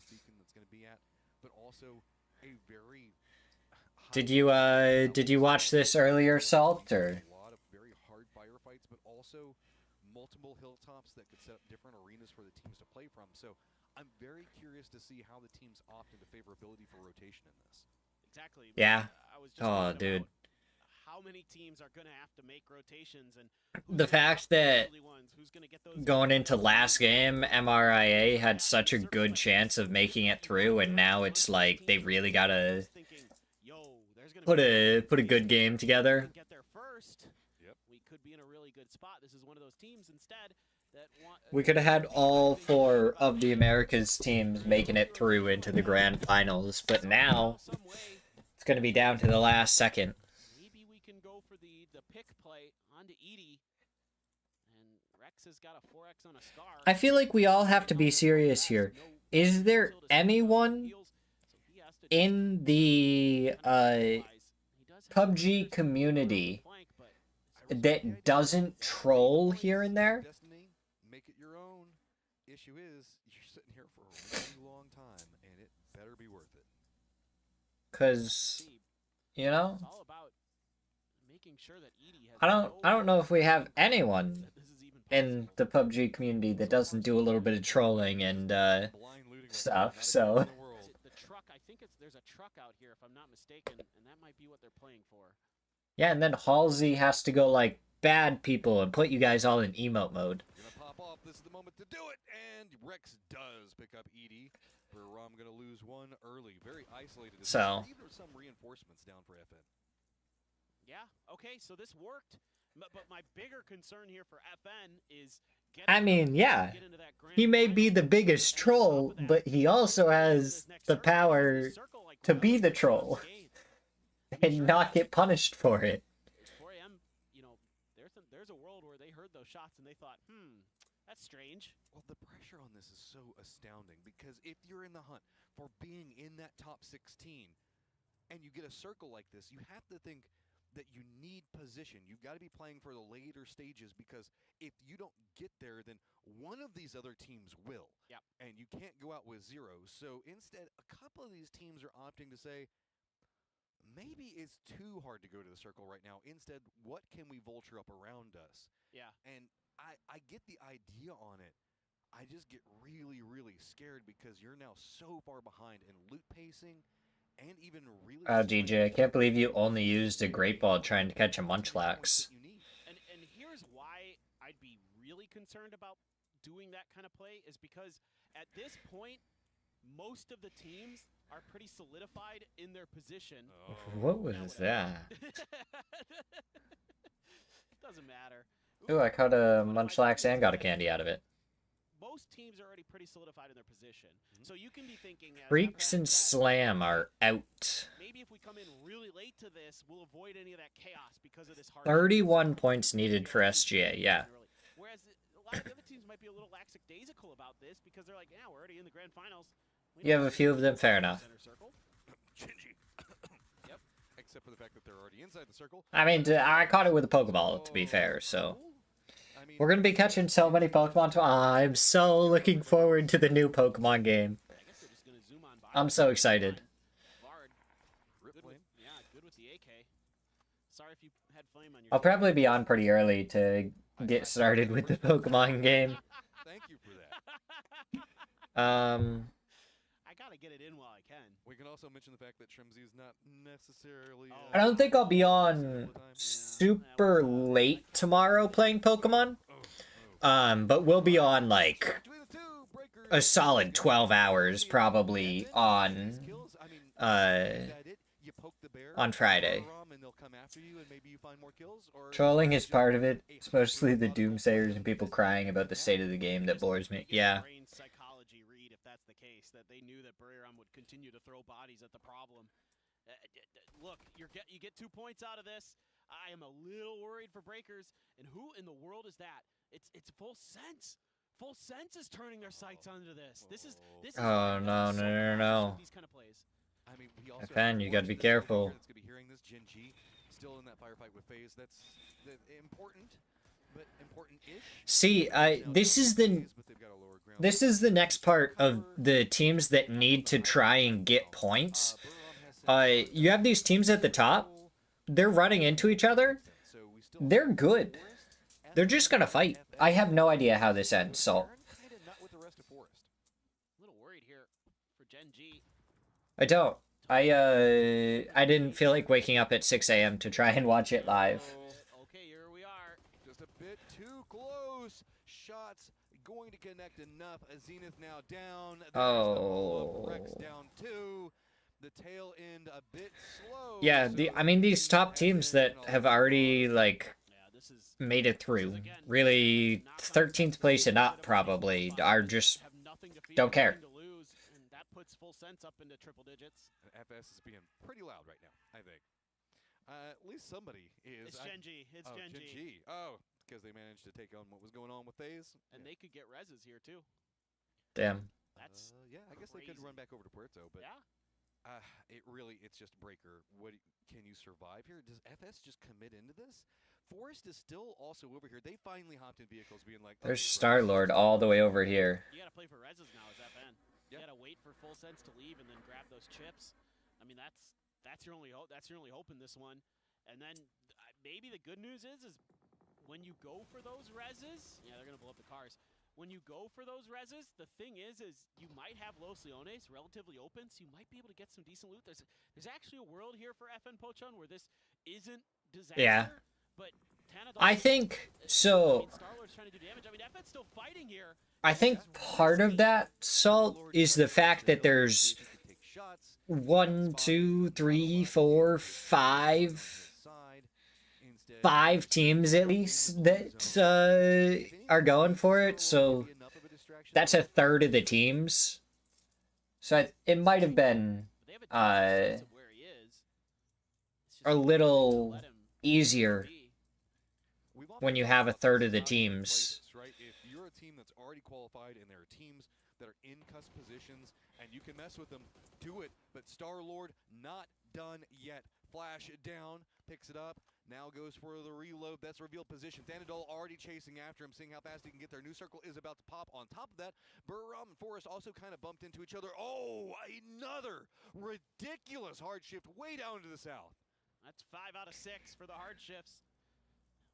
This is going to be a fun ending, but I'm still very, very worried for FN Polchon, because full sense is you probably just made them even more angry. I mean, you do get the car, you do get out of there. It's just, are you going to be able to grab the chips? I don't know. I feel like maybe Star-Lord is just having to run for the safe zone to be a distraction, going, okay, we're running away, so maybe FS pulls away, and that allows... I mean, they're up to 48 points. FN is in trouble, and there's no other way around it. We'll have to just wait and see, I suppose. Over to 4 a.m. If FN gets eliminated, then MRIA becomes the next most likely team to be able to make it through and catch up to E-Arena, followed by Pero. 4 a.m. pretty far ahead of this, so I think they're okay. Pretty centered as well. Mission Ready going to be right behind them. They found a compound, so just a couple of 100 meters separating out these... Zhao Lu. 4 angry men. Flying in. But it's gonna be a bit dicier. I don't know. I would be surprised. Yeah. So look at this. Flame doesn't even get knocked originally. And I feel like Gen G was just like, we'll commit to this fight. The rest of them weren't even that close. And God, look at all these people coming out of reds. This is a wild fight. Tosi actually going to be the one with the Wow. iron sight barrel. They really captured like this entire fight too. We've got some good iron sight shots that happened today. We have. Drive into the water. I'm sort of okay with it. I would just like drive around going for kills. Play it like a pub. Why not? Oh, there's a team over here. Let's go fight them. But then it's also like, yeah, it depends on how well you can like keep your mindset while doing that, you know?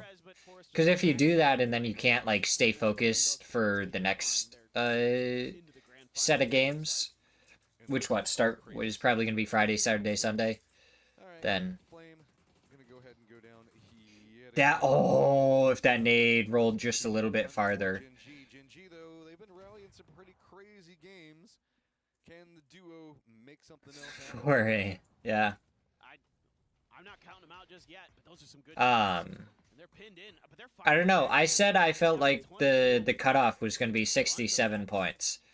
If Forrest gets a couple more points, it's getting pretty bad, and they're going to be in grenade range. So into the Murado they go, and trying to make their great escape, and seemingly should be good. That Murado provides so much cover, especially if your opponents are angled above you at all because of the way that hood is situated.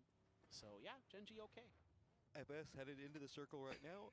Star-Lord 2 left alive for Gen G. Please, Star-Lord, do not bump into the tail end of FS. I had to I didn't make a fantasy team for this, which kind of sucks, but I'm gonna be trying to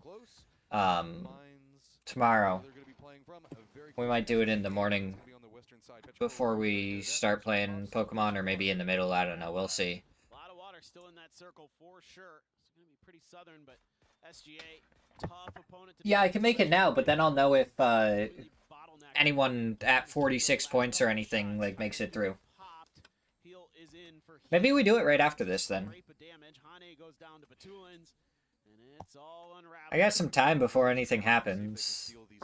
I gotta leave at like hour 15 minutes, hour and a half. I gotta leave probably an hour and a half. I gotta take off, so I'll get off in like an hour. Also starting to look at the safe zone.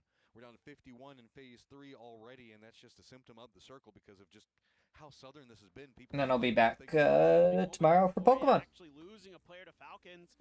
We'll see. Even though they're in 16th, it isn't safe yet. Still have to worry about Petrichor Road. Mission Ready. Who knows? Even maybe FN as possible usurpers. Maybe even JDG in a absolutely bizarre world where they go crazy in this game. So Petrichor Road. I mean, you say it. They had 9 kills in the last one. 9 kills in the second place again. Would be enough to catch up to 4 a.m. Be 15 points. They're 14 points behind. Okay, yeah, this is... Okay, you're getting into circle. That's great. But if Petrichor Road, you're playing for your livelihood instead of just to play the game, you got to get points.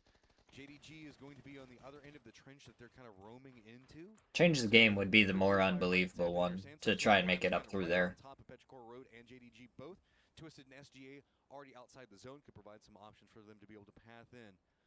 Breakers is also roaming down in the northeast, back behind FS. So continuation on that. Petrichor Road does spot out Spaceman. All right. Easy pickup, another point. That's big. That's really big, but Chewy's got to be real See, careful now now. JDG going down a little bit is going to be a little bit easier for Pero. We're going to hit the front of the fence, so Chewy not going to take any damage. There's Breakers still trailing FS. FS is just going to be in their way, it seems, for a little bit longer. I have no idea where Star-Lord is either. Just given up, and Breakers is just tailing them, just kind of using that as a marker for his team. Oh, SGA. Yeah, no options are good, so just make the best of what you can do. Since it does find Rough set of games for SGA. he's all by his lonesome. They're going to end up in last place. I guess there's No ifs, ands, or buts about it. here as well, where they could maybe scoot up into that top spot. So there's still a lot that can happen, but I just don't know, you know, how this is all. So what, Group B is 3rd, 4th, JDG in a bad position. 2 players 7th, 8th, 9th. Twisted Mind surrounding you. A revive coming in here for Buram. And I don't know where they're going to drop. That's right into CTG. Where are you going to Massey? 15th, Okay. 17th, Maybe that could work. Twisted and 21st. Petrichor Road, big game potential for them. Lots of kills now starting to present an opportunity for Petrichor Road, but the problem is, while JDG is one of them, Twisted is the other. He's just going to fly around for a bit. He's just up in the air. He's like, yeah, you know, this isn't great, is it? Oh, okay. Well, Edie at least finds the mines. Oh, down in the mines we go. Down in the mines. He's going to get in there safely. Star-Lord, probably saw him, but not much he can really do about it initially. And look at the massive loot. Hey, there's guns and things. That's really better than where you were. There's a Bolty right there, too. That's true. I mean, it's better than nothing. It's phase 4. He has no meds, so he can't even run into the blue to really go try to search for anything unless he spots it really far away, like he spots out meds along. I think people were just too distracted. Didn't want to focus on him. Breakers, speaking of stuck, he's stuck on the outside of the next. They had other people they wanted to shoot. Even if he keeps going west, he's gonna have full sense. Well, because wasn't there 2 of them falling? Now, the funny thing is if this fight takes long enough, who knows? Maybe full sense gets involved, and maybe there's an opening for Breakers to sneak his way through. Damage being done. There it goes. Tigger does spot out H-Win. That's going to be a knock, and now Falcons going to be pounced on by both sides as Shin is going to go. Falcons are already through, so I don't even care if they go down. One more, and they'd be tied with They're the good. arena. They're through. They'd be at the tiebreaker ahead of them or not, but still, that's something. 4 Angry Men just needs to hunker down. Forest also driving in this vicinity.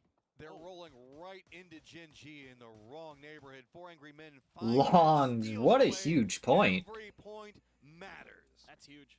They don't have the tiebreaker. 4 a.m. at this point, and the Falcons just going to lock it down. Shrimsy there. Oh, here comes full sense. They're getting into the backside. Amali at the door catches a bunch of the Falcons. They are in trouble. That grenade, doesn't quite get in far enough. Gen G has just been running. Shrimsy does go down to Longs, though. With them going down a bit earlier in the stages means that Then we no. can have some of that fun too. Unfortunately, that means that Falcons are on the receiving end of it. 4 Angry Men look like they're trying to set up some line of defense against the potential of FS because they know if they're going this crazy after Falcons, they are next. Yeah, they're not able to finish off Shrimsy just yet. H-Win looking to go for the res. Kickstart. Just going to sit inside, maybe throw some more smokes for the teams. JDG and Buriram actually taking out Twisted Minds. So JDG with 2 players kicking.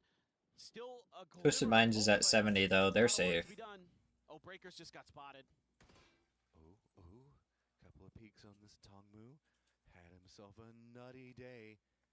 But Star-Lord up by Edie. Remember, Petrichor Road still has changed the game on top of them over there.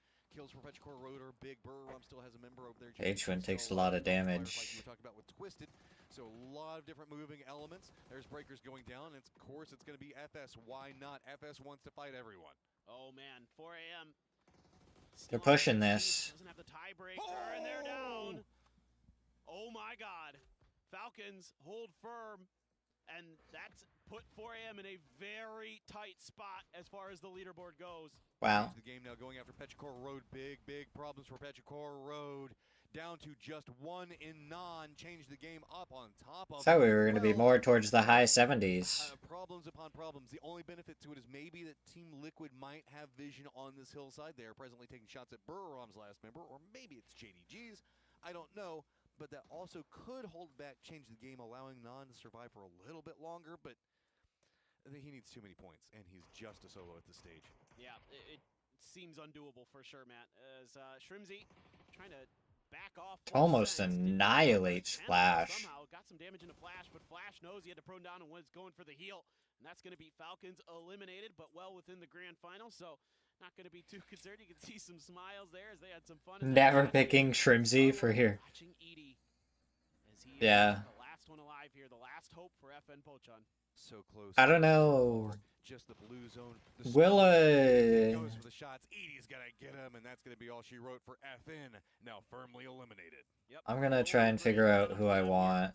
At PGS 9, rough kind of last couple games for them. Well, now our eyes have to go to Mission Ready up into the north. No, that Pokemon's already gone, DJ. Still alive in a good spot in this circle. They have been dead quiet. You didn't check back in time. That's perfectly fine, I think, for them. Let everybody else. Exactly. Just let everybody else fight out. JDG will get eliminated, and that, I believe. Oh no, Non. Not like they're losing this. players. They haven't lost everybody. Non, not to the BRDM Alo. I'm taking Roth no matter what. Roaming around, change the game. They spot this out, but the BRDM just comes through like, who cares? I guess change the game can use. I just want Roth. That's literally the entirety of it. Nowhere to go. Non picks it off, and Petrichor Road now eliminated. Yep. So okay, JDG was eliminated. Just took a bit to update there. Wenbo hits a nice headshot onto Alo as he steps out of the BRDM. Yeah. Is that a C4? I believe that's a C4. That didn't roll very far. Though. So that's just making the Forest Service angry. Yeah, Tree could eat it pretty hard here in a second. I mean, Change the Game had the high ground advantage, and really Team Liquid felt like... Dude, there is an off chance that Change the Game can make it up in. Looking over at him, and I think they know exactly where he is. Picking around, can he make some magic? Doesn't look like that's the case. Gets a knock on a 1, but if anything, it just stalled out Change the Game's rotation. Well, Change the Game now very much in the conversation. If they can get these reses, they can get the win. They can get into the grand finals. This is pretty important. 20 still alive.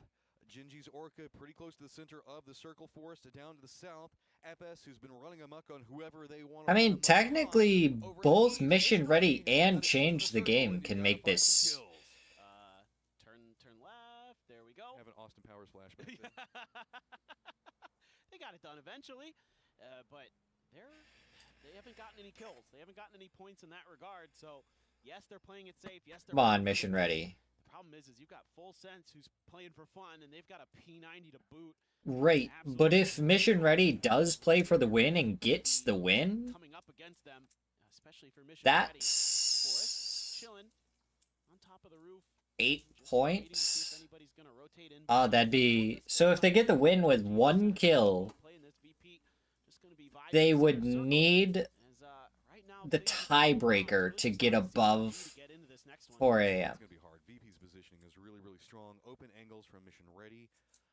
The only benefit that Change the Game might have is that Mission Ready has to deal with Full Sense very close to them. So Change the Game. They are fixing the vehicle that you just hard fought for, and they repaired it. So that's huge. I mean, they've got this little dip right here that they could play if they don't want to go too much boulder. But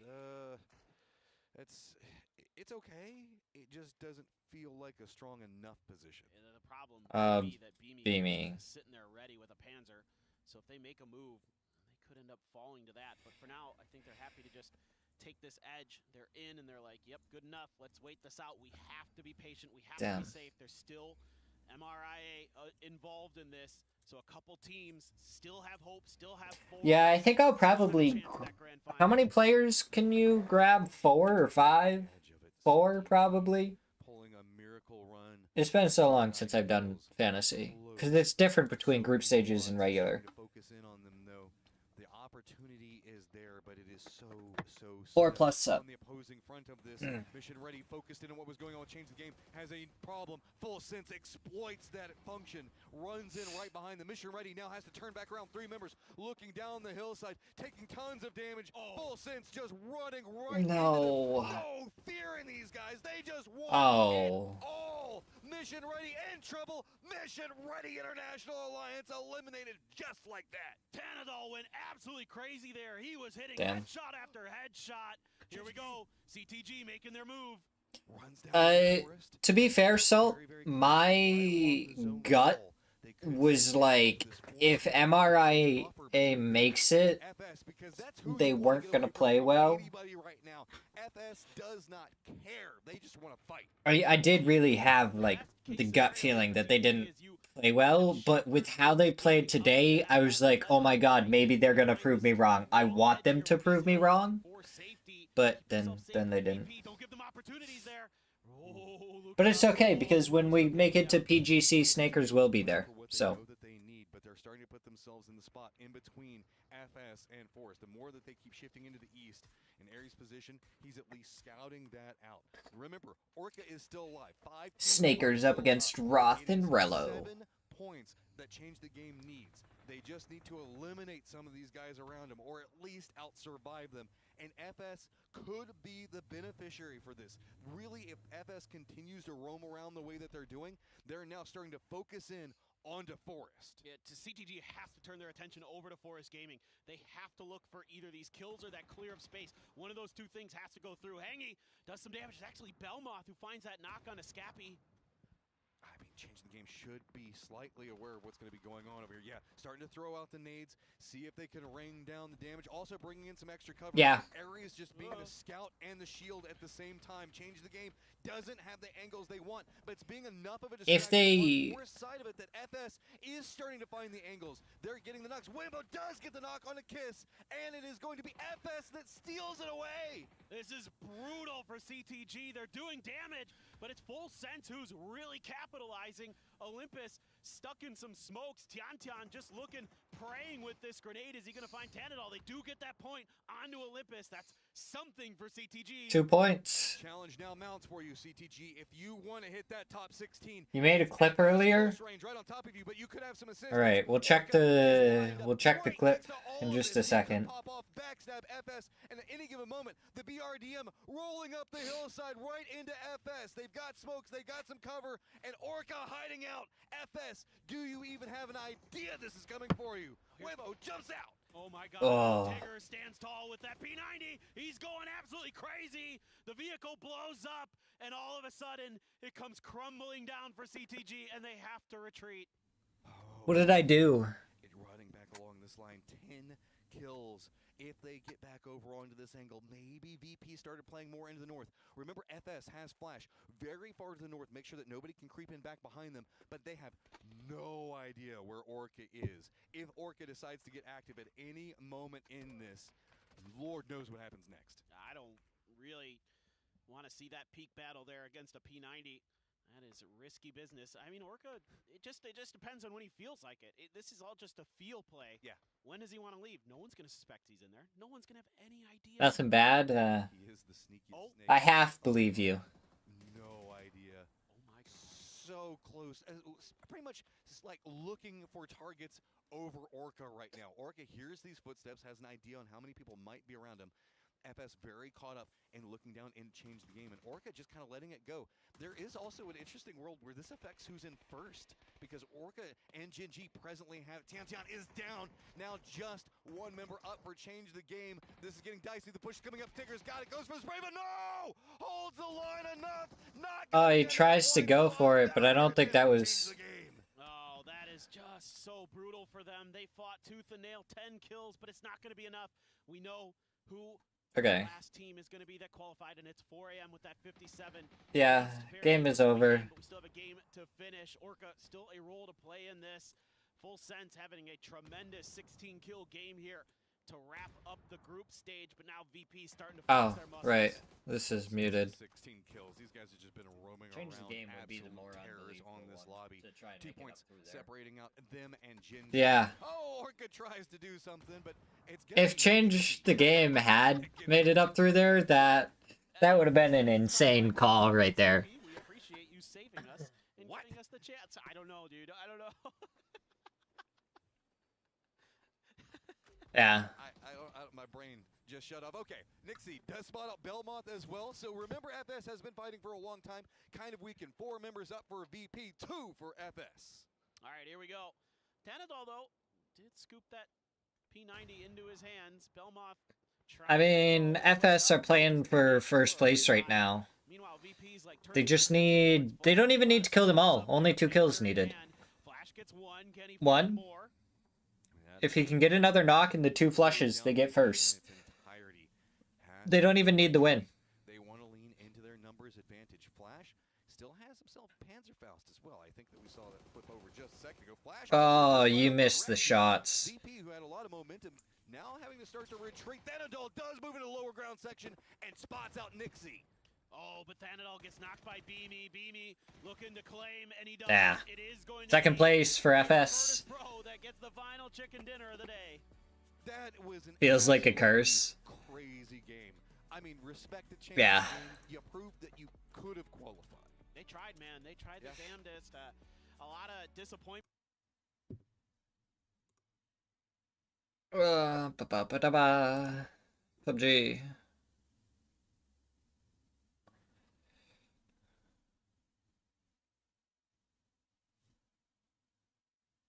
Esports. Global Series 9.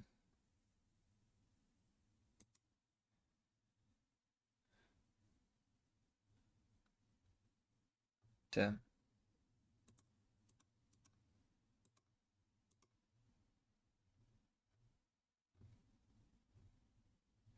Alright, where do I make my team?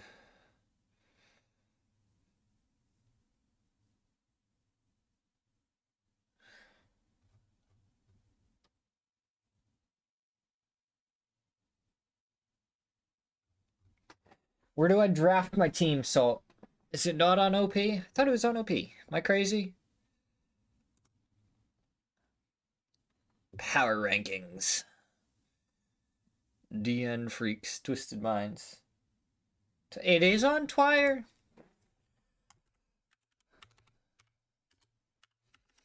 I thought they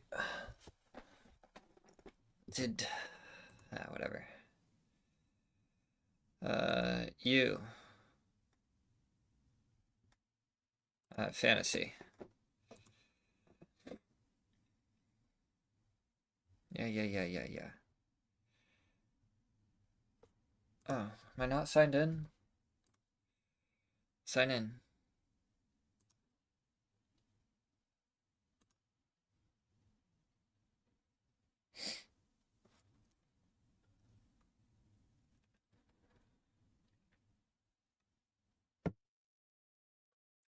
Apparently I didn't sign in. Right side? Wait, did I not need to click on Twire Fantasy?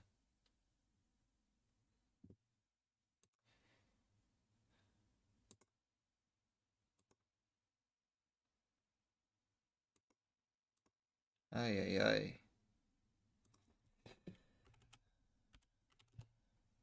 Let's go back to this. Tournaments.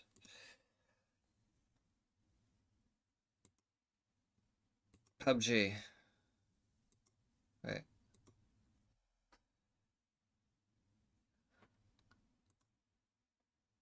I almost had it? What the fuck?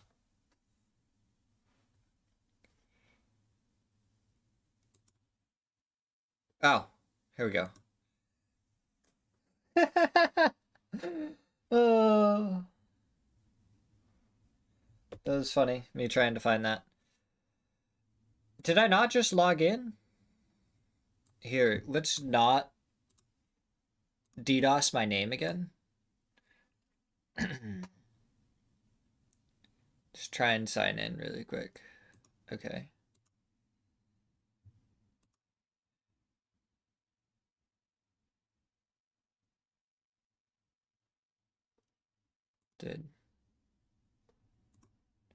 What is happening?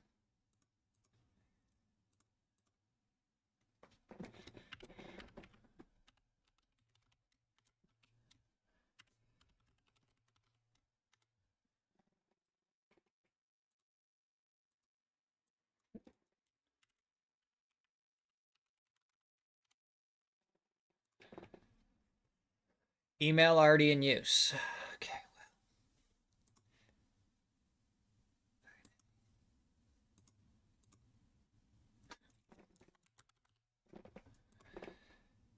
User does not exist.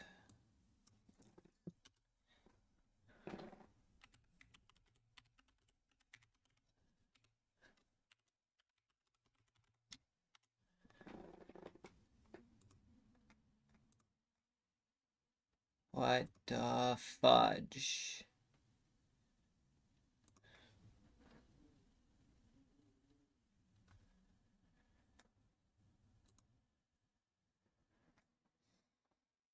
It's okay, we'll just sign in with a different name, I guess.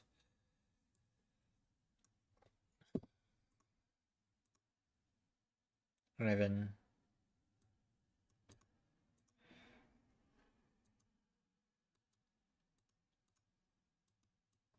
Apparently this is our name now. Whatever.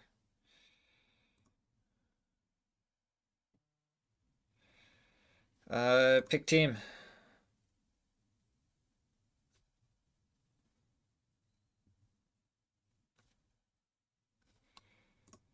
Team.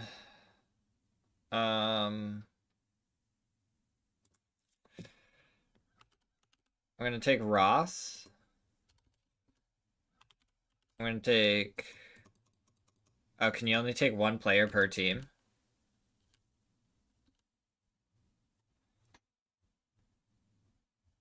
Oh, that's crazy.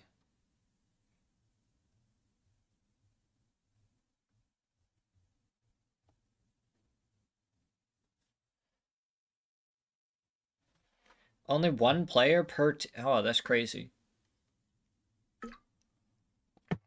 Anyways, I still want Roth.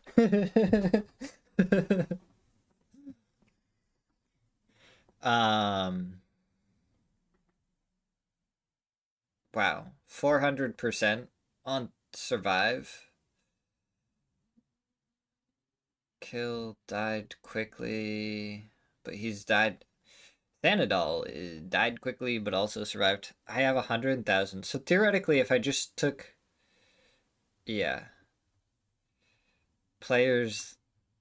I could make a team. Just like that. Boom. Honestly... Tanvu, Thanadol, Roth, and Purdy isn't a bad team.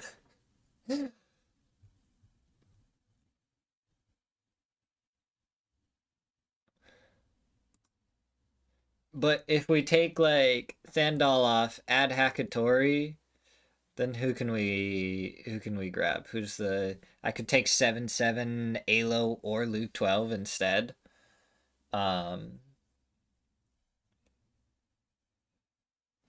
But I still think...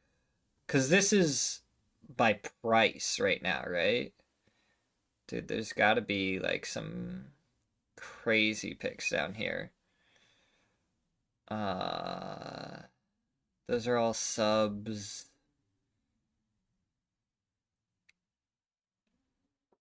Like Yuyun, 3.69, Flame at 4.3 way down here.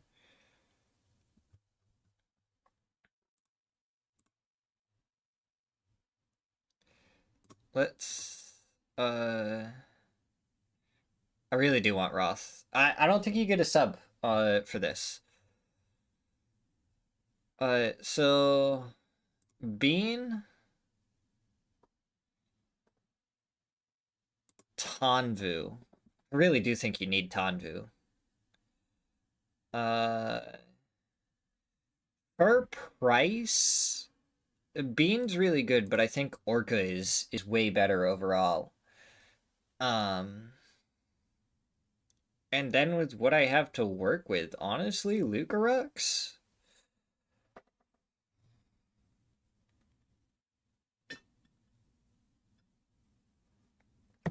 Or do I want Shen? Or Edie?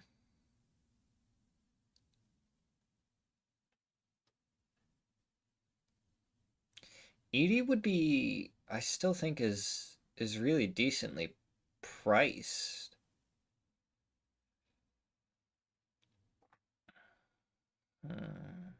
Where is Roth on this anyways? Way down here? 4.28 compared to D. If I was gonna swap, I would take D. I want Roth so bad though, just to have Roth. I don't know, I might take Roth off of here. Take D. And then I could still take Shen.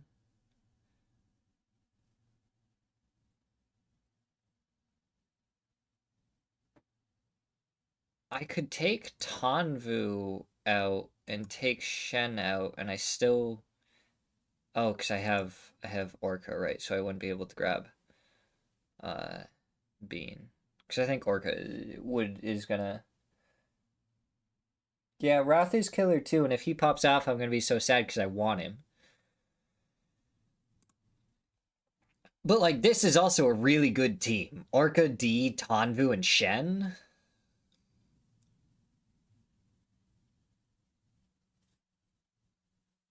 Dies in cars too often. Yeah. The problem with Shen is he dies early.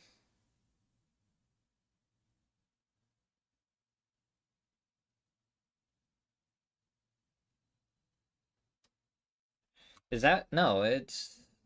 He's at 0 points for died early. What is this died quickly percentage? 100%? 50%?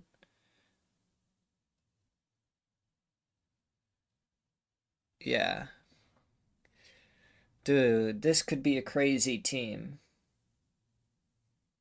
The only person I'd, like, take out is Tanvu, but, like... I think Tanvu has just proven that he's just there. And then if you take out Orca, then you can't really get Bean. I could take out Shen as well, but then if I go like that, then the next person I can get is Ruse. And I think that just makes my team worse than having Orca and Shen. And I don't think there's any reason to not take D at 19-1 all the way up there. 80 is also a really, really good price.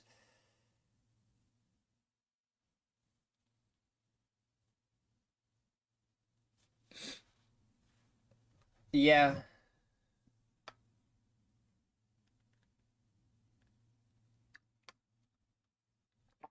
Tanvu is probably on most teams, and then it's like between Orca and Bean too. So like a lot of teams probably start with this, right? And then you take like, oh, maybe not Lucarux. You take like D or Edie, and then Ruiz or like Corexy or something down here.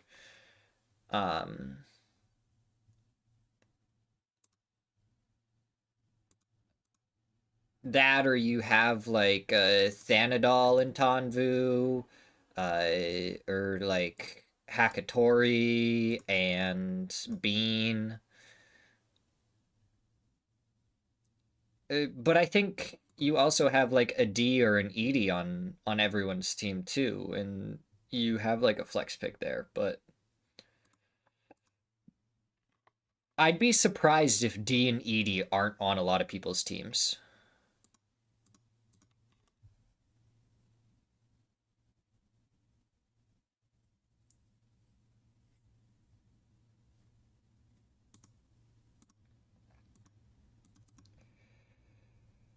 like kills 4.83 for Tanvu, so Tanvu's right up there.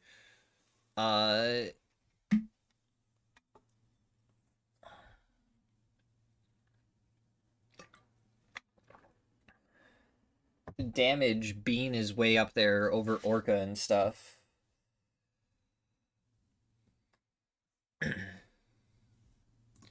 Statistics.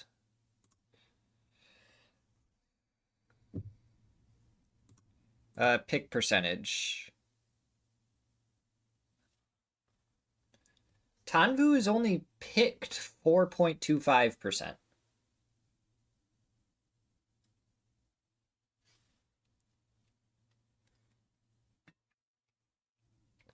The most picked is Example and Hakatori.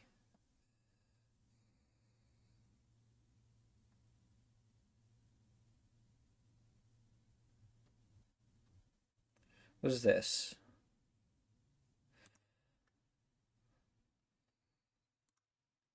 Final stage. Pick percentage. Yeah. Example, Thanadol, Sparking, Shrimsy, Bean, Aexleft, Perfectix are all picked by more than Tanvu.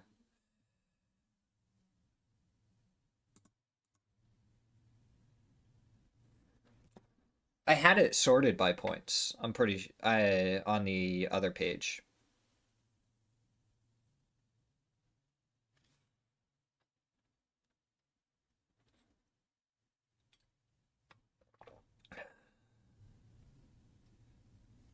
I think you go Tanvu, Orca, and then you can't really like afford a lot of these ones. Well, you can't take Tosi if you take Orca.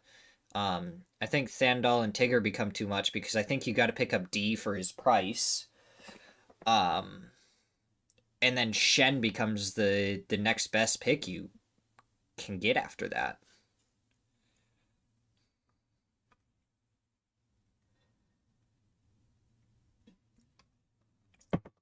I think that's how I'm going to roll my team.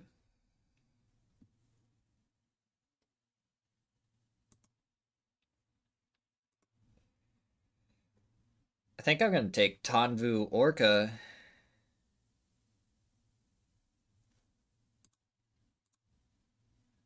And then Shen and D.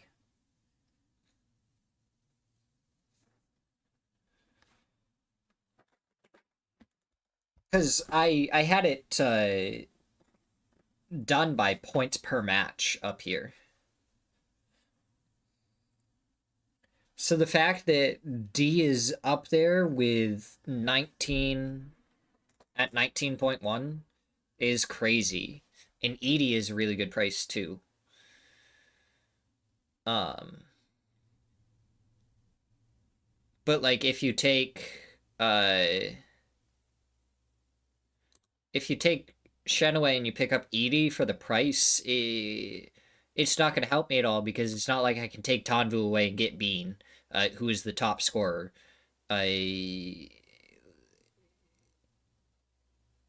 Like, no one's 40,000, so Shen is just a slightly better player. I think it said D's price was 10,000.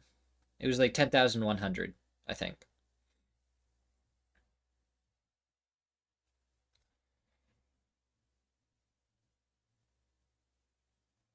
Cowboy is 16.5.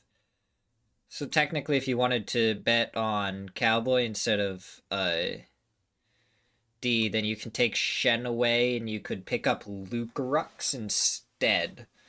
But the difference here to here is less than 0.2, but the difference between D at 5.7 and Cowboy down at 4.6 is huge. And then Shrimsy is just way overpriced for the amount of points that he got. Same with really Kickstart, honestly. H-Win seems like a reasonable price, but then you have Cowboy right next to H-Win, and H-Win's an IGL and Cowboy's gonna frag more.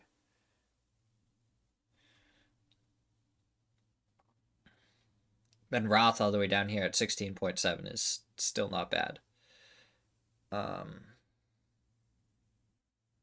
Tiggleton at 23. If he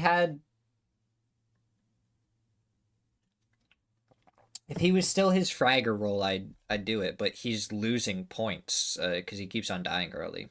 And he's not like getting a ton of damage or anything anymore. He's almost like scouting and trying to be the first player in now. And it's working really well, but it just makes it so it's a hard pick.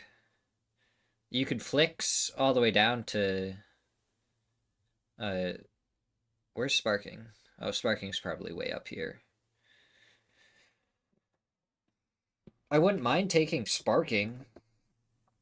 I think that would be fun, but if I take Sparking... I can actually pick up Sparking and D. Tempting.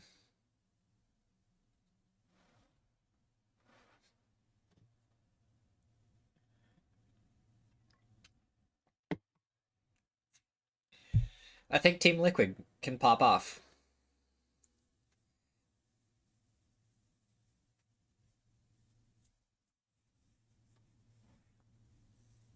I don't know. I think this may be what I go with, though.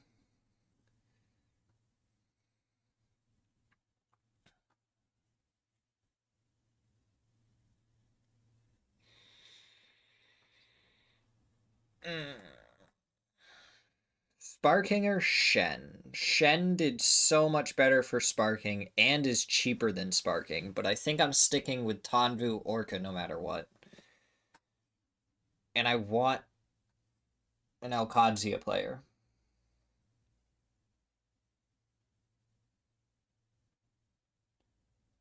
And I think Sparking can do it. Based on how we saw 4 a.m. barely squeak through, if they don't play well tomorrow, then I think Team Liquid is going to have the consistency. Shen's a crazy player, and he got tons of points. But the rest of his team is all the way down here.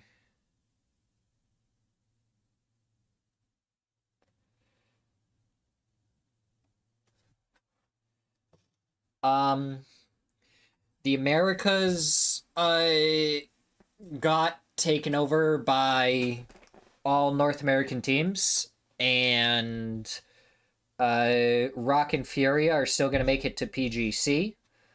But in these PGS games, it is all North American teams, so Luminosity dropped their team, so now they're Mission Ready International Alliance to fuck with people, since there's also Mira.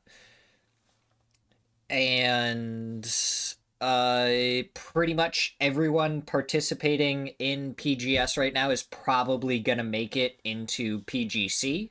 And then there's going to be a few teams outside of these two tournaments that we also see make it to PGC.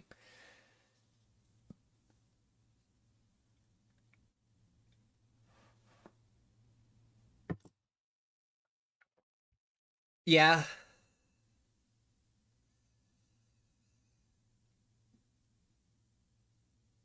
You could definitely go full sense, because I think overall, like, as a team, they're going to perform really well. And if you were going to bank on anyone, I would try and bank on either Belmoth or Tigger. I know Thanadol is the top right now, but I feel like he could end up moving into more of a support role kind of thing. And either really Tigger is your like wild card if you're trying to win out of nowhere. Belmoth is your more consistent player, I think, on the team. Bertanvu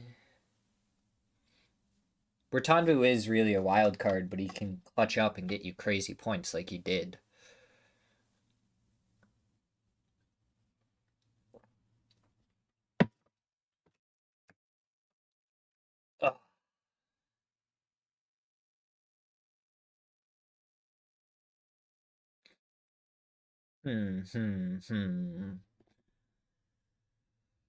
But you're saying drop Tanvu for someone. Tigger is 31.5, Belmoth is 37, but the difference between them, you go with Tigger, and then maybe drop Sparking. Who can you pick up?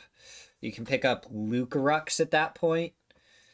Or even like Fex maybe. Because you have enough money for Fex now too. If you wanted to go down the Full Sense route. And then you have someone from Gen.G and Full Sense. Or if you think, like you were saying, you don't think someone like that is going to go through, then you go like that. But yeah, so I see why you're trying to get rid of Tanvu. What would Hakatori do? Hakatori could still grab like Corexy or one of the other Team Liquid players, but I don't think there's anything really of value in a setup like that. So you need someone lower than 31.7. Or at least I would if I was going to pick up Tigger. And you don't think...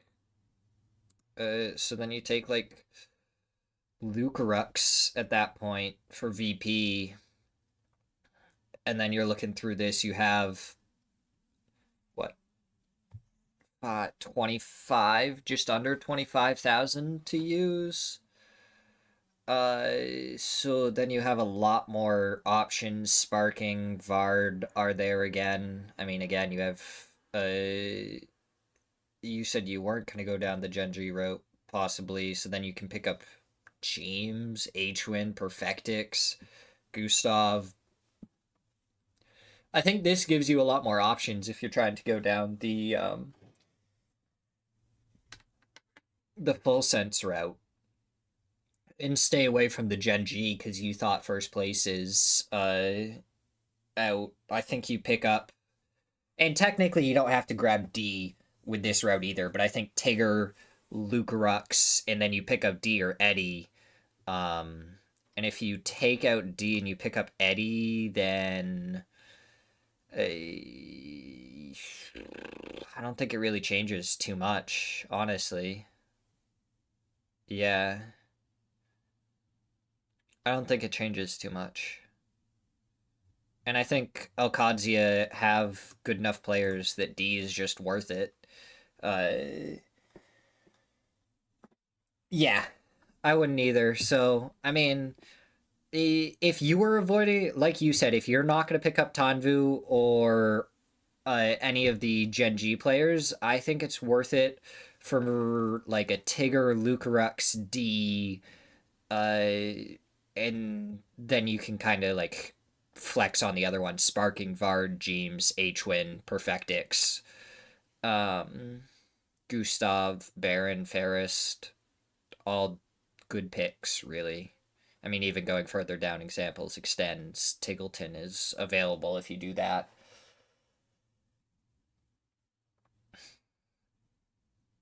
Then if Tiggleton pops off in the finals and stuff, then you have that. So, I mean, you have a lot more options if you go with a setup like this, I think.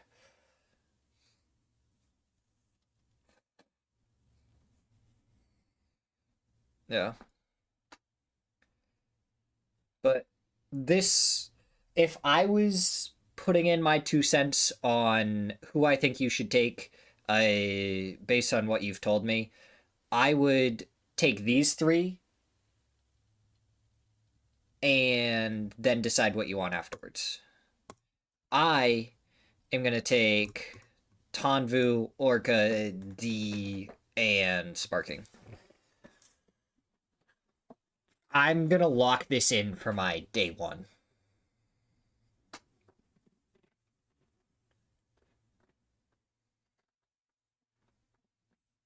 Yeah. I'm committed to this for day 1.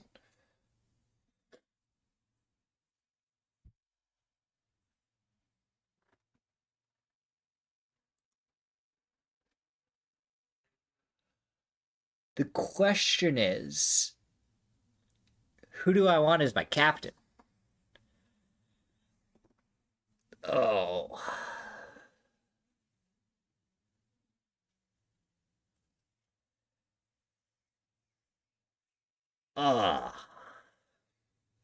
This is the rough one.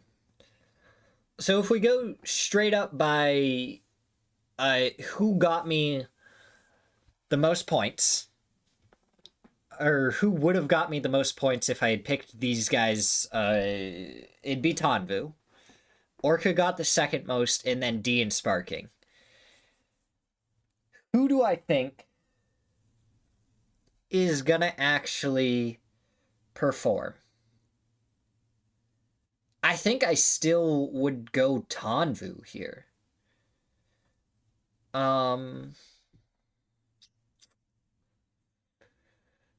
Orca, I think, is good. But I feel like Gen.G might also not be a day one. You know what I mean? Gen.G might come up day two.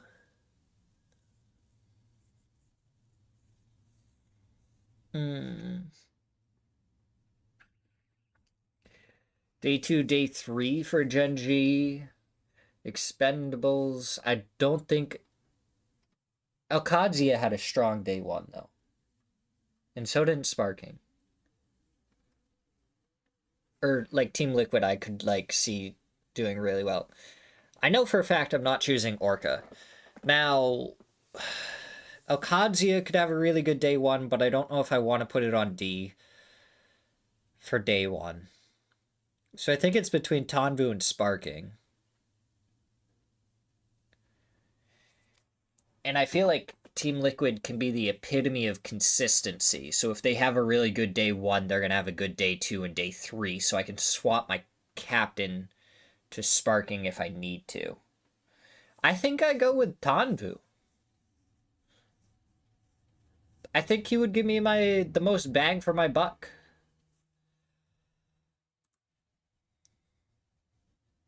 Yeah. Alright, benched. I have 19-1 to work with. The bench player's budget is based on the lowest value of the lowest active player. If any of your active players miss the match, the bench player will earn you points. Okay.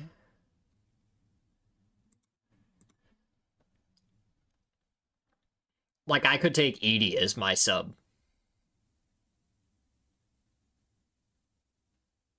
Correxy. Ferris.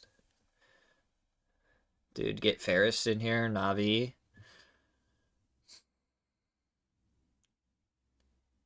I think Edie is such a good potential sub to have. 17 might pop off too. We haven't seen a ton from them.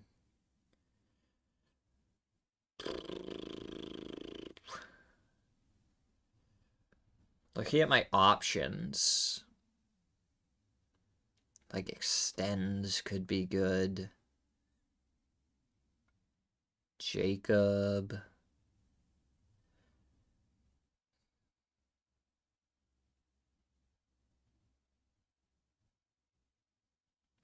I think it'd be dumb. Yeah, I understand that, but like, I think it'd be dumb not to take Edie as my sub. I think it'd be absolutely dumb not to take Edie.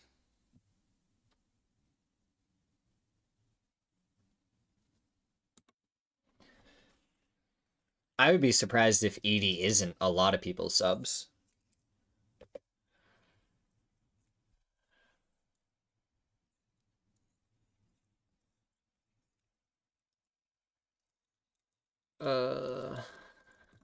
We'll copy the referral link.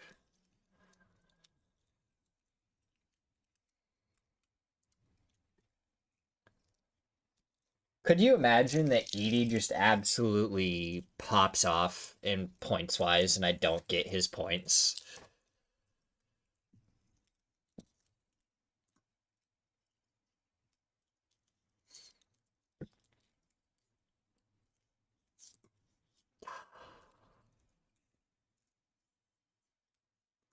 Who did this guy have? Belmoth, Perfectix, James, Bean, and Khan.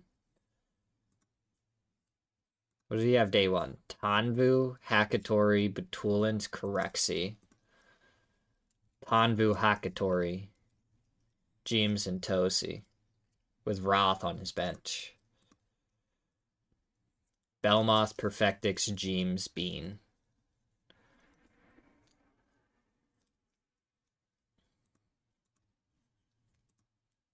This guy, Tanvu with his captain. Halsey was number one before day 3. Where did Halsey end up? Sparking. Day 3. Tanvu. With Shrimsy, Sparking, and D. Look at this. I think Shrimsy is too expensive for how he performed. Day 3, Shrimsy, Nixie, Sparking, Vard. I can see why he didn't have the best day 3.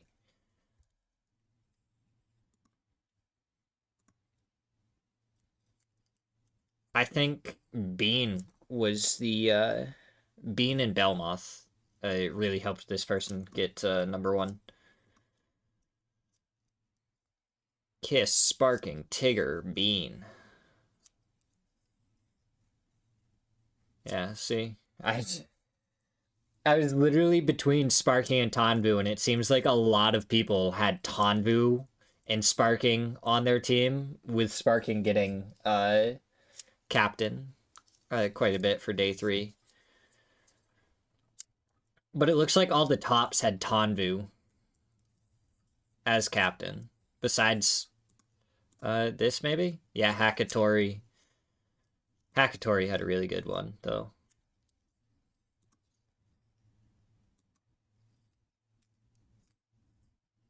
Love Batu on here, too. Shrimsy, Perfectix, Nixie, Bean, Shen. Yeah.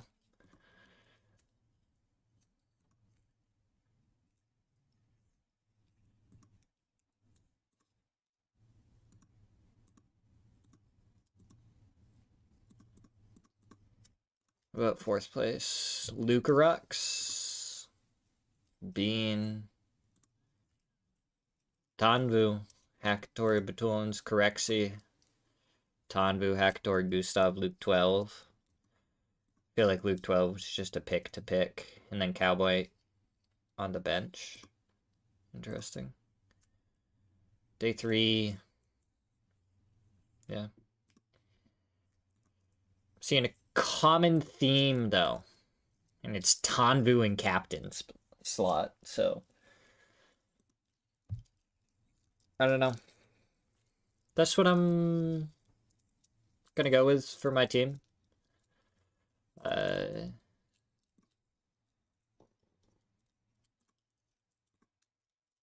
Save team.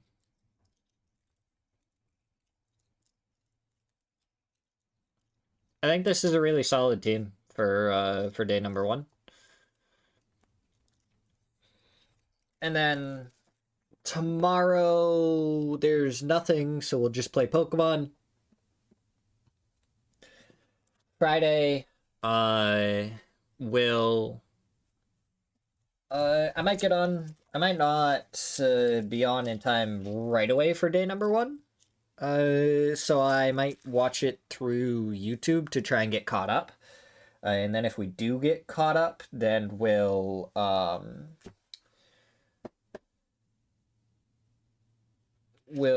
swap over to the live stream.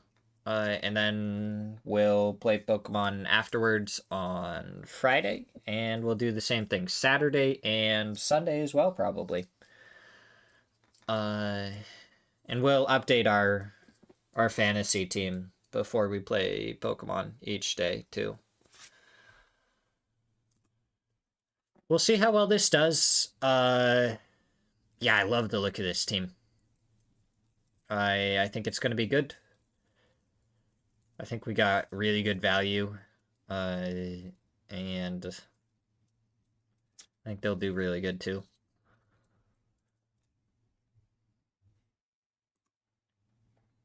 That's gonna be it for me.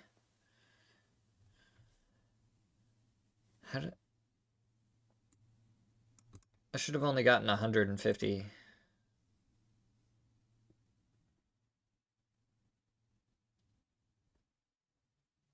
I don't know.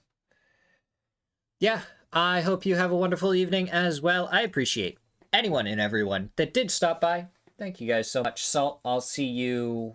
I don't know if you're going to stop by for Pokemon tomorrow or not. If you're not, I will see you on Friday.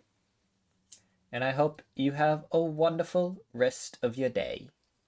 Bye-bye.